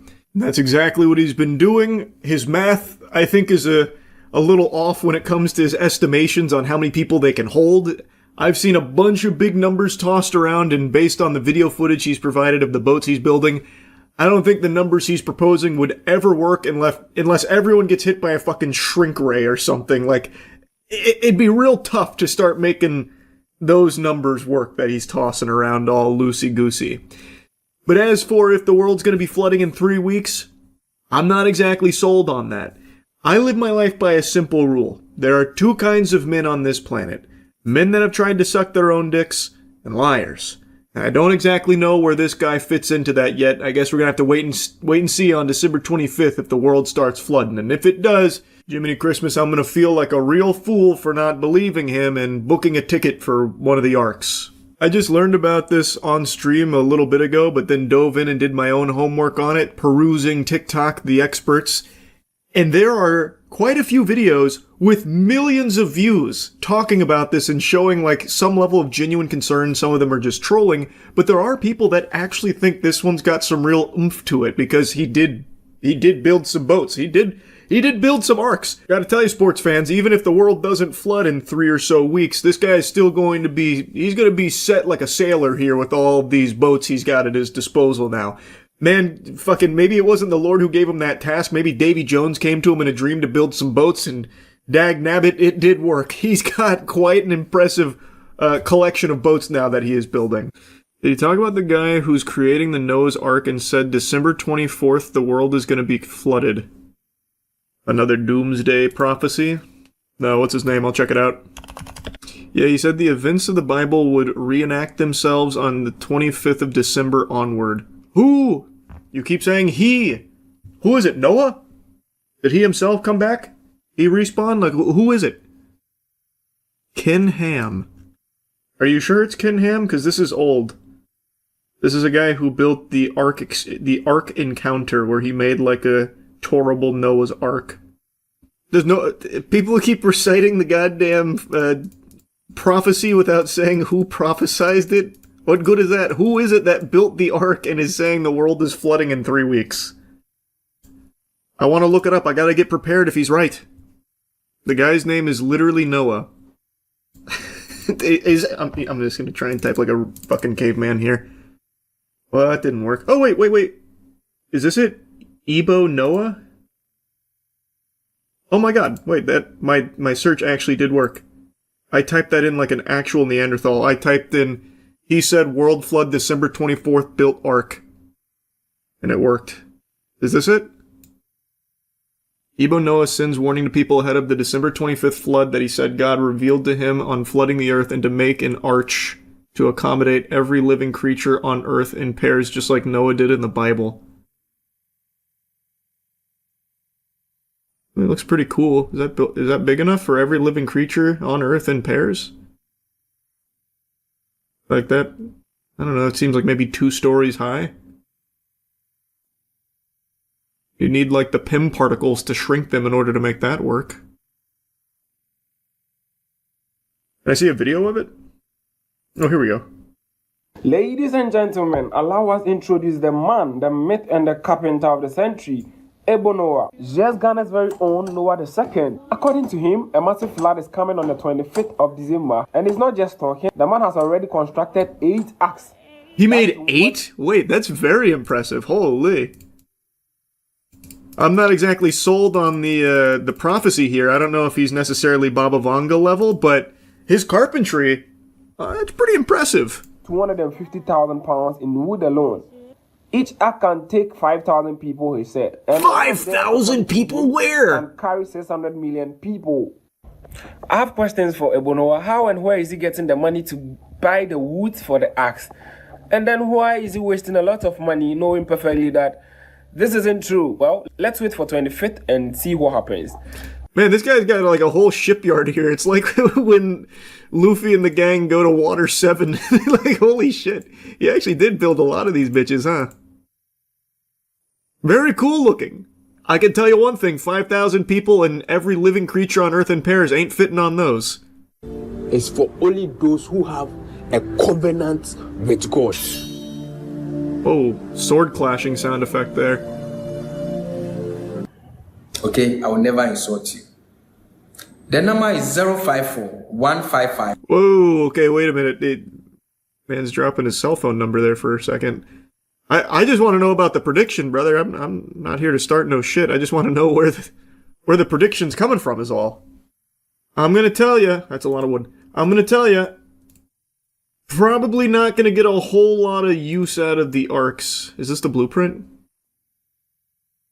Because it is not that big, I'll tell you that. God literally said he'd never flood the earth again. It's why he made the rainbow. Ah, someone that actually read the Bible. You're right. But he also said no one would ever know when he was going to do it. No man would ever see it coming. I am curious if, this happens all the time now with, doomsday prophecies, and people do believe it. But I wonder in this case how many people actually think the world is flooding in 3 weeks. And if there's a lot of people right now booking flights to Ghana to get on his arks. I'd be very interested to know. I can't imagine it's like a ton of people. But even just a handful would be fascinating. Maybe you're just trying to start a boat business and this is the hook. What a banger marketing scheme that would be. I had this dream about the world flooding, so I built these boats. Didn't flood. But now I'm selling these boats. You too can own your own ark.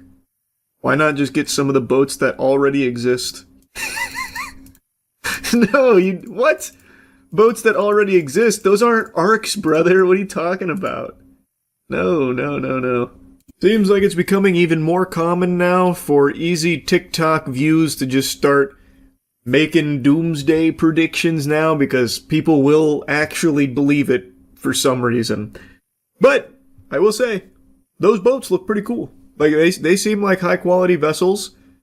Don't know if they're going to get much of a workout when it comes to like a global flood or anything, but I bet they'd be a lot of fun to take out for a spin regardless. Anyway though, that's really about it. So yeah. Every day we inch closer and closer to the bleak future where nobody owns anything. Even the idea of ownership is looking like a foreign concept of a long-forgotten age, as every corporate vampire zombie husk worm person is scrambling to try and shove this idea down your throat that you will be happier owning nothing. You will own nothing and be happy. I know I've yapped about this a lot over the last 2 or 3 years, but that's because it's been accelerating at such an alarming pace. Look at this newest development here. You can now lease a PlayStation 5. Zoinks! Certified turbo zoinks moment if I've ever seen one. This is all fart, no poop. This shit is fucking foul. You have a plethora of really enticing options here to choose from €10 a month up to 17 depending on the model and I guess the duration of the lease. This is fucking outlandish. This is some hogwash.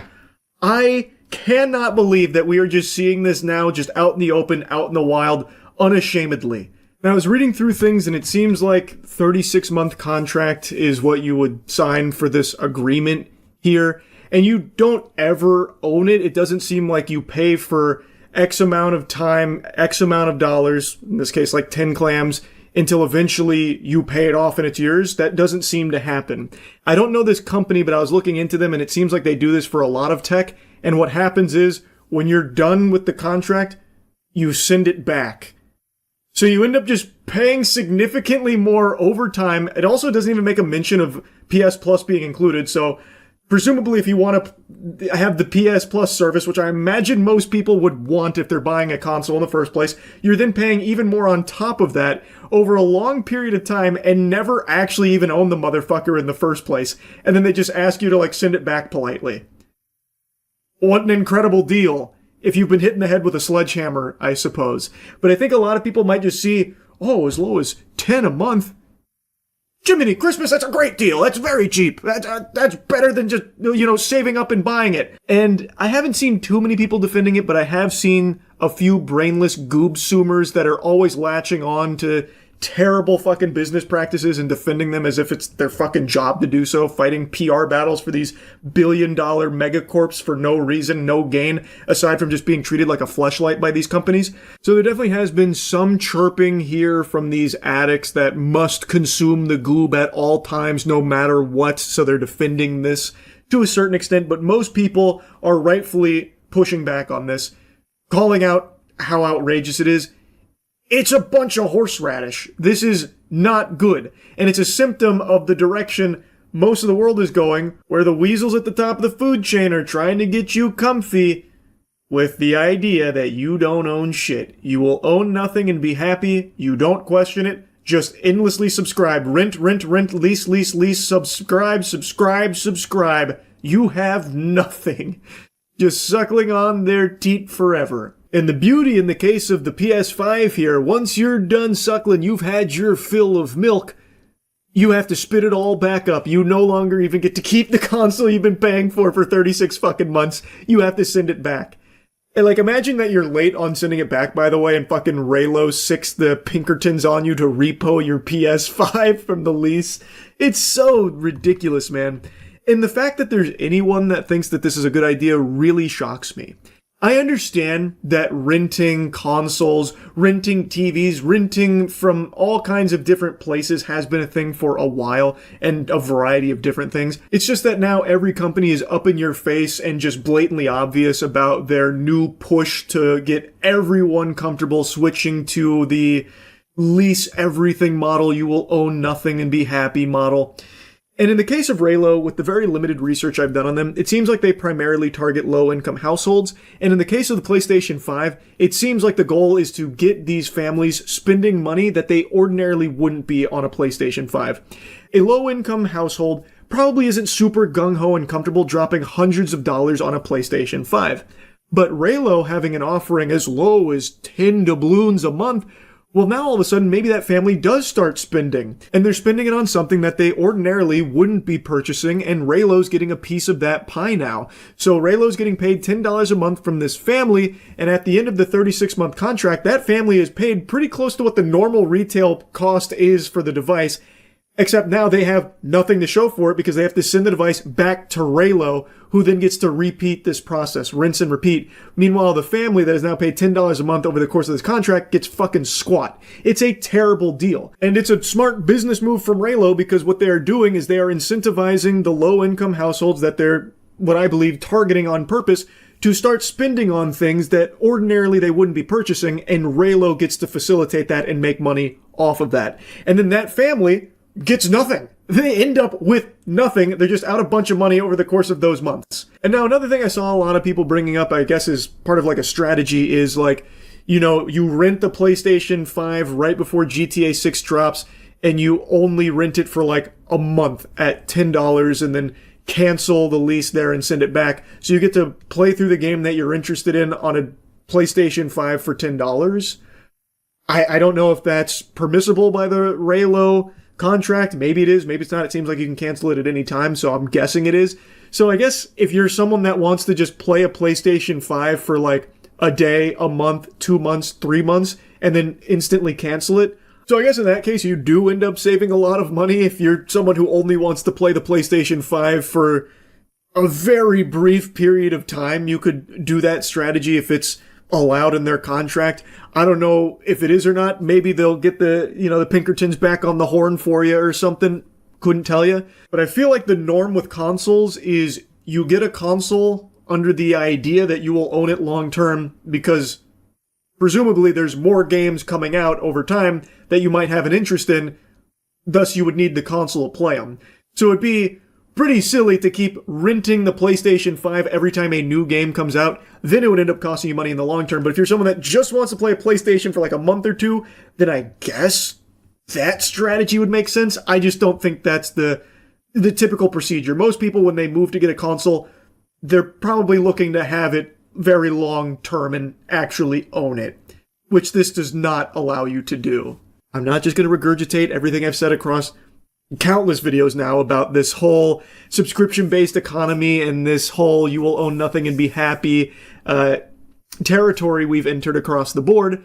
I think as it's beaten time and time again by these corporations, people will just come to accept it, and something like leasing a PlayStation 5 will no longer be like a weird, wacky, wild thing that's outrageous. People will just accept it as totally standard business practice. Like, 'cause think, not too long ago, Klarna was advertising how you can put fucking burritos on Klarna. You can lease burritos, and now you can lease your goddamn PlayStation 5, soon to be everything else in your life. The idea of ownership dying. Not just dying, being murdered, executed in cold blood, defiled, the corpse being dragged through the streets, paraded, mutilated, and taking the place of ownership becomes the idea, imagination of having something that's yours. when it's not and never will be. And I shudder to picture that future where you're the weirdo for not wanting to lease your fucking Five Guys burger. People will look at you like some kind of circus freak because you want to actually, like, own something. Get a load of this guy. This geriatric fossil tried to buy a PlayStation 7 instead of just putting it on fucking Klarna. And this push that the whole world has made to everything going subscription based and like lease instead of own, rent instead of buy, it's trash.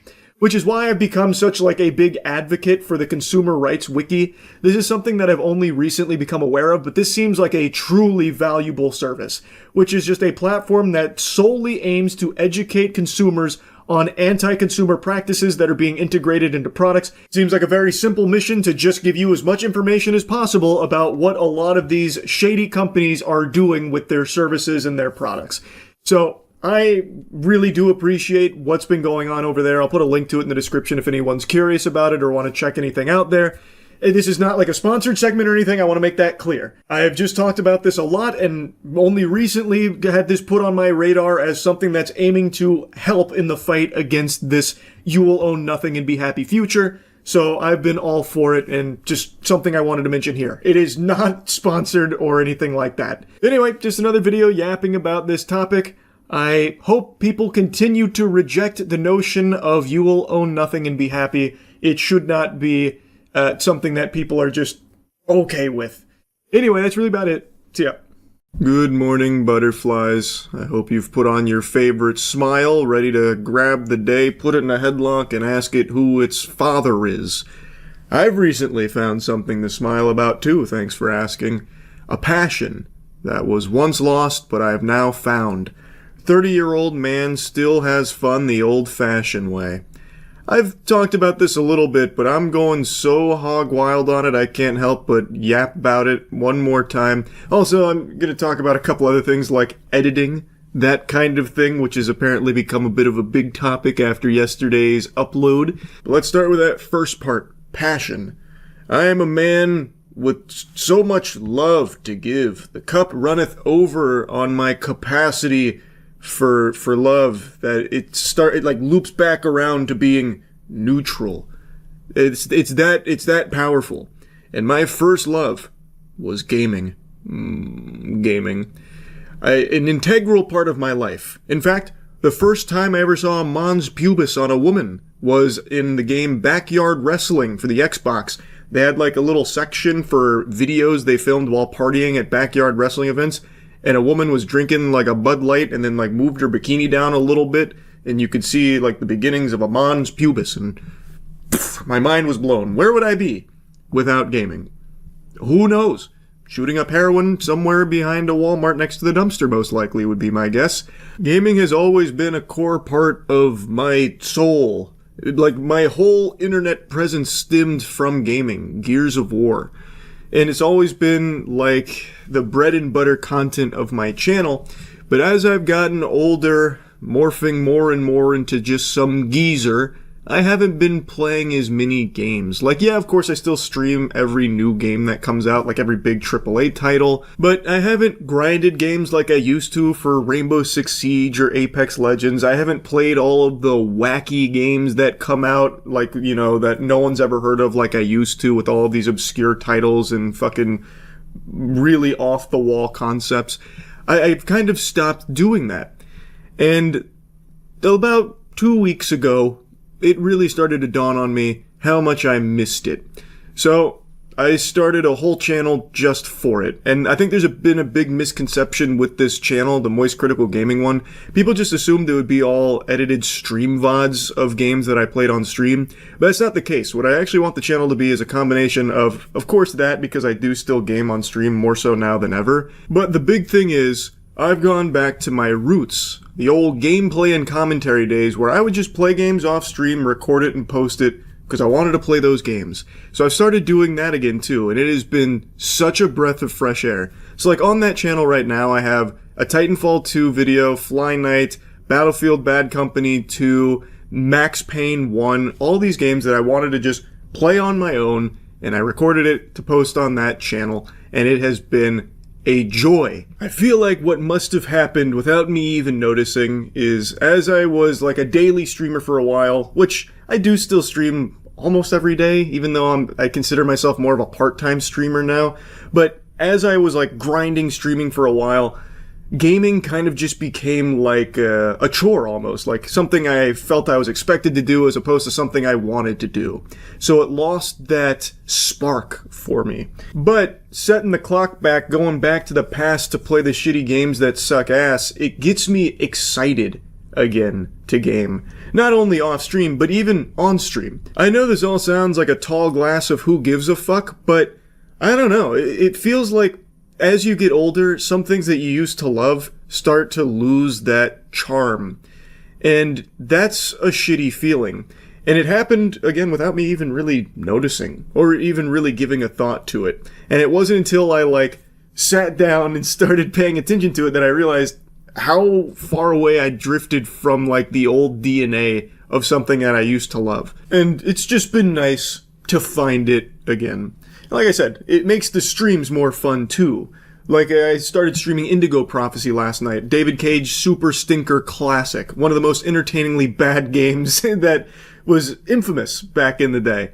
And now I'm playing through that. And I've never finished that game, I don't think. Which is another thing. Even though I would be playing games over the last 5 or so years, most of the time I wouldn't even finish them. Like, I became notorious for not, like, starting Yakuza games and not finishing them.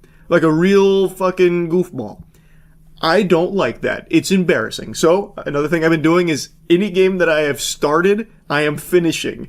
Like, no ifs, ands, or buts about it. And that does include Death Stranding 2, which drops in 2 days, and I am not looking forward to it. A lot of Kojima fans just hit their keyboards real hard to say some mean stuff about my lack of palate, but I hate the gameplay loop of Death Stranding. I think it is the most mind-numbingly boring, tedious for the sake of tedium shit. I love the universe of Death Stranding, I love the writing, I love the characters, I love everything else about that game, except for the core gameplay loop of delivering packages while stumbling and pissing your pants. I hate that. I like the gunplay of it too. I also like some of the gameplay ideas of it, but since the core loop seems to be, again, that same shit from the first one of just fucking stumbling over pebbles while delivering heavy loads of packages, I am not excited. But I'm going to eat my vegetables and I will finish that game too, goddammit. Anyway, I got off on a tangent there. But yeah, I found the passion again for gaming. That's the point of that. Next thing is editing.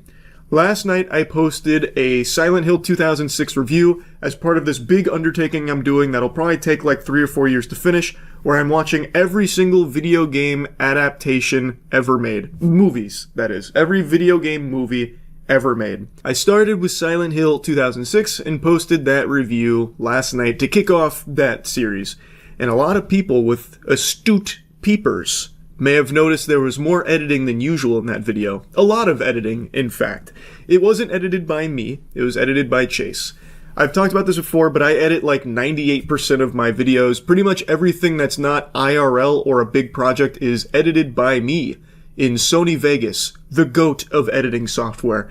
I use 2 things to edit: the cutting tool and the moving mouse tool to push them together. Which isn't a tool, I just move it with my mouse. So I use 1 tool for editing, and it's just cutting. So that's the vast majority of my content, but the ones that are IRL or bigger projects I give to Aaron, Chase, or Edgar. And Chase edited that one, and I told him to just go hog wild with it. I told him to go absolutely ballistic with editing, because I wanted it to be very over the top, very fun, very silly, and I think he absolutely crushed it in that department. And a lot of people were taken by surprise, the big time jump scare of seeing like zany edits in a video I've posted. Which, by the way, this isn't the first time either. I've posted plenty of videos here that do have quite a bit of editing. Now this probably has the most, though. For sure. Now, if it's not your cup of tea, it's not your cup of tea. There's no problem with that whatsoever. There's going to be different tastes. I hate cherries. Other people love cherries. And there's nothing wrong with that at all. I think that is totally fine. And it is very different. So I have no doubt that there's a lot of people that probably don't like that style all that much. And a lot of people had this idea that this was going to be every video going forward, this kind of editing style.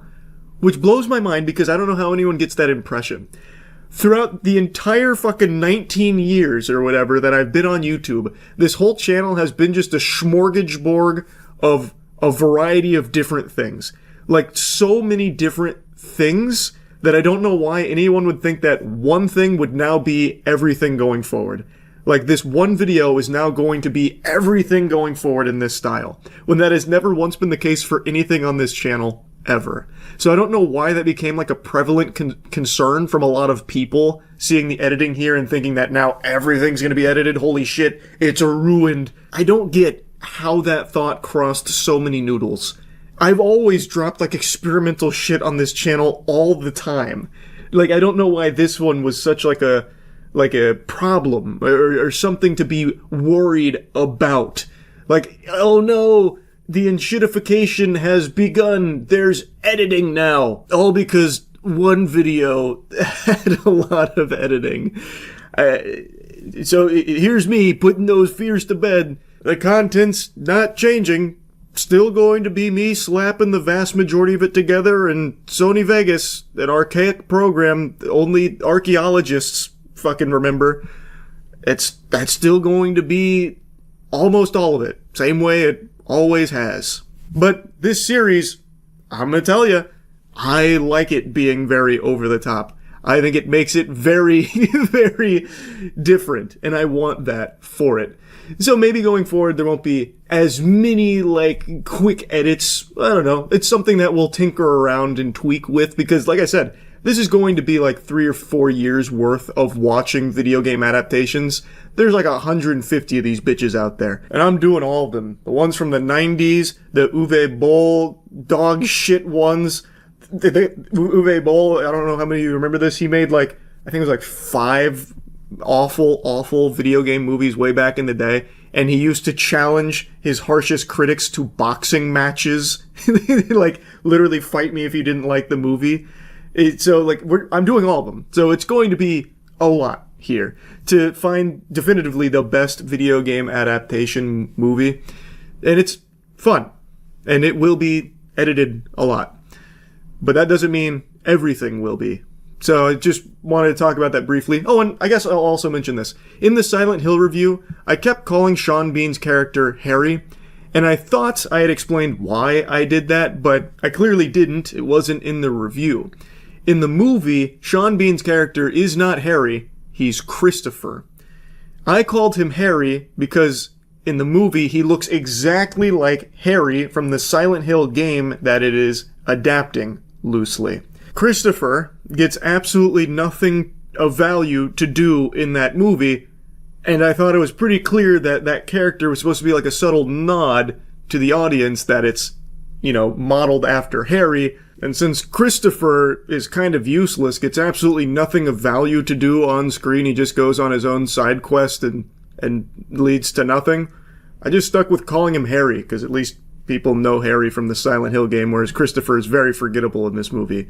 Though, there's a kind of a spoiler going ahead, in the second Silent Hill film, Christopher does do more of what Harry did in Silent Hill 3. So, like, it's pretty clear it's supposed to be Harry.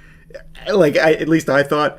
And so I just kept calling him Harry in that review. But I probably should have just called him by his actual character name, because it ended up being very confusing for people that have actually seen the movie. Anyway, that's enough yapping. Just wanted to talk about these few things. That's really about it. So yeah.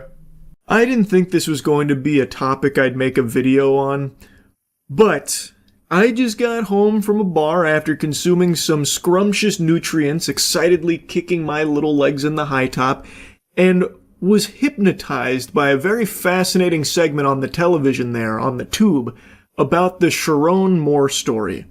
And I feel like that had to be a divine sign from God himself that I should yap about this further. Because I've only scratched the surface of the Sharon Moore case on stream a few days ago. But the whole thing, like the meat and potatoes, is so wacky I can't help but blabber about it further. For those that don't know, Sharon Moore is the former head coach of the Michigan football team. And in the course of 24 hours, his entire life came crumbling down, and Goonergate was fully opened into the wild life of Sharon Moore and his uncontrollable, insatiable appetite to goon and cheat on his wife. Sharon Moore is a married man. He has 3 kids of his own. It was revealed that he had been having a relationship with a staff member. It had apparently been going on for some time, and it began to sour, eventually coming to light. Once it did, things really started to spiral. It was getting flushed down the tubes real quick. He lost his position as the head coach of the Michigan football team. Within 24 hours, he broke into that staffer's apartment, grabbed some knives, and threatened to kill himself in front of her, blaming her, saying that his blood would be on her hands. He was then arrested for this, and now there is an Inside Edition clip to showcase what's coming next in all of this. And not only all of that, but it's also been revealed from some OnlyFans models that allegedly he had been messaging them, apparently even one time during halftime of their Ohio State game, looking for a bit of canoodling. According to one of the OnlyFans models, he was even trying to leverage a foursome. It's a shocking image as embattled University of Michigan head coach Sharon Moore makes his first court appearance today, a shell of the football leader he once was. During the hearing, the prosecutor detailed the harrowing allegations that Moore broke into the home of his executive assistant, Paige Shiver, and threatened to kill himself. Now again, it's important to keep in mind, this all happened in like a day. The affair coming to light, him losing his job, him breaking into the house, him then getting arrested. This is like if there was a scene in Adam Sandler's Click where he fast-forwarded through his own downfall. This is an impressive speedrun for just how much he fucked up his life in one day. Now, granted, the affair was over a long period of time. That was a conscious decision he made over and over again to cheat on his wife, betraying his wife and also his entire family. That didn't happen in just a day, but everything else did. He came to her apartment, barged his way into that apartment, immediately then proceeded to a kitchen drawer, grabbed several butter knives and a pair of kitchen scissors, and began to threaten his own life. I'm going to kill myself. I'm going to make you watch. My blood is on your hands. That is some evil shit right there. That is downright diabolical. So he was clearly off his gourd after what had happened earlier that day, and I guess in this heated rage, broke into her apartment to do this and then grabbed a bunch of butter knives.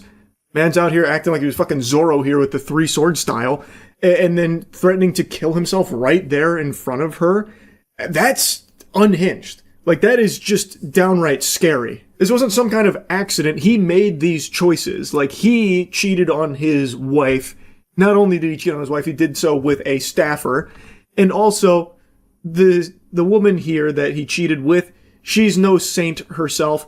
She had to have known that Sharon Moore was married. That's not exactly a secret. That is very open information. They have even been at the games, like his wife and kids. Like, she would have known that and still chose to engage in this affair with him. According to this report here, she received a pretty substantial salary bump, going up 55% as she was promoted to the executive assistant to Sharon Moore. That's probably just a coinky-dink, though. I don't think there's any correlation between these two things. If I had to spitball a guess, I would say she got this promotion through, just really putting a lot of elbow grease and a lot of chutzpah into her previous position that Sharon Moore couldn't help but promote her. I don't think it had anything to do with the two of them, with the extracurricular bedroom ham sandwiches they were making behind his wife's back. But yeah, Paige here is not exactly an angel. Again, there's no way she wouldn't have known that Sharon Moore was married. That was not a secret, and even if he tried to lie about that to her, all she had to do was type his name in on Google, and you're immediately bombarded with pictures of his wife and his kids at the games and stuff. She probably even met them at some point, if I had to guess. Like, it's this whole thing from top to bottom is just sad. My heart breaks for his family. That is just the ultimate fucking betrayal. He has been charged with home invasion, stalking, and breaking and entering. Bond was set at $25,000, and he will be required to wear GPS monitoring. He was also ordered not to have any contact with the woman. His lawyer, Joseph Simon, spoke to a crush of reporters. Do you know where he's going to be able to stay after this? Is he going to be able to go home? I'm just going to not answer that question. Fair enough. Can you answer my question, please? How many OnlyFans models was he DMing to try and fuck? Please, any comment on the number there, because it seems like a very high quantity. This man was a turbo gooner. There's been a flood of claims from numerous OnlyFans models that he had messaged them and he was apparently subscribed to tons of them paying a lot of money for the OnlyFans content. This dude was so deep in the goon that there's claims he even messaged an OnlyFans model during halftime of the Ohio State game earlier this year. This guy was fucking lost in it. He was actually just all consumed by the goon. Like, I wouldn't be surprised if this guy somehow found a picture of my foot online and tried to subscribe to its OnlyFans page. Now, apparently, like, this is the most notable one.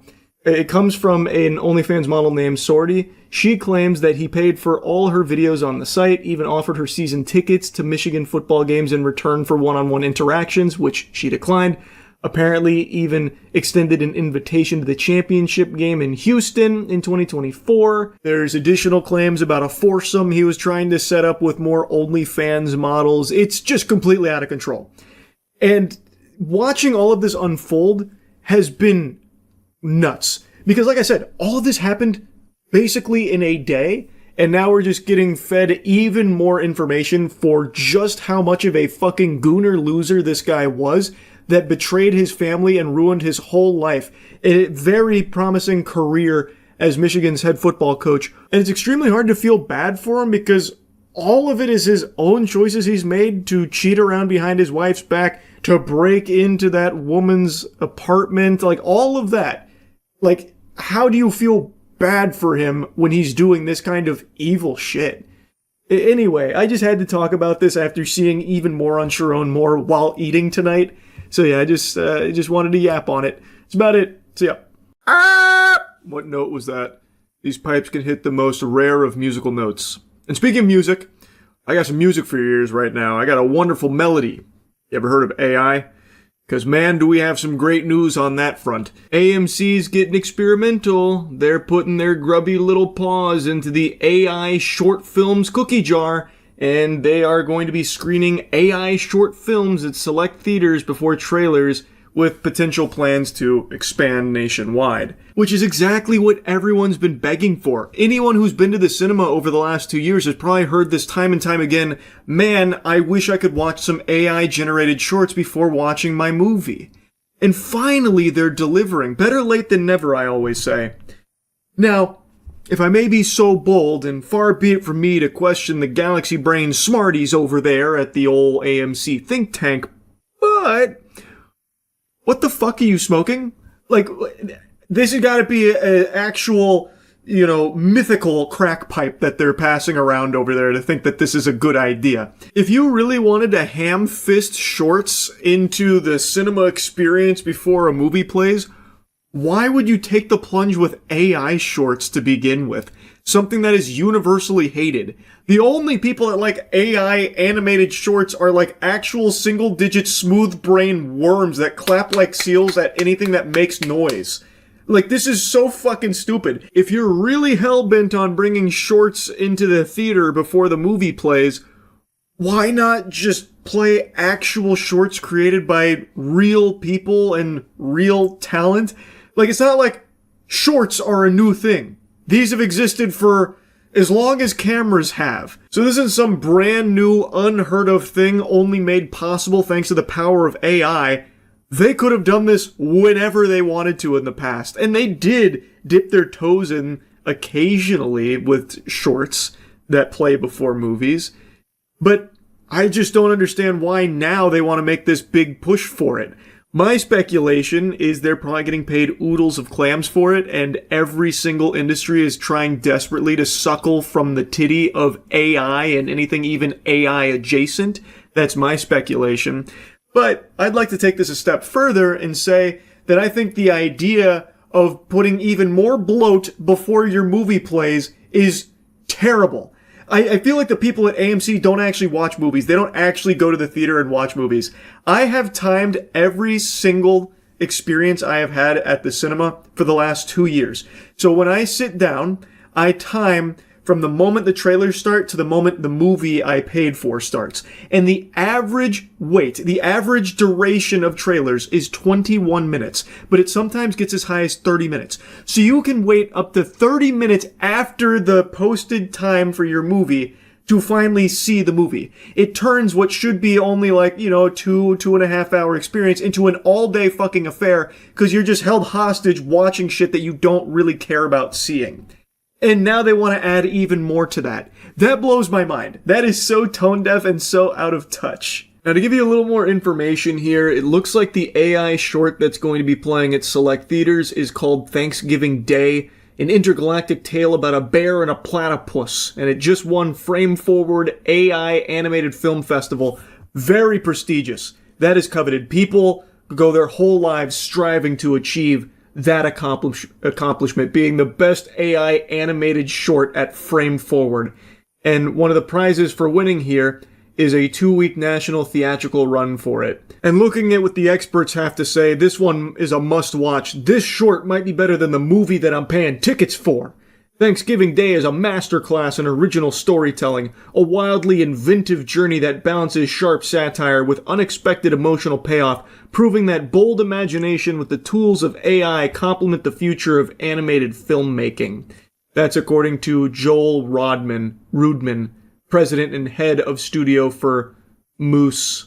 And then, of course, jurist Neil Paris from Google's 100 Zeros, whatever the fuck that is, what the hell? I feel like I just read an Xbox Live gamertag. Said, Thanksgiving Day is an imaginative... Jesus, it made me dyslexic. Thanksgiving Day is an imaginative and funny short showcasing AI's ability to unlock imagination for animated storytelling. Thank God, it's fully unlocked now. Before, it was forbidden. You couldn't tell stories without AI. But, thankfully, those are prehistoric times now. That's ancient. Obsolete. Now, I decided to take a peek at Frame Forward's little trailer here, and I got to be blessed with a little bit of footage of Thanksgiving Day, and wow, I gotta tell you, they're underselling how good it looks. The future of filmmaking is unfolding now. Welcome to the Frame Forward AI Film Contest.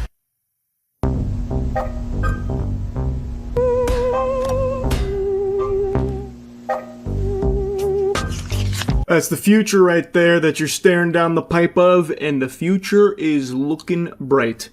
I always find it fucking adorable that they say directed by or credited as a director for typing in the sentences to the AI generation tools. That is super cute. That's me calling myself a chef every time I make myself a bowl of cereal. Anyway though, I'll stop yapping on the AMC stuff for now because there's one other thing I want to talk about, and it's something Matt sent me. Apparently there is a big video going around about AI camera tools that are being used at like a coffee shop to track the efficiency of their workers as well as monitor behavior of the customers, which is finally some good news here and a positive implementation of AI because people are always demanding more Big Brother breathing down our necks. So this is great, so that way customers know that they are secure being constantly monitored by the eye in the sky, and employees can be happy knowing that the corporation is watching them every second of every day to ensure their productivity is high enough so that way they can train AI to replace them in the future. Now here's the clip that's apparently been going around. You can see Anna's got 20 cups over there, Elena 10 cups, and you also have the time that the customers have been there, I suppose, on their computers, fiddling around, sitting around. And the idea here is, from a corporation perspective, they can look at what employees are working real hard and no doubt reward them. You know, companies do love to do that. But on the flip side of that, unfortunately, you know, Olga over there's only got 3 cups. So maybe they're thinking about letting her go. Maybe they'll fire her because her cup efficiency isn't what it should be compared to someone like Anna, who's really putting her best foot forward here. Now, buckle your seatbelt because things get a little weird and wacky here. So it's referred to as NeuroSpot Barista Staff Control and Customer Monitoring Module, something like that. And when you look up NeuroSpot to try and get information on this technology, you find this, a speech therapy platform called NeuroSpot. And if you dig a little bit deeper, you find this exact same video posted onto Reddit 2 years ago with people speculating that it's not real and it's actually just a bunch of baloney and it's more of like a conceptual piece, not like an actual tool that's being implemented or anything like that. But then, when you go a step further, it was like the third page of Google for me, I found this website. It's sparksnet.com/blog, NeuroSpot CCTV AI video analytics, turning surveillance into smart strategy. And this site it's peculiar. Something fishy is afoot here. So, when you read it, it's very clear that a lot of this feels ChatGPT generated, not legitimate. But then when you go down here for like how NeuroSpot works, brains behind the lens. At the center of NeuroSpot is video intelligence powered by AI. Here's what it can do. Facial recognition, not who came into the building, but real-time monitoring of attendance, VIP customer identification, or access control. Object and behavior detection, spot a weapon, detect suspicious loitering, alert on a fall, or identify someone entering a restricted area. Audio analytics, hearing a breaking glass or raised voice, NeuroSpot listens and alerts you. Predictive analysis, it doesn't just show you what's happening, it tells you what might happen next based on historical trends, actually doing like a fucking Minority Report thing there. Natural language interaction, want to ask, show me all incidents from last Tuesday between 2 to 4 p.m.? NeuroSpot understands and responds. This is not a watch and wait tool, it's a proactive partner in your day-to-day operations. So basically, you get a fucking Tony Stark Jarvis. And then down here is where things, I think, go real cattywampus real quick. NeuroSpot is not just for big tech firms or high-security buildings, it's smart analytics catered to a wide range of industries. Hospitals. Track table occupancy in real time. Track table occupancy in real time? Like, what, in the cafeteria of a hospital? Okay, maybe. Monitor plate presentation and cleanliness. Again, that feels like it's not the most pressing concern when it comes to hospitals. I don't think you'd care that much to be checking the cameras looking for plate cleanliness in the hospital cafeteria. Analyze customer mood and football. Is that important in hospitals? The customer's mood and football? Also, let's assume that this is a big misunderstanding, a big typo. They meant to put this in the sports bar section for why people would want the NeuroSpot CCTV AI tool.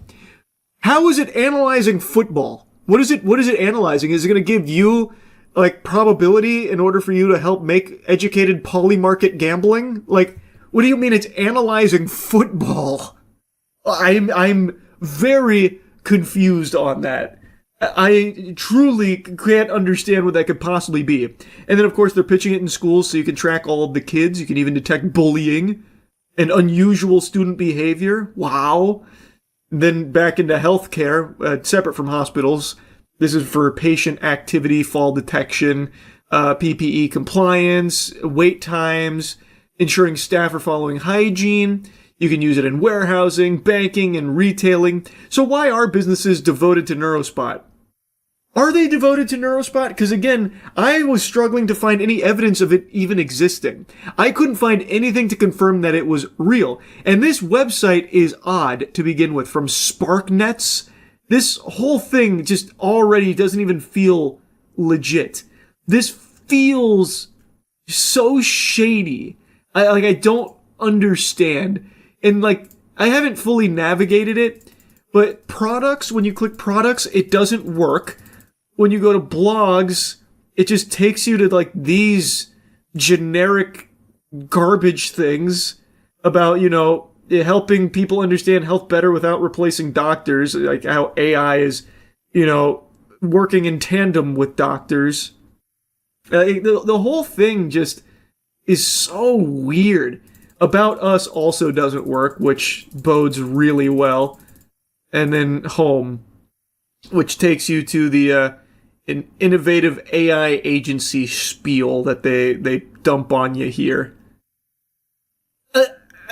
I'm really skeptical if the NeuroSpot is actually a real thing, because I just don't really trust this, so I don't even think that what is in that video, what's presented in that video, is a real tool. Feels like it's just a fake piece, especially when you really stop to look at it. Why? Here, let me go full cam.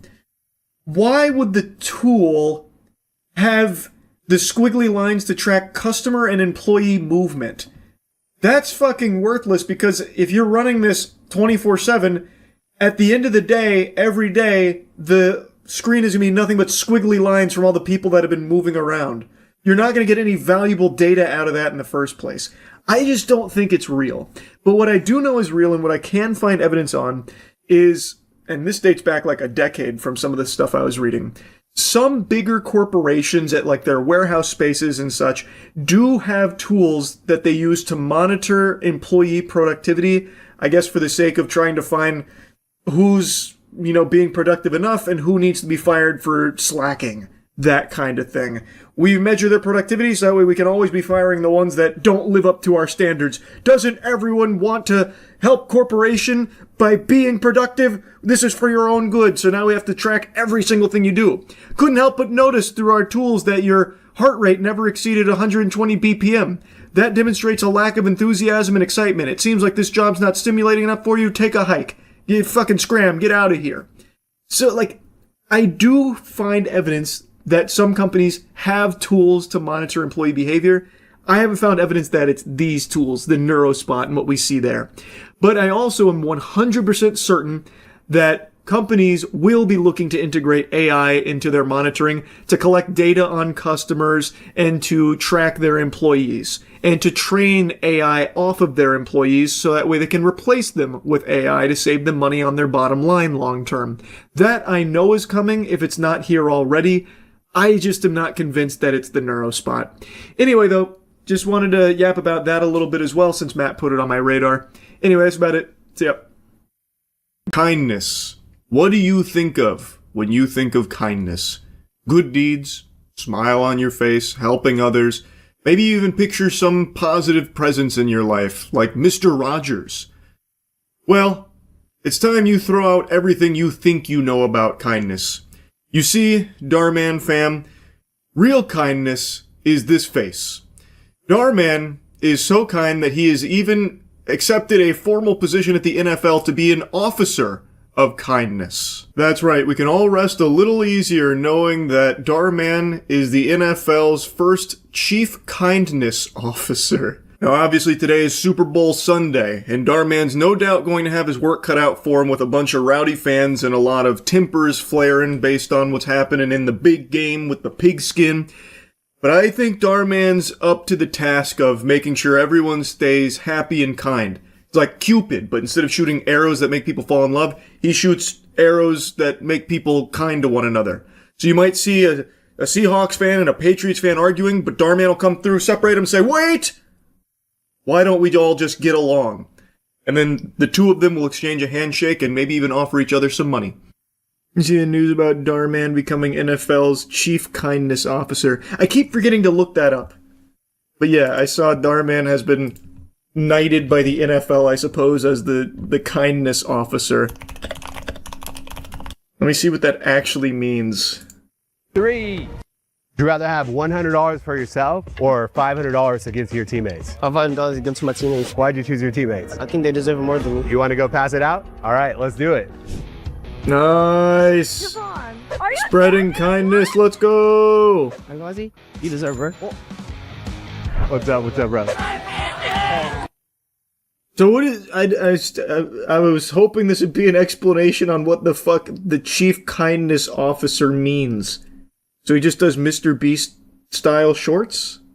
Now, just to be clear, if he's giving away money to kids and organizations that need it on behalf of the NFL, that's fine. I don't really think you need to have a position, a label as the Chief Kindness Officer. That feels very performative and odd. But if this is something Darman wanted to do in partnership with the NFL to just give back to, like, the community or, charities, I obviously had no problem with that. I just think this whole, like, chief kindness officer push is very peculiar. Oh wow, this just came up. The Super Bowl's chief kindness officer had 5 felony charges. Wait, what? Darman has felony charges? It's an invented honorary position the league made up this year to promote sportsmanship, empathy, and positivity both on and off the field. Essentially, the chief kindness officer is here to make sure everyone are friends and have a good time. This year's chief kindness officer is Darman. In 2010, he was accused by his business partner of running what he called a hydro-Ponzi scheme when Darman pulled out of We Grow, a hydroponics cannabis business. In 2012, he was charged with 13 felony counts for defrauding an Oakland City beautification program by submitting fraud. Here, I'm going to just put this on screen. By submitting fraudulent checks that made it appear as though he was paying contractors more than he actually was. The 13 charges were reduced to 5 and he pled no contest. In 2023, this is what I remember, actors employed by Darman Studios claimed they had poor working conditions and unsustainable pay. Here's something from Darman on Facebook. Let me see. Maybe he explains it. And I'm starting the Be Kind to Your Rival challenge, where you have to say something nice about someone who you haven't always seen eye to eye with. And for every person that participates, I'm going to be donating $10 to help kids at St. Jude. So I'm going to choose Mark Wahlberg because, Mark, ever since that day that you invited me to your house to have that crazy leg workout, I was not able to walk for like 2 weeks after that. I had to literally be carried up the stairs. But because I got to say something kind, I will say after that day, it helped me lock in. I've been taking ice baths. I've been in the gym. You couldn't at least just choose someone that you actually don't like?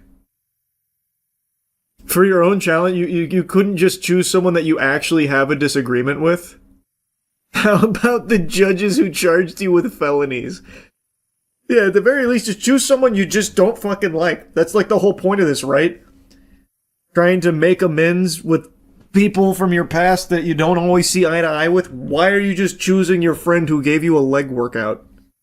No, Charles, you idiot. He has to humble brag he knows Mark Wahlberg. Ah, you're right. I didn't even stop to think about that. Imagine it was you he picked.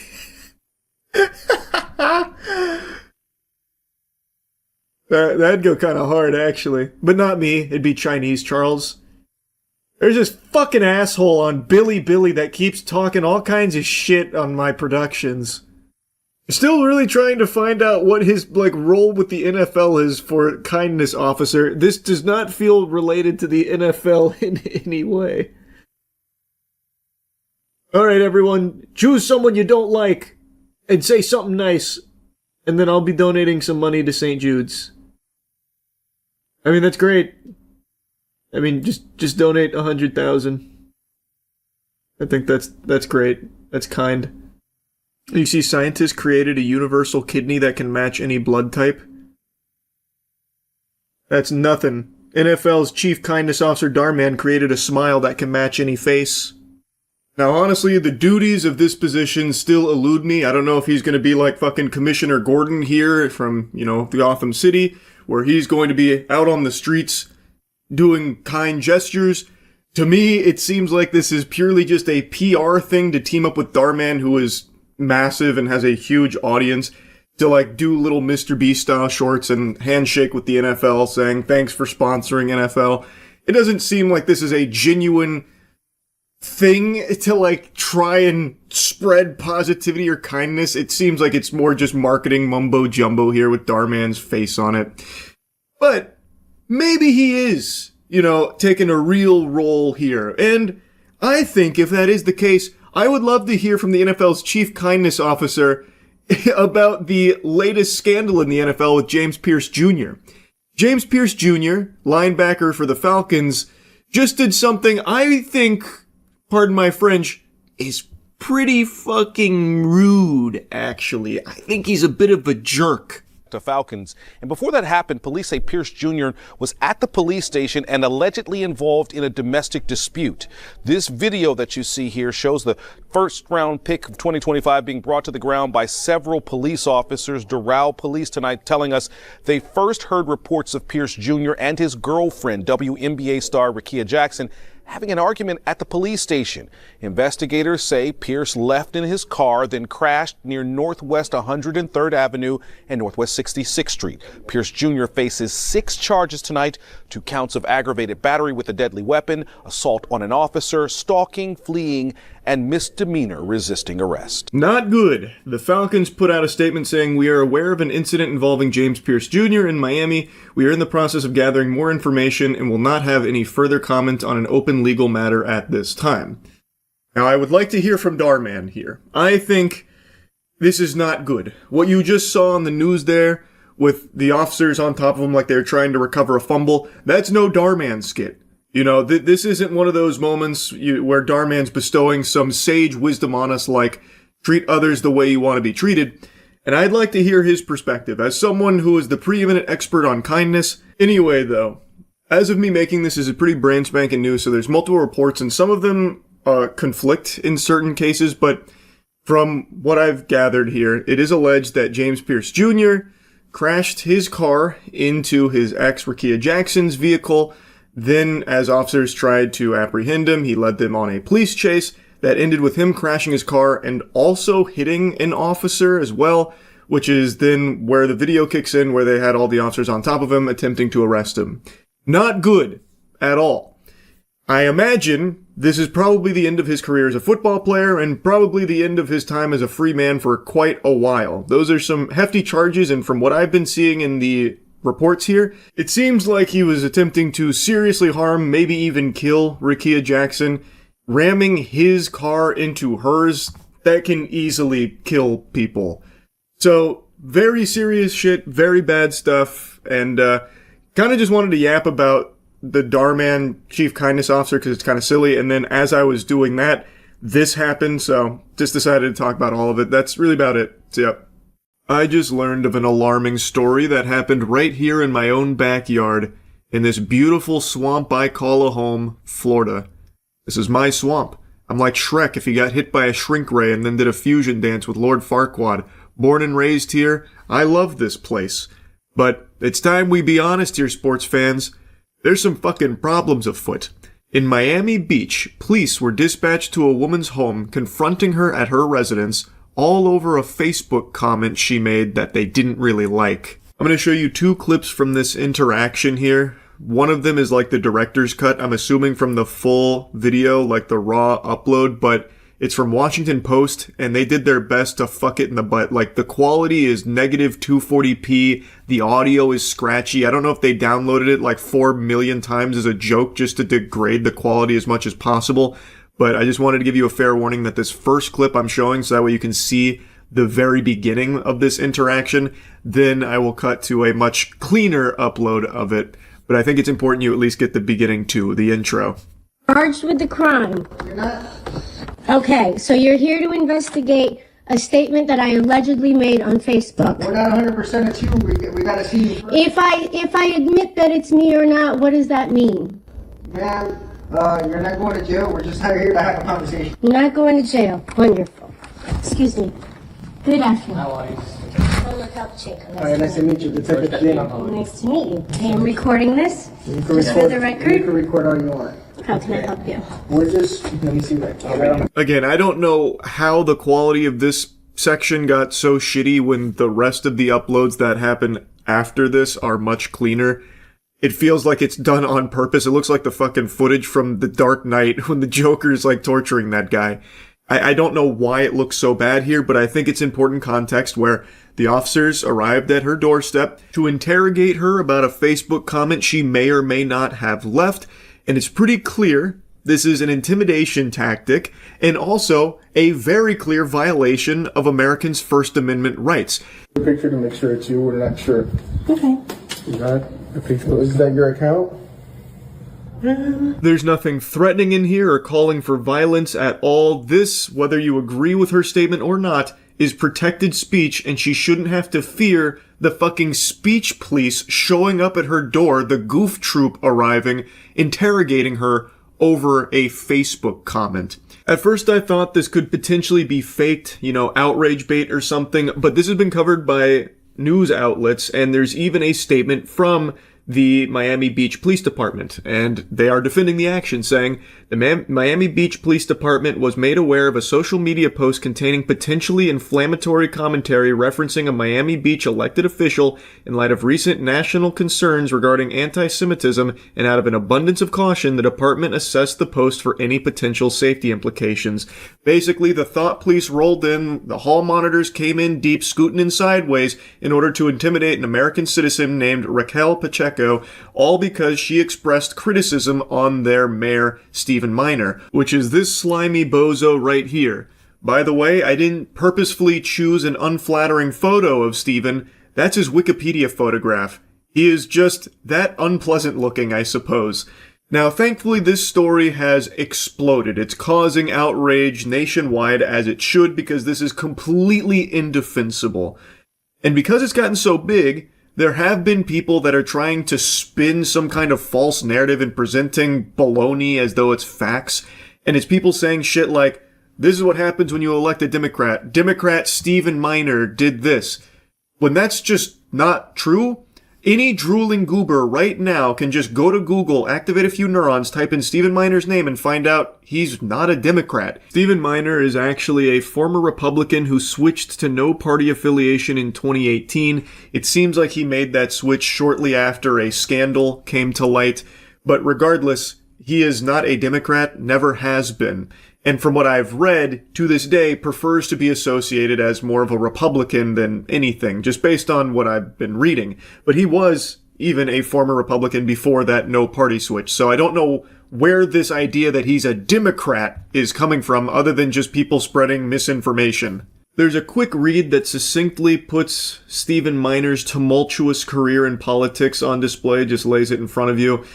I refuse to answer questions without my lawyer present. So I really don't know how to answer that question either. Well, like I said, you're not going to jail. This is freedom of speech. This is America, right? And Veteran. And I agree with you 100%. Okay. We're just trying to see if it's you, because if we're not talking to the right person, we want to go see who the right person is. Okay, how can I help you? You shouldn't be wanting to see the person in the first place. This is no threat or anything at all. This is well within the protected rights of Americans to express criticism on the mayor, if they so choose. It's such a fucking overreach here, and anybody at all in this country should find issue with this. Again, even if you disagree with her statement, even if you're the biggest Stephen Miner fan of all time, you got fucking Stephen Miner, soda drink hat, you're the biggest super fan enthusiast, this should still be a red flag for you, and you should have a huge issue with it. I believe both the police chief and Stephen Miner should 1000% lose their positions here. This is a fundamental right that they have now just fucking wiped their entire ass with here. That is inexcusable, and it's not an exaggeration to say that. Now, just to give you even further context here, the woman who recorded this encounter, Raquel Pacheco, a Miami Beach political activist and veteran who previously ran for city commission and a Democratic state Senate candidate. She had made a comment on Facebook that was referencing a statement from Miner about Miami Beach being a safe haven for everyone, contrasting it with New York City, which he said was intentionally removing protections for and promoting boycotts of Israeli and Jewish businesses, which she is 100% allowed to do if she so chooses, which maybe she did, maybe she didn't. We have no evidence to suggest whether or not that was actually Raquel Pacheco that posted that comment. Perhaps it was an impersonator or some dastardly ne'er-do-well who broke into her house, burglarized her, hacked her computer, and wrote that inflammatory comment to frame her. We don't know who actually wrote that comment, but whoever did, it is protected speech, and they shouldn't be being pursued by police. So pretty much it's just a statement that was made as far as verbatim, it says the guy who consistently calls for the death of all Palestinians tried to shut down a theater for showing a movie that hurt his feelings and refuses to stand up for the LGBTQ community in any way. Even leaves the room when they vote and on related matters. Wants you to know that you are all welcome. Clown face, clown face, clown face. 3 days ago. So you don't know if it was you? I'm not going to answer whether that's me or not. Okay. The concerning part and not concerning for the person who's posting it. What we're just trying to prevent is somebody else getting agitated or agreeing with the statement. We're not saying it's true or not. This shouldn't matter at all whether it agitates someone, hurts their feelings, or if someone agrees with her. You're going to start, policing those kind of statements? You're going to just start going and arresting all kinds of Twitter blue check marks that are perpetually rage baiting and entire purpose is causing agitation for the sake of a paycheck? Are they next up on the chopping block as well? This is a fucking ridiculous reasoning here for it. It is just an abuse of power, and the sole purpose behind it is to try and frighten and intimidate an American citizen into shutting her mouth and being silent and not expressing thoughts because there might be some repercussions if you say mean things about the mayor, Stephen Minor, here. That's bad. Understood. That guy who consistently calls for the death of all Palestinians. That can probably incite somebody to do something radical. That's all we're here to talk about. And we wanted to get your side of it. Was you that posted that? I would think to refrain from posting things like that because that could get something incited. I appreciate your concern. I appreciate you coming out here. Okay. That's it? That is it. Okay. I'm going to maintain my amendment rights to not answer the question about whether or not that's it. I hope that's understandable. All right. We appreciate it. Thank you as well. Okay? You as well. Thank you. Take care. Goodbye, gentlemen. Thanks for the unsolicited advice on what an American citizen can and cannot post freely online with their own thoughts. That's great. Thank you, Speech Police. Wonderful. Anyway, this shit is very concerning, especially as a resident of Florida, and I hope this kind of practice doesn't become normalized. That's really about it. See ya. I may not be tall, but I have played every Resident Evil game. Well, mostly. I've played pretty much every unique Resident Evil game. I played them all back to back over the course of like a month and a half for the sake of tier listing every Resident Evil game in the franchise, getting prepared for Resident Evil Requiem, which I just now finished. So naturally the question on everyone's mind, Charles, how big can you smile? And now with that question answered, next, you're probably wondering, was the game good? Yes. Yes, it was. And after having played through nearly every Resident Evil game ever made, I feel like I can confidently say I know ball. I feel like I know Resident Evil like Elon Musk knows ketamine. So when I say what I'm about to say here, just know, this means something, man. I think Resident Evil Requiem is a top 5 Resident Evil game. I'm saying it. I'm putting it right there. I'm putting it out there in the open. You can't take it back. Can't put the toothpaste back in the tube. It is an incredible game, actually. And what I find extremely impressive is that this franchise has been around for nearly 3 decades, and yet they are still able to make new games in this franchise that feel fresh and fun. Like, you would expect a franchise that has this many games, like 30-something unique games and like 100-something like ports and fucking Zeebo shit and whatever else they have for Resident Evil, like Java games and all that, you would expect by now it to be beyond milked dry. Just no meat left on the bones, them titties, them melons, vanquished, devoid of substance. Yet somehow, with Resident Evil, they are still producing very high-quality games. They had a very bumpy road there for a little while, like a rough patch around Resident Evil 6.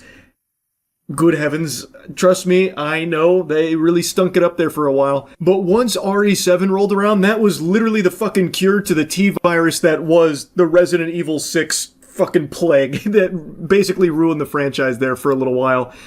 7 pioneered a new breath of life into this franchise, which was the first-person horror intense stakes.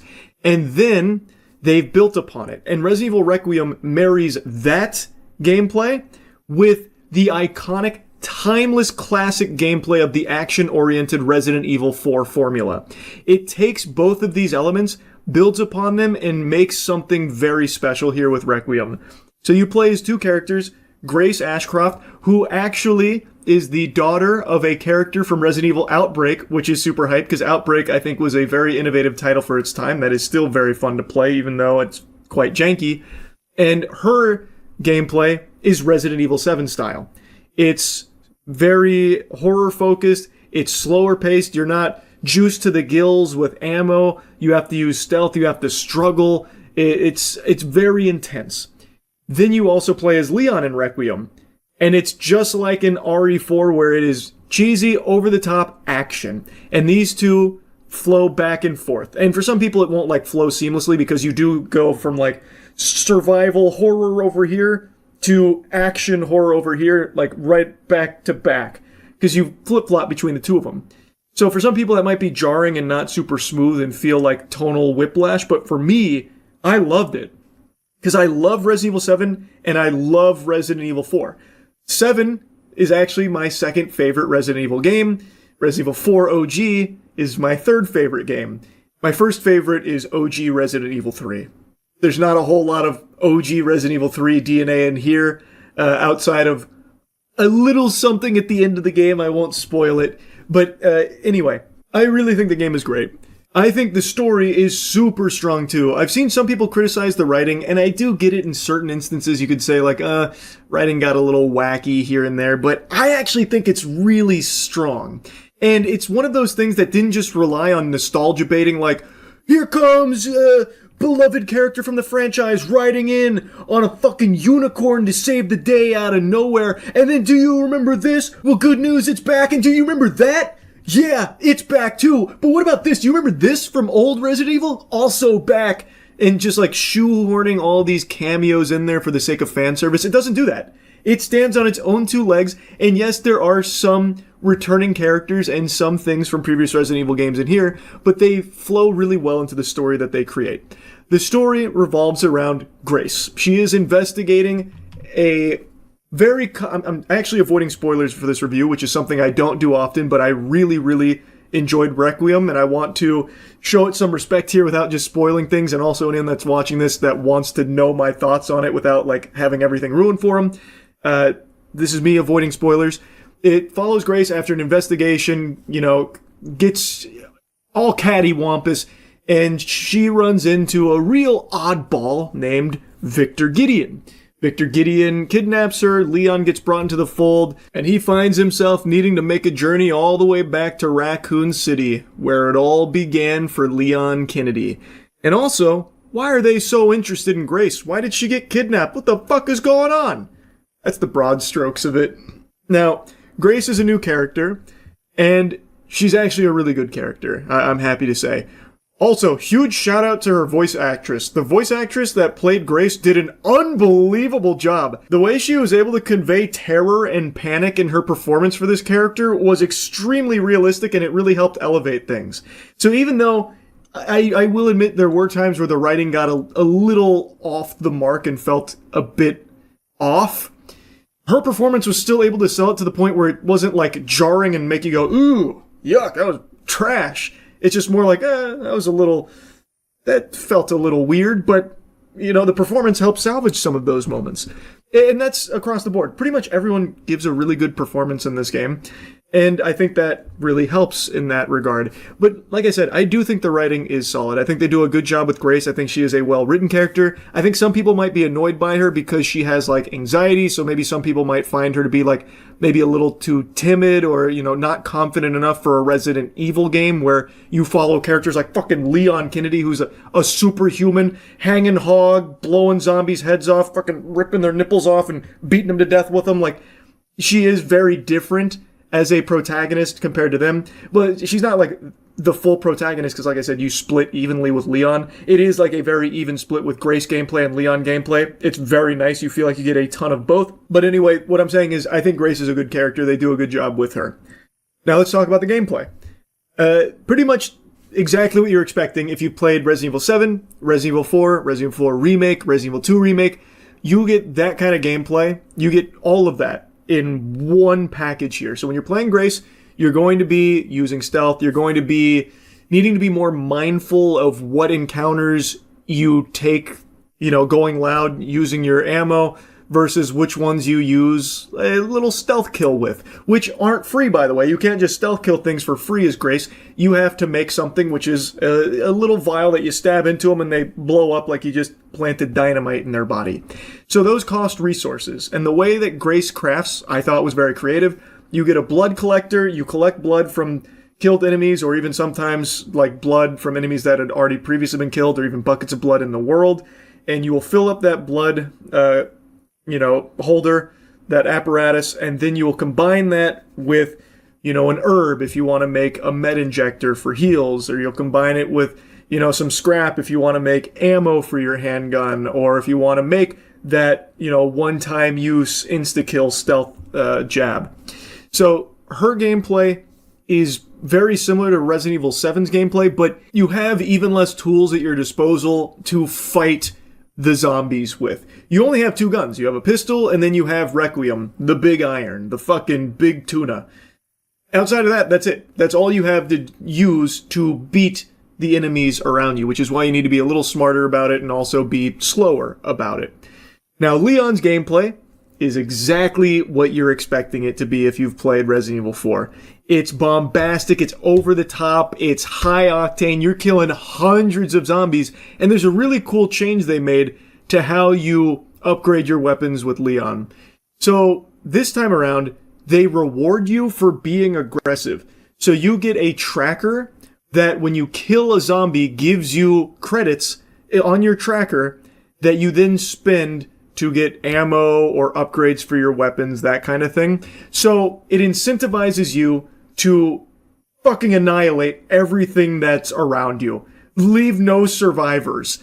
So, which is a really fun thing to do. It gives you plenty of resources to do it as well. It gives you a lot of fun guns to play with, even though I do think the guns are a little underwhelming. Like, they don't have the same kind of character that I feel they used to have. Like, I remember playing through Resident Evil 4 OG, you'd have chat be like, I'm fucking team Red 9. No, Red 9's trash. And you'd actually have like a debate about what guns are the most fun to use. Here, every gun feels just very generic, very samey. Like, they don't have like a unique identity to them or anything this time around. I don't think there's going to be like really passionate, fucking W870 shotgun fans or something, right?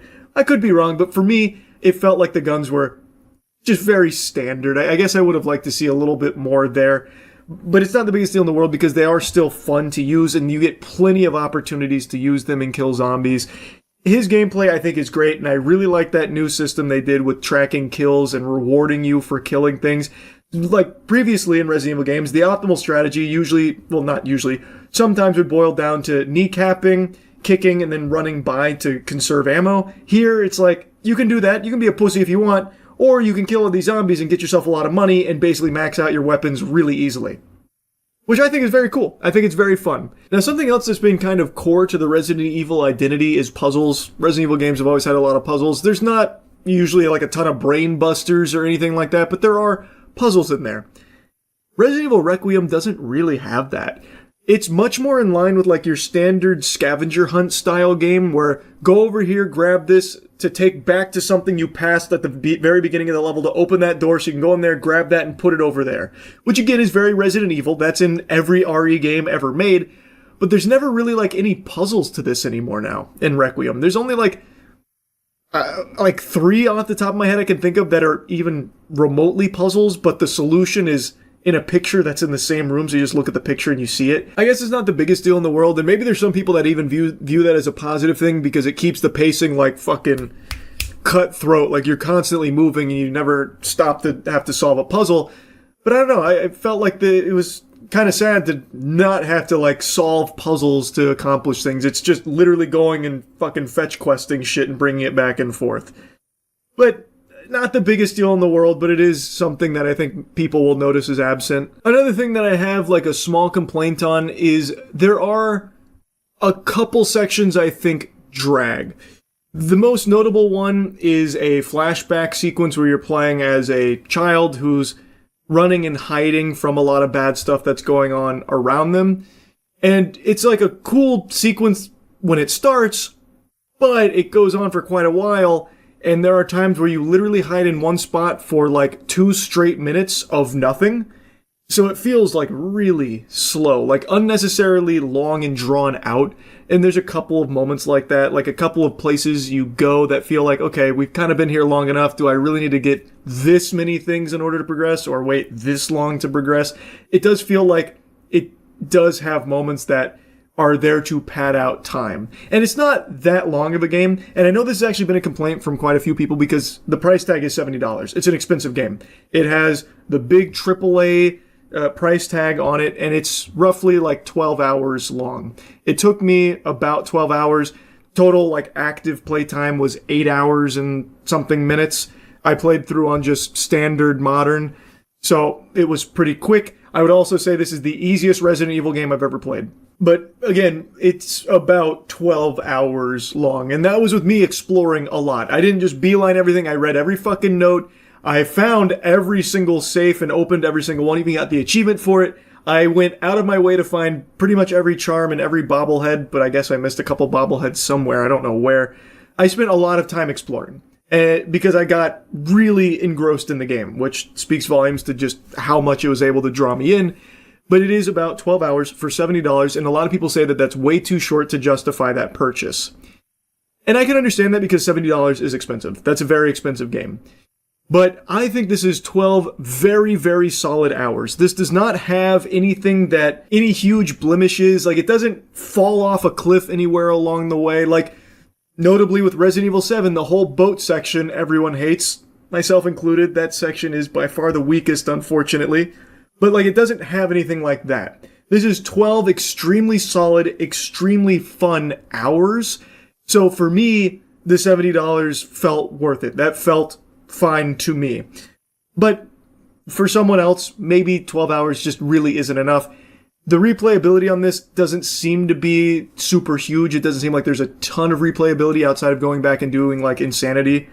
So I don't know how many hours you can squeeze out of it for $70, but I personally feel like it was 12 extremely strong hours. It was a fucking heater from start to finish. So I thought it was a fine price tag for the experience I got. And now speaking of the experience I got, apparently I got something nobody else in the world did. For some reason, I had a very weird bug where occasionally the game would stutter during a cutscene and then the audio would desync. So the cutscene would stutter and then it would play, but the audio would lag like 2 or 3 seconds behind. So you would be seeing the cutscene play out completely silent until the audio caught up to it. So everything was desynced from time to time. And the only way I could fix that was by restarting the game. And even when I like updated drivers, restarted my computer and everything in between streams, it still persisted, but apparently it's a bug that didn't happen to anybody else, and I can't even find anyone talking about that bug. So it seems like something that only happened to me for some reason. I don't really get why. So I guess I can't hold it against the game as like a bug that's native to it unless someone else out there is reporting it happening to them. So I can only speak to my experience. It was extremely annoying. That shit like would ruin cutscenes. It happened to me in the final cutscene, and I literally just restarted it, redid the boss fight, and just took it from the top because I wasn't going to let it ruin the finale. It was a very annoying bug. I don't understand why it was happening, but I couldn't fix it outside of just restarting the game. Though I don't think it is a bug you'll probably experience if you try the game. It is something I wanted to make a mention of because that is by far the biggest headache I had when playing the game, and it looks like it might have somehow been my fault. There is also one other complaint I have, but it's a big spoiler. This is your big spoiler warning. Big spoiler warning. Alright, now, this is one of the things I would talk about when it would come to being like writing decisions that I think were a little whack. There is a very cool new character they introduce in here named Xeno, and he is a Wesker clone. And he is super fucking badass. He is positioned for half the game as like the big bad, like this guy is serious business. And when you get to the end of the game, it's looking like you're about to have a huge fight with Xeno, and then he just gets one-tapped by Victor. Like just insta-killed by Victor. You don't fight Xeno. He just instantly gets his cheeks clapped. You can't fight Xeno. He's a fraud. He's literally a fraud. And it was so deflating because I was really looking forward to seeing more of Xeno and actually getting to fight with him. But instead he just gets bent over. It was just disappointing. It didn't even feel like a good subversion of your expectations or like a, ha, gotcha, he wasn't actually the big bad. It was this guy the whole time. It didn't even feel like that. It just felt like, that was kind of weak. Why would you do that? You've really hyped him up. You've shown some of his powers. It was looking like a really cool sequence that we just saw and what we were expecting to get, and now it's just not there. It just felt underwhelming to have him killed off like that. That really let me down, actually. And that's just one of a couple writing decisions that I do think were a little odd for as like a path that they chose to go. Not the biggest deal in the world, because overall I do still think the writing was extremely strong. And like I said, I genuinely believe this is a top 5 Resident Evil game. So I am a huge fan of Resident Evil Requiem. I think it is an incredible game. And yeah, that's really about it. So yeah, I'm not exaggerating with the title. This is an honor I don't bestow upon things willy-nilly. I think most of you know that. For me to claim that something is the worst I've experienced in whatever category, that is an honor that is extraordinarily rare. It's like being knighted by the Queen. To be the worst movie I've ever seen, you have to move mountains. Because I see so many bad movies. It is one of my favorite pastimes is watching bad films, because I get a lot of enjoyment out of a really fun bad movie. And I see so many. And of every movie I've ever seen, Amazon Prime's War of the Worlds is the worst. It has now taken that crown, which was a crown worn by what I still believe to be one of the most bafflingly dog-shitty movies ever produced, called Let's Be Evil. It wore this crown for 9 years. It had a good run. It should be very proud of itself. But on August 4th, 2025 years after the death of Christ, we have now found the worst film that humanity has produced so far. I wrote down a lot, so we're going to really dive into the spaghetti and the meatballs here. Spoiler warning.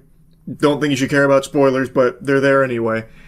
I really am not exaggerating with how unbelievably horrible this film is. And it's not even like it is objectively the worst thing film has ever been used for.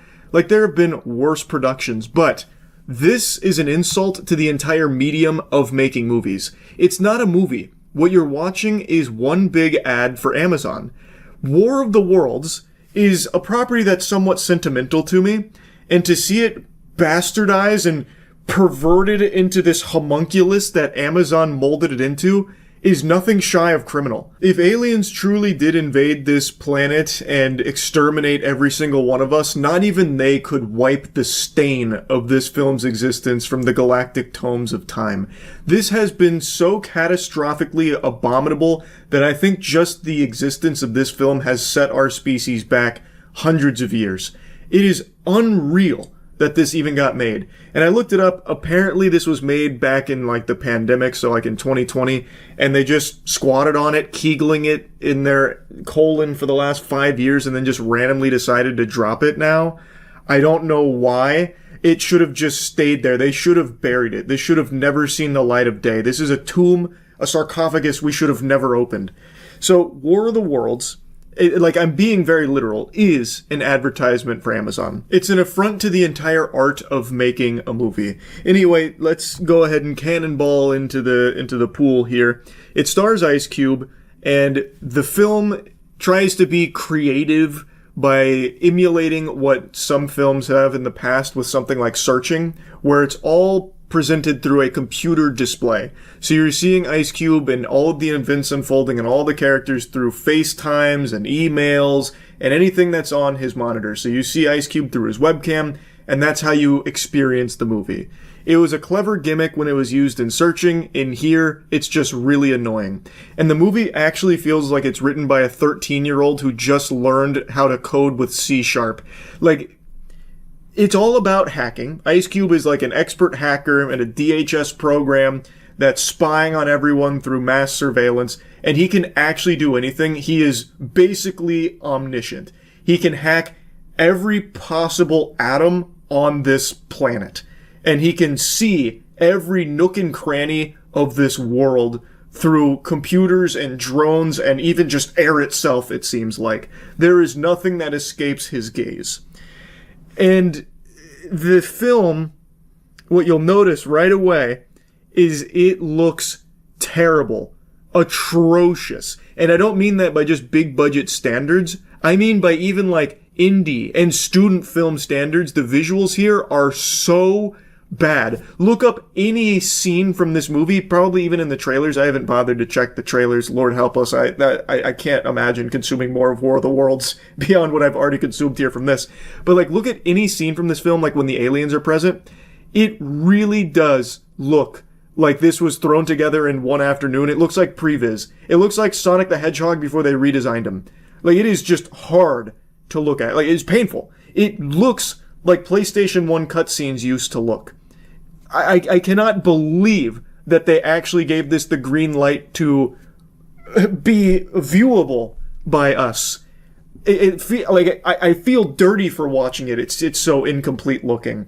I don't even know how you make movies look this bad in this day and age. Like, even just your stock assets that you can just freely use look so much cleaner than everything here.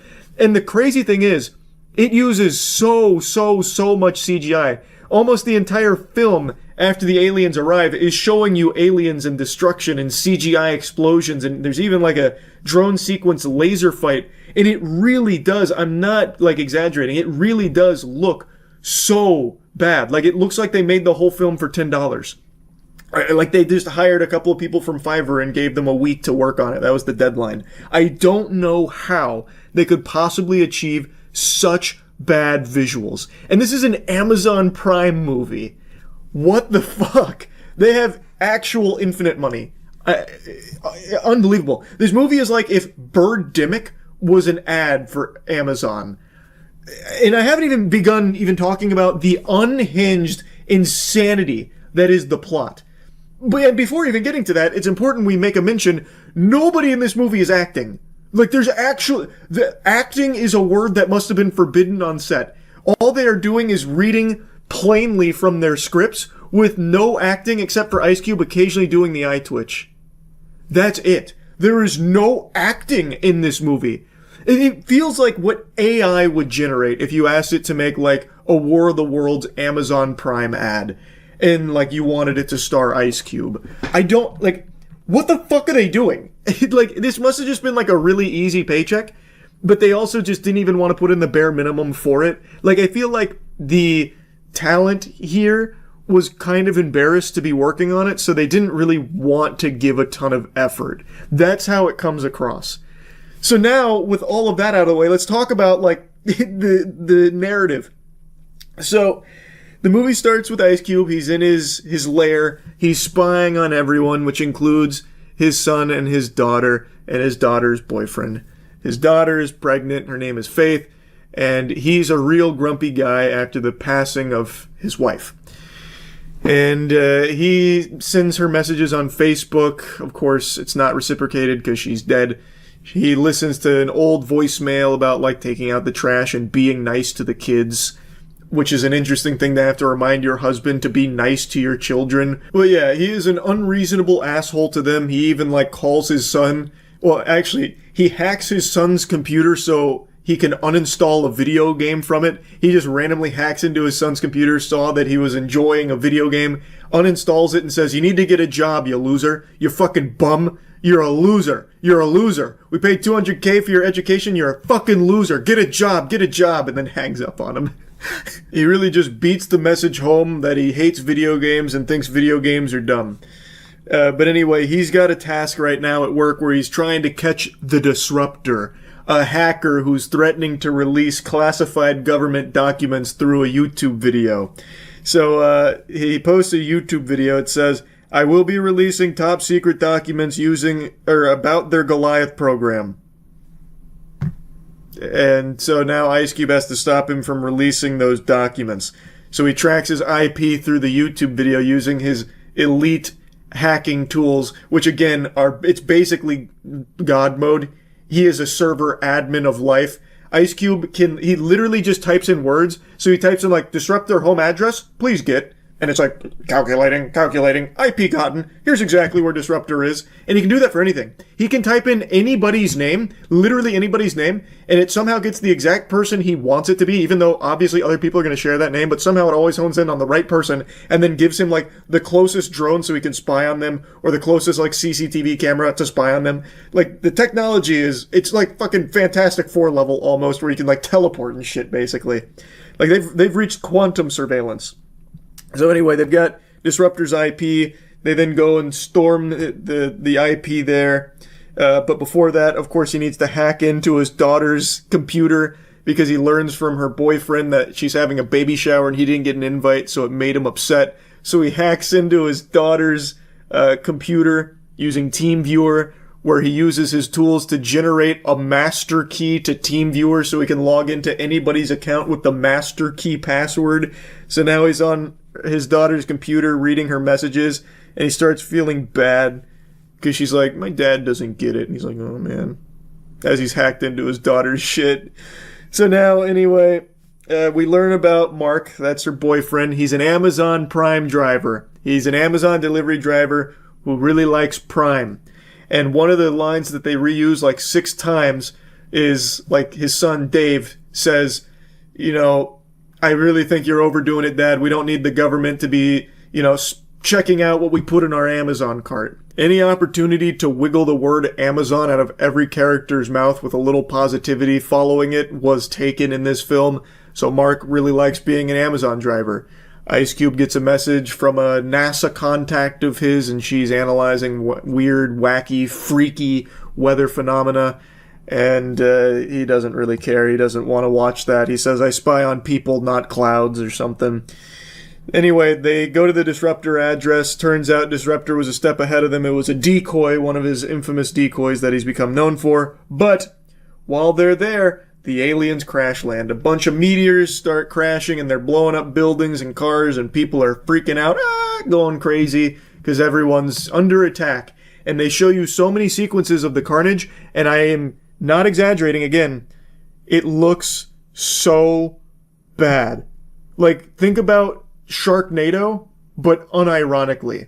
Like, with no self-awareness, and used primarily to try and get you to buy Amazon Prime. It's like vomit-inducing how awful it is. Like in one of the clips, by the way, to showcase the acting prowess that people brought to the table here. In one of the clips, the news reporter is filming one of the meteors, the aliens crashing into a school, and she goes, "Wow, this one just crashed into my kids' school. They're all dead." And she says that deadpan, super calmly. Her kid was at that school, is now dead along with all the other children, and that's her reaction to it. And they cut to the next sequence of terror. It was so crazy.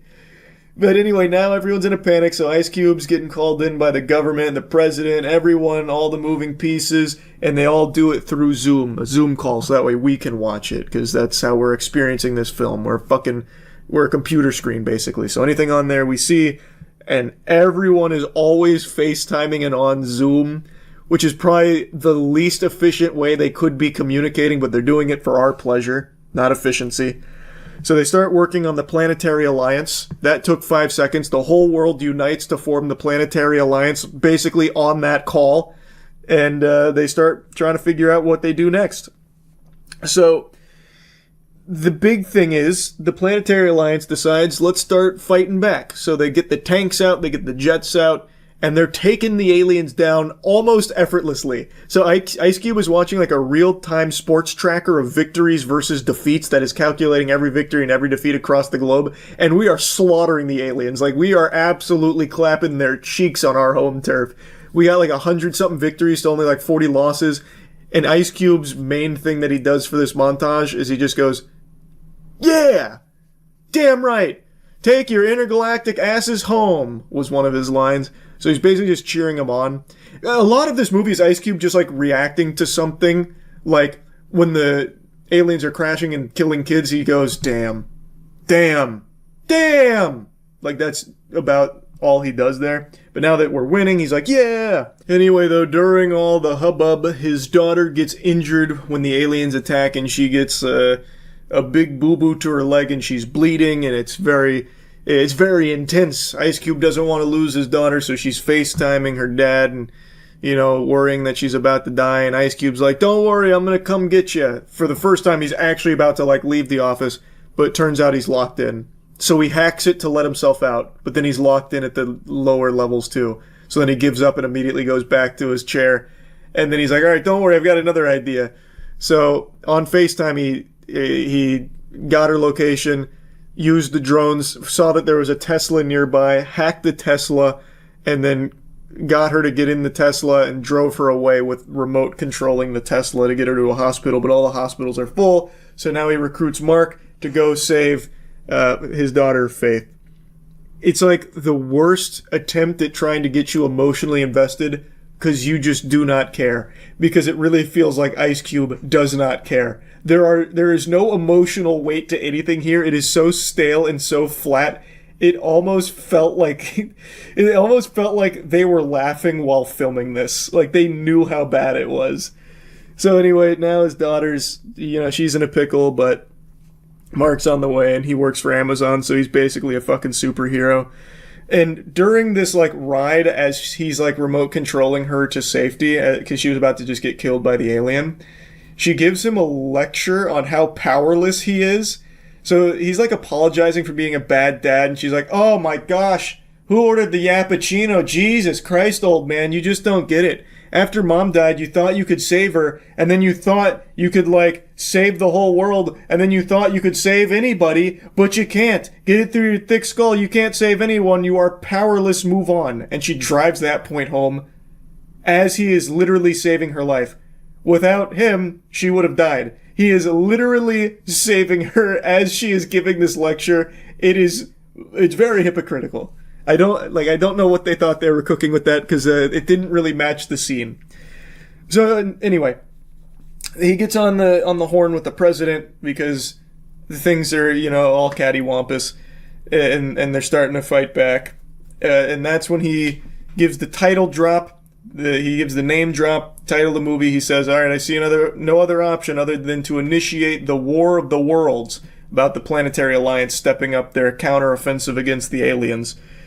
Which I guess was like a really cool moment where you're supposed to pump your fist. Yeah, initiate the War of the Worlds. Dave then calls his pops. He lets old man Ice Cube know that he knows more than Ice Cube thinks he does. He's not just a video game playing dweeb.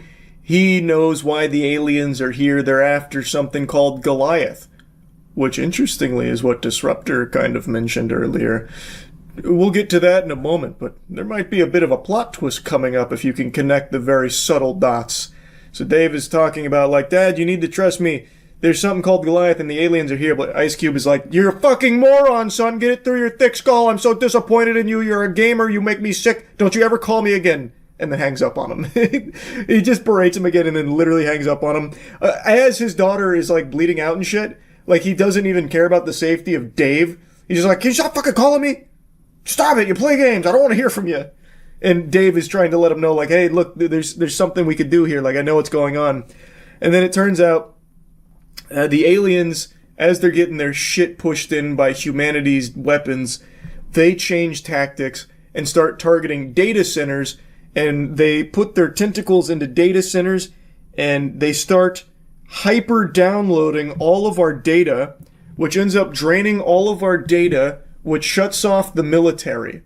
So they hit the power switch on the military, and then spontaneously every battleship, every plane, every helicopter falls out of the sky or blows up, and now we can't fight the aliens anymore aside from just small arms fire on the ground. Everything else is now shut down because they drained our data centers. And interestingly, it's like they forgot this plot point. I'm getting ahead of myself, but just know this was a crucial moment where they turned the tides. The aliens turned the tides on us by draining all of our sweet data.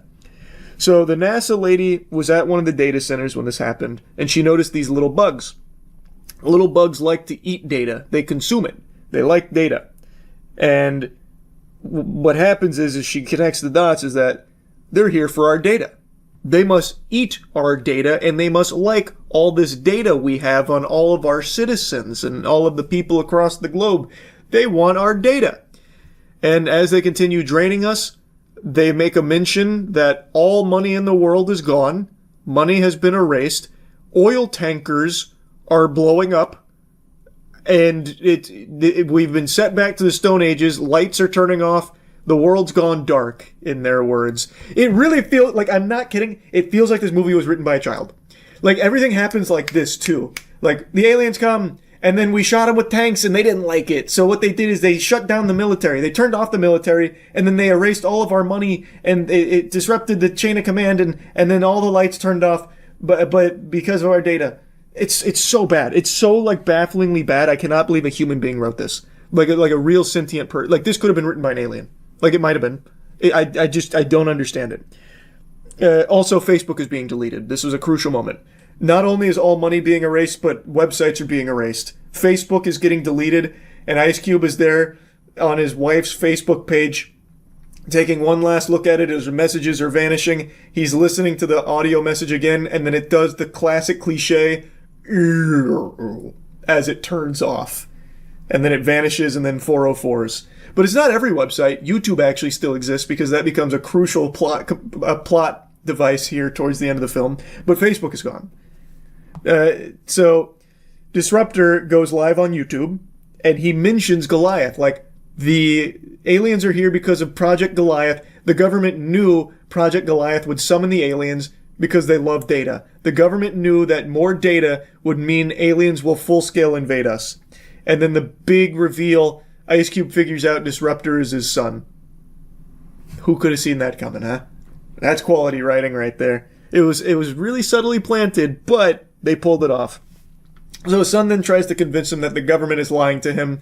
The government is, not super trustworthy. And Ice Cube's like, get out of town! What are you talking about? You're fucking stupid. You're like a gamer and shit. I would never trust you. You're a criminal now, actually, too. This is stupid. No, there's no such thing as Goliath. They wouldn't lie to me. And his son is just like, look, Dad, listen, I'm going to send you Goliath. Just take a peek. And he's like, okay, buddy. But I already know there's nothing in here that's going to convince me. He even says that verbatim. There's nothing in these files that will convince me that what you did is right. And he opens the files, and the first line is about, like, the Roswell crash, I think it was. It was like an alien crash, and it said, like, weird weather phenomena, aliens, and data. In one sentence, he goes, oh my God, my son was right. The government's been lying to me this whole time. He read a sentence, one sentence, and immediately he's like, oh my God, he's absolutely right. And then, of course, he scrubs through the other alien pieces and then learns Project Goliath is a big data collection program, exactly like his son was saying. I don't know why he was so adamant about it being far-fetched conspiracy theory mumbo-jumbo, because his son was just telling him, like, Dad, Goliath is all about collecting our data on a bigger scale. Like, Goliath is, like, really big mass surveillance. And he's like, that's just not possible. I am the mass surveillance, and there's nothing more advanced than what I've got. Like, I don't know why that idea was so, like, incomprehensible to him, because he already has all of that basically at his fingertips. The only difference with Goliath is that it could also read people's thoughts, kind of, like it analyzed their thoughts better. So, like, it was only, like, one step forward where Ice Cube already was, and yet he's like, that's just a conspiracy. Nope. That wouldn't happen. The government wouldn't do that. They wouldn't do that. We don't do anything like that. They wouldn't do that. It was just so weird. I don't know why I'm harping on that so much. The whole movie fucking sucks. There are so many inconsistencies and so much wrong with it. But that in particular really stood out to me. Anyway, we then learn that Briggs, who is one of his contacts we've seen throughout the film sporadically, is actually the guy who spearheaded Project Goliath and was fully aware that by launching Project Goliath with this mass surveillance, the data collection was so grand in scale that it would summon aliens. Don't know how they knew that. There is no explanation for how they fucking knew that this level of data collection was what would be the beacon to bring all of the aliens to fucking spring break over here to eat it. I don't know how they analyzed that, but they knew that if they launched Project Goliath, it'd be a full-scale invasion. Even Briggs knew and just didn't care. He didn't give a fuck. He said, let them come. We'll beat them on our turf. Which we were until they sucked our data, which, of course, they knew was going to happen because they're drawn to data, yet they're all surprised when they go suck our fucking data. Like, they're on here on our cocks here, literally sucking the life out of our dicks with all this data, and they knew that, yet for some reason did nothing to stop that. Oh my God, it's so fucking dumb. Anyway, Ice Cube confronts him directly. He knows all about Goliath. Briggs says, all right, you're out of line, you're fired. Revokes his access to everything, all of his tools. He can no longer be the big-time hacker. Until 2 seconds later, his son Dave hacks the government and grants his dad full access to everything. And then they team up. And now they're both disruptors. So they come up with a plan to make a rabbit virus that will poison the data that the aliens are eating, thus poisoning and killing the aliens. But they can't do it alone, so Dave brings in his hacker friends, the Disruptors, and we meet the other elite hackers, like Code Crusher and Starfire. I shit you not, those are two of their names in the hacker group. It's painful. It really is painful. So they get together. They work on the rabbit virus while they're making the rabbit virus, which, by the way, only takes 2 minutes. But within that 2-minute time span, Ice Cube decides he wants to make a YouTube video.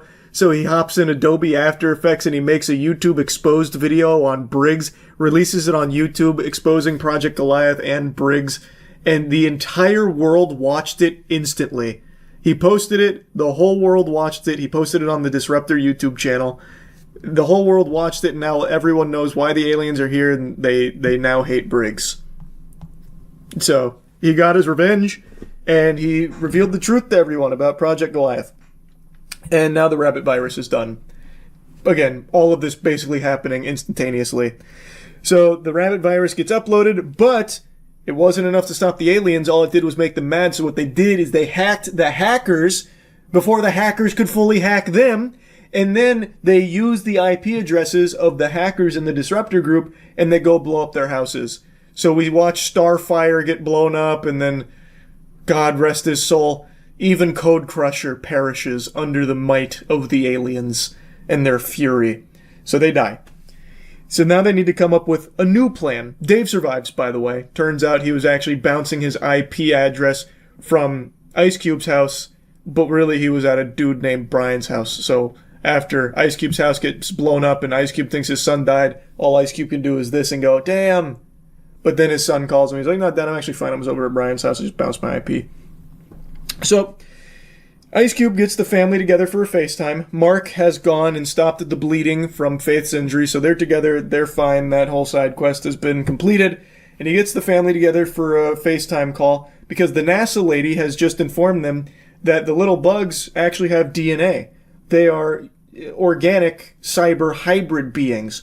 So they can be killed, is the conclusion they reach. And they have a method. Turns out Faith, his daughter, was working on something called the Cannibal Code, which attacks 6 cells in a body. So they decide, let's rewrite the Cannibal Code to attack their cells and kill the aliens, since they're organic too. So they do that immediately. They literally rewrite this code instantly. And it's perfect coding. But there's another problem that arises because the government's decided to bomb the Goliath building, which is the building Ice Cube is in. It was actually underneath his feet the whole time because the government now knows it's going for Goliath. All the aliens are converging on that building to suck Goliath dry of all that precious data. But this is where things get weird. They have bombers bombing aerial vehicles that are about to do this. How? They've already established that none of their air vehicles or air units, any vehicles in the military, work anymore because the aliens sucked our data. But they have these bombers, and they also have drones that Ice Cube and family can access. Yet they had already made a point about how that's not possible because the aliens sucked our fucking data. But they totally forgot and just said, maybe people have already fallen asleep by this point and won't care. But I was awake the whole goddamn time watching this. They totally forgot that a plot point was they can't use these crafts. Because if they could, then it wouldn't matter about the data, because they were beating the fuck out of the aliens using these vehicles, using all of these aircrafts. So if they still have access to aircrafts, who cares if they go towards Goliath? Just blow them the fuck up. That was the whole reason, the whole point of trying to fight back with poisoned code is because we no longer have access to the military because of our sucked data. But now we have bombers that are going to go blow up Ice Cube. Just fucking blow up the aliens if we still have this ability. It's, oh my god, it actually made me upset. So, anyway, they rewrite the code, but Ice Cube has no way of taking that code and injecting it into Goliath downstairs because they don't allow thumb drives in the secured building. But, and this is where it gets so fucking shameless, but Mark has a thumb drive, and Mark works for Amazon. And you know what else Amazon has? Prime Air. So Mark gives a whole sales pitch about how Prime Air works and how he can give the thumb drive to the drone for Amazon Prime Air and fly it to him just like Amazon Prime does. And I'm not kidding, he gives a sales pitch. And then he takes the Amazon Prime drone and he flies the thumb drive over to Ice Cube, but not without some really intense dogfighting where the aliens are laser beaming at Mark flying the Amazon drone, but it's just too good. It's much more effective than all of the government planes, it seems, because they were just getting blown out of the sky with lasers at one point. Meanwhile, Mark, who is not a fighter pilot, he's something far stronger, an Amazon Prime drone delivery expert. He's dodging all their lasers, he's doing fucking barrel rolls, and then Dave is hacking nearby drones in order to blow up the aliens that are attacking Mark's drone. Again, how is he even able to access drones? That shit shouldn't be working in the first place, what you've already fucking established here. But anyway, Mark's made it to the building, but he hits something on the way in, and his drone flips over, and he can't flip it back. But luckily, they get to see that there is a man taking cover nearby through the camera of the drone. We get to see this. There's a man taking cover nearby, so Ice Cube instructs Faith to hack into the guy's phone and send him a text message asking him to flip over the drone. So she does. She hacks into his phone, sends the text message. The guy checks his phone. He says, "No way, are you kidding me? There's aliens here. I'm going to die if I do that." And then Mark says, bribe him with he didn't use the word bribe. Mark said, offer him $1,000 Amazon gift card. So she does. She sends him a text offering an Amazon Prime gift card for $1,000, and he instantly sprints over there. He reads it, sprints over, he flips the drone up for the bribed $1,000 Amazon gift card. So then Mark continues the mission. He delivers a thumb drive to Ice Cube. He makes it to the Goliath interface. And then as he's approaching the Goliath interface to plug it in, the tentacles are getting all up in his ass. And he's reaching heroically to plug in the cannibal code. And he does it. But then the feed cuts. But all the aliens start dropping like flies. They've done it. Cannibal code was a great success. The aliens are dead. Our data is still not safe. They still have all of our data, but the aliens are now gone, and they abort the bombing mission, so Ice Cube gets to survive. And then the bad guy, Briggs, gets arrested, and disruptors are now hailed as heroes across the globe. And then there's like a special mention about like how important privacy and data is. So like the government's calling on Ice Cube saying, "We thank you for your service. We'd like you to come up with a new surveillance system that takes privacy into account, because we think privacy is important now." And Ice Cube says, "No, that's not my style anymore. Now, instead of watching people, I'm going to be watching you." And that's the end. That is Amazon's War of the Worlds. There's a lot that I just omitted, by the way, because it is just so unbelievably uninteresting and just downright insulting to the entire act of making a film that I just didn't even put it into the notepad. There is literally nothing redeeming about this film. The only positive I could almost squeak out here is that it is enjoyably shitty. Like, I do think this would have been a lot of fun to watch with friends because there is so much to laugh at and make fun of. But watching it on my own, sometimes it actually just made me mad. Like, it is crazy how bad this movie is, because it is really just like an ad being shoved down your throat, but in the form of a movie. Like, I do actually think that this is probably the start of where we see advertising go, where they disguise movies as ads. Like, they've already made this huge push for AI-generated ads, like across the board. I keep seeing that pop up. I think they will also use AI to AI-generate movies that are actually just ads as well. It is just incredibly bad. That's really about it. It is the worst movie I've seen. See ya. I'm sure you can't tell just by looking at me because I'm being very brave about it, but I am currently suffering from a severe itch in my mid-back. And it's in this unfortunate position where no matter how hard I try, I just can't quite get after it. I've been desperately trying to scratch it. And I know we're not animals, so we have tools, and I've been trying to utilize one of them, the longest object I have around me. But even then, this pin doesn't quite get to where I need it to, so I can't do it. If only there was some drunk 56-year-old woman that could hit me with her car while I'm walking down the sidewalk. Then maybe I'd stop thinking about this fucking itch. And luckily, I know just the woman for the job. This lady's crazy. It's a terrifying video. A youngster riding his dirt bike apparently targeted by a driver. Oh my God! The woman behind the wheel seems determined to run him over. Oh my God! I was scared for my son's life. That's certified Dukes of Hazzard type shit right there. That lady's been playing a little too much GTA Online. So this is a 56-year-old woman who was hitting the sauce a bit hard. She was reportedly intoxicated at the time of this encounter and says she doesn't even remember doing this, where she literally fucking pulled that shit around, driving on the sidewalk, looking to just splatter this kid like it's Halo 3. Just, she's dropping that lead foot, she's going pedal to the metal, just trying to run this kid over, all because, who knows? No one has any fucking clue, because there wasn't like an argument or anything. It's not like this kid fucking, canned off of her vehicle there or anything, or gave her the finger or anything. There was nothing that led up to this. He was just minding his own business, practicing some tricks, and she snapped.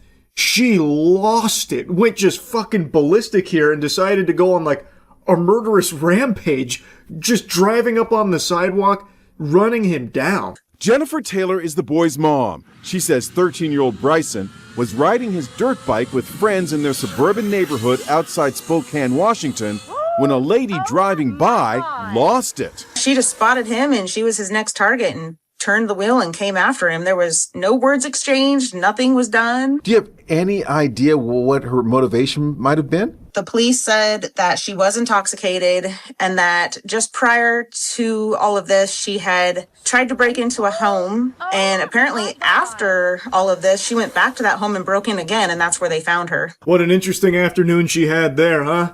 Hit the brewskis a little hard, a little butt chugging to the natty lights. Next thing you know, you're trying to break into a house, then trying to run some child over in your vehicle, then you're going back to that house trying to break in again, and they throw you in cuffs. That's a full day right there. What an adventure. Also, in all of the coverage I've seen of this, every video has a title like this where it's video allegedly shows woman driving up on sidewalk trying to hit a child with her car, or this Inside Edition title, video appears to show this woman trying to run a child over with her car on the sidewalk. Like, I understand, like, they're just covering their own ass legally, but what do you mean it appears to show that? That's what happened.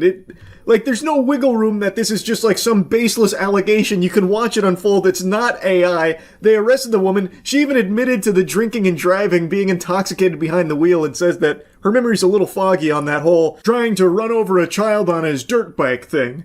She probably views that as a bunch of hoopla because she can't remember it. Like, oh no, I may have been drinking and driving, but no, that's very unlike me. I would never do something like that. And since I don't remember it, you can't punish me for it. Checkmate. According to the police report, she denied drinking alcohol or consuming any drugs, but then changed her story and admitted to drinking alcohol. While trying to put her in the back of a patrol car, she resisted and even tried to kick a deputy. The woman has been charged with criminal trespass, DUI, and assault. She lives in the neighborhood where today lots of people want her punished severely. Yeah, it sounds reasonable to me. She should be punished severely. She tried to use her car like a fucking torpedo. She was a heat-seeking missile trying to hunt down a child on his dirt bike for no reason. Not that there'd ever be a reason for it. Like, even if the kid did just start shooting spitballs at her car windshield or something, that still wouldn't be an excuse or anything. But this was literally just completely unprovoked across the board. It was a kid just riding his dirt bike in her neighborhood, and she lost her mind. She's off her gourd. She should absolutely be punished severely. I don't know why they just already released her back out there in the middle of all this. She's a danger. She is a menace. So yeah, the neighbors are absolutely right to be fearful of her and demanding that there should be severe consequences for what she did here. This isn't some innocent whoops-a-daisy moment here. Oh, come on, guys. Who gave Ruth access to the Tito's? You know what happens when she drinks. She can't help but get in her vehicle and try and run over children. Ah, God. She's so quirky, oh boy. And I haven't even begun to scratch the surface of the rest of her shenanigans from that afternoon of trying to break into homes twice. Like, Jiminy Christmas, she sounds like a loose cannon. So apparently, she was telling deputies that she had taken her dog for a ride and was looking for other dogs to socialize with, and said she stopped after noticing dogs in a fenced yard and denied knowing the homeowner or attempting to enter the home. And then also told the deputies she didn't remember the earlier incident of trying to run over that child on the dirt bike. She also initially denied consuming drugs or alcohol, but then later sang a different tune. So her explanation is, no, you see, I was taking my dog for a ride. We were, cruising around looking for other pooches to socialize my pup with, and I saw some dogs in a fenced-in yard, so I had to stop. That's normal behavior, right? That totally makes sense for what I'm doing out here, and this supposed possible burglaries, just a misunderstanding. So she was booked on charges of first-degree attempted assault, DUI, first-degree criminal trespass, and then at her court appearance the next day, the Superior Court Commissioner of Spokane County ordered her release on her own recognizance, and she was released without posting bond. I just don't understand why this is so commonplace. I really don't. She is dangerous. She attempted to run over a child while blackout drunk behind the wheel of her vehicle. What the fuck? Horrifying. She's clearly using her vehicle to attack a child, goes this social media comment. Unbelievable. She tried to assault a child with a vehicle, goes another. You saw that video. Yeah. It's frightening. Very frightening. She could have run him over. She could have killed him. Mm-hmm. Where do you think she should be right now? I think she should be in jail, off the streets, not able to hurt anyone else. Oh my God! I agree with that sentiment 100%. She should be in the slammer. I don't think this is being taken seriously enough. Like, even the people that are commenting saying that she was attempting to assault the child with her vehicle, I would go a step further. I think this is just blatant attempted murder. Going out of her way, driving down the sidewalk, chasing this child in her car, just going, like, barreling down the sidewalk to try and run this kid over. That, to me, feels like she is trying to kill this kid. And again, it is entirely random. Comes out of nowhere. There was nothing that led up to it. She just snapped because she's drunk and lost her fucking mind, I guess. She is not safe to be around in any capacity whatsoever. Anyway, I saw this, had to yap about it, fucking crazy stuff. The woman hasn't been, like, identified or anything, but she is a 56-year-old woman who apparently even just lives in that area and just decided randomly, I'm going to try and hit this child with my car. And thus she did. Come hell or high water, she was going to try and accomplish that task. Luckily, she was unsuccessful. Luckily, the kid was okay. But yeah, I do think she should be in jail right now, not back out there on the streets. Anyway, that's about it. See ya.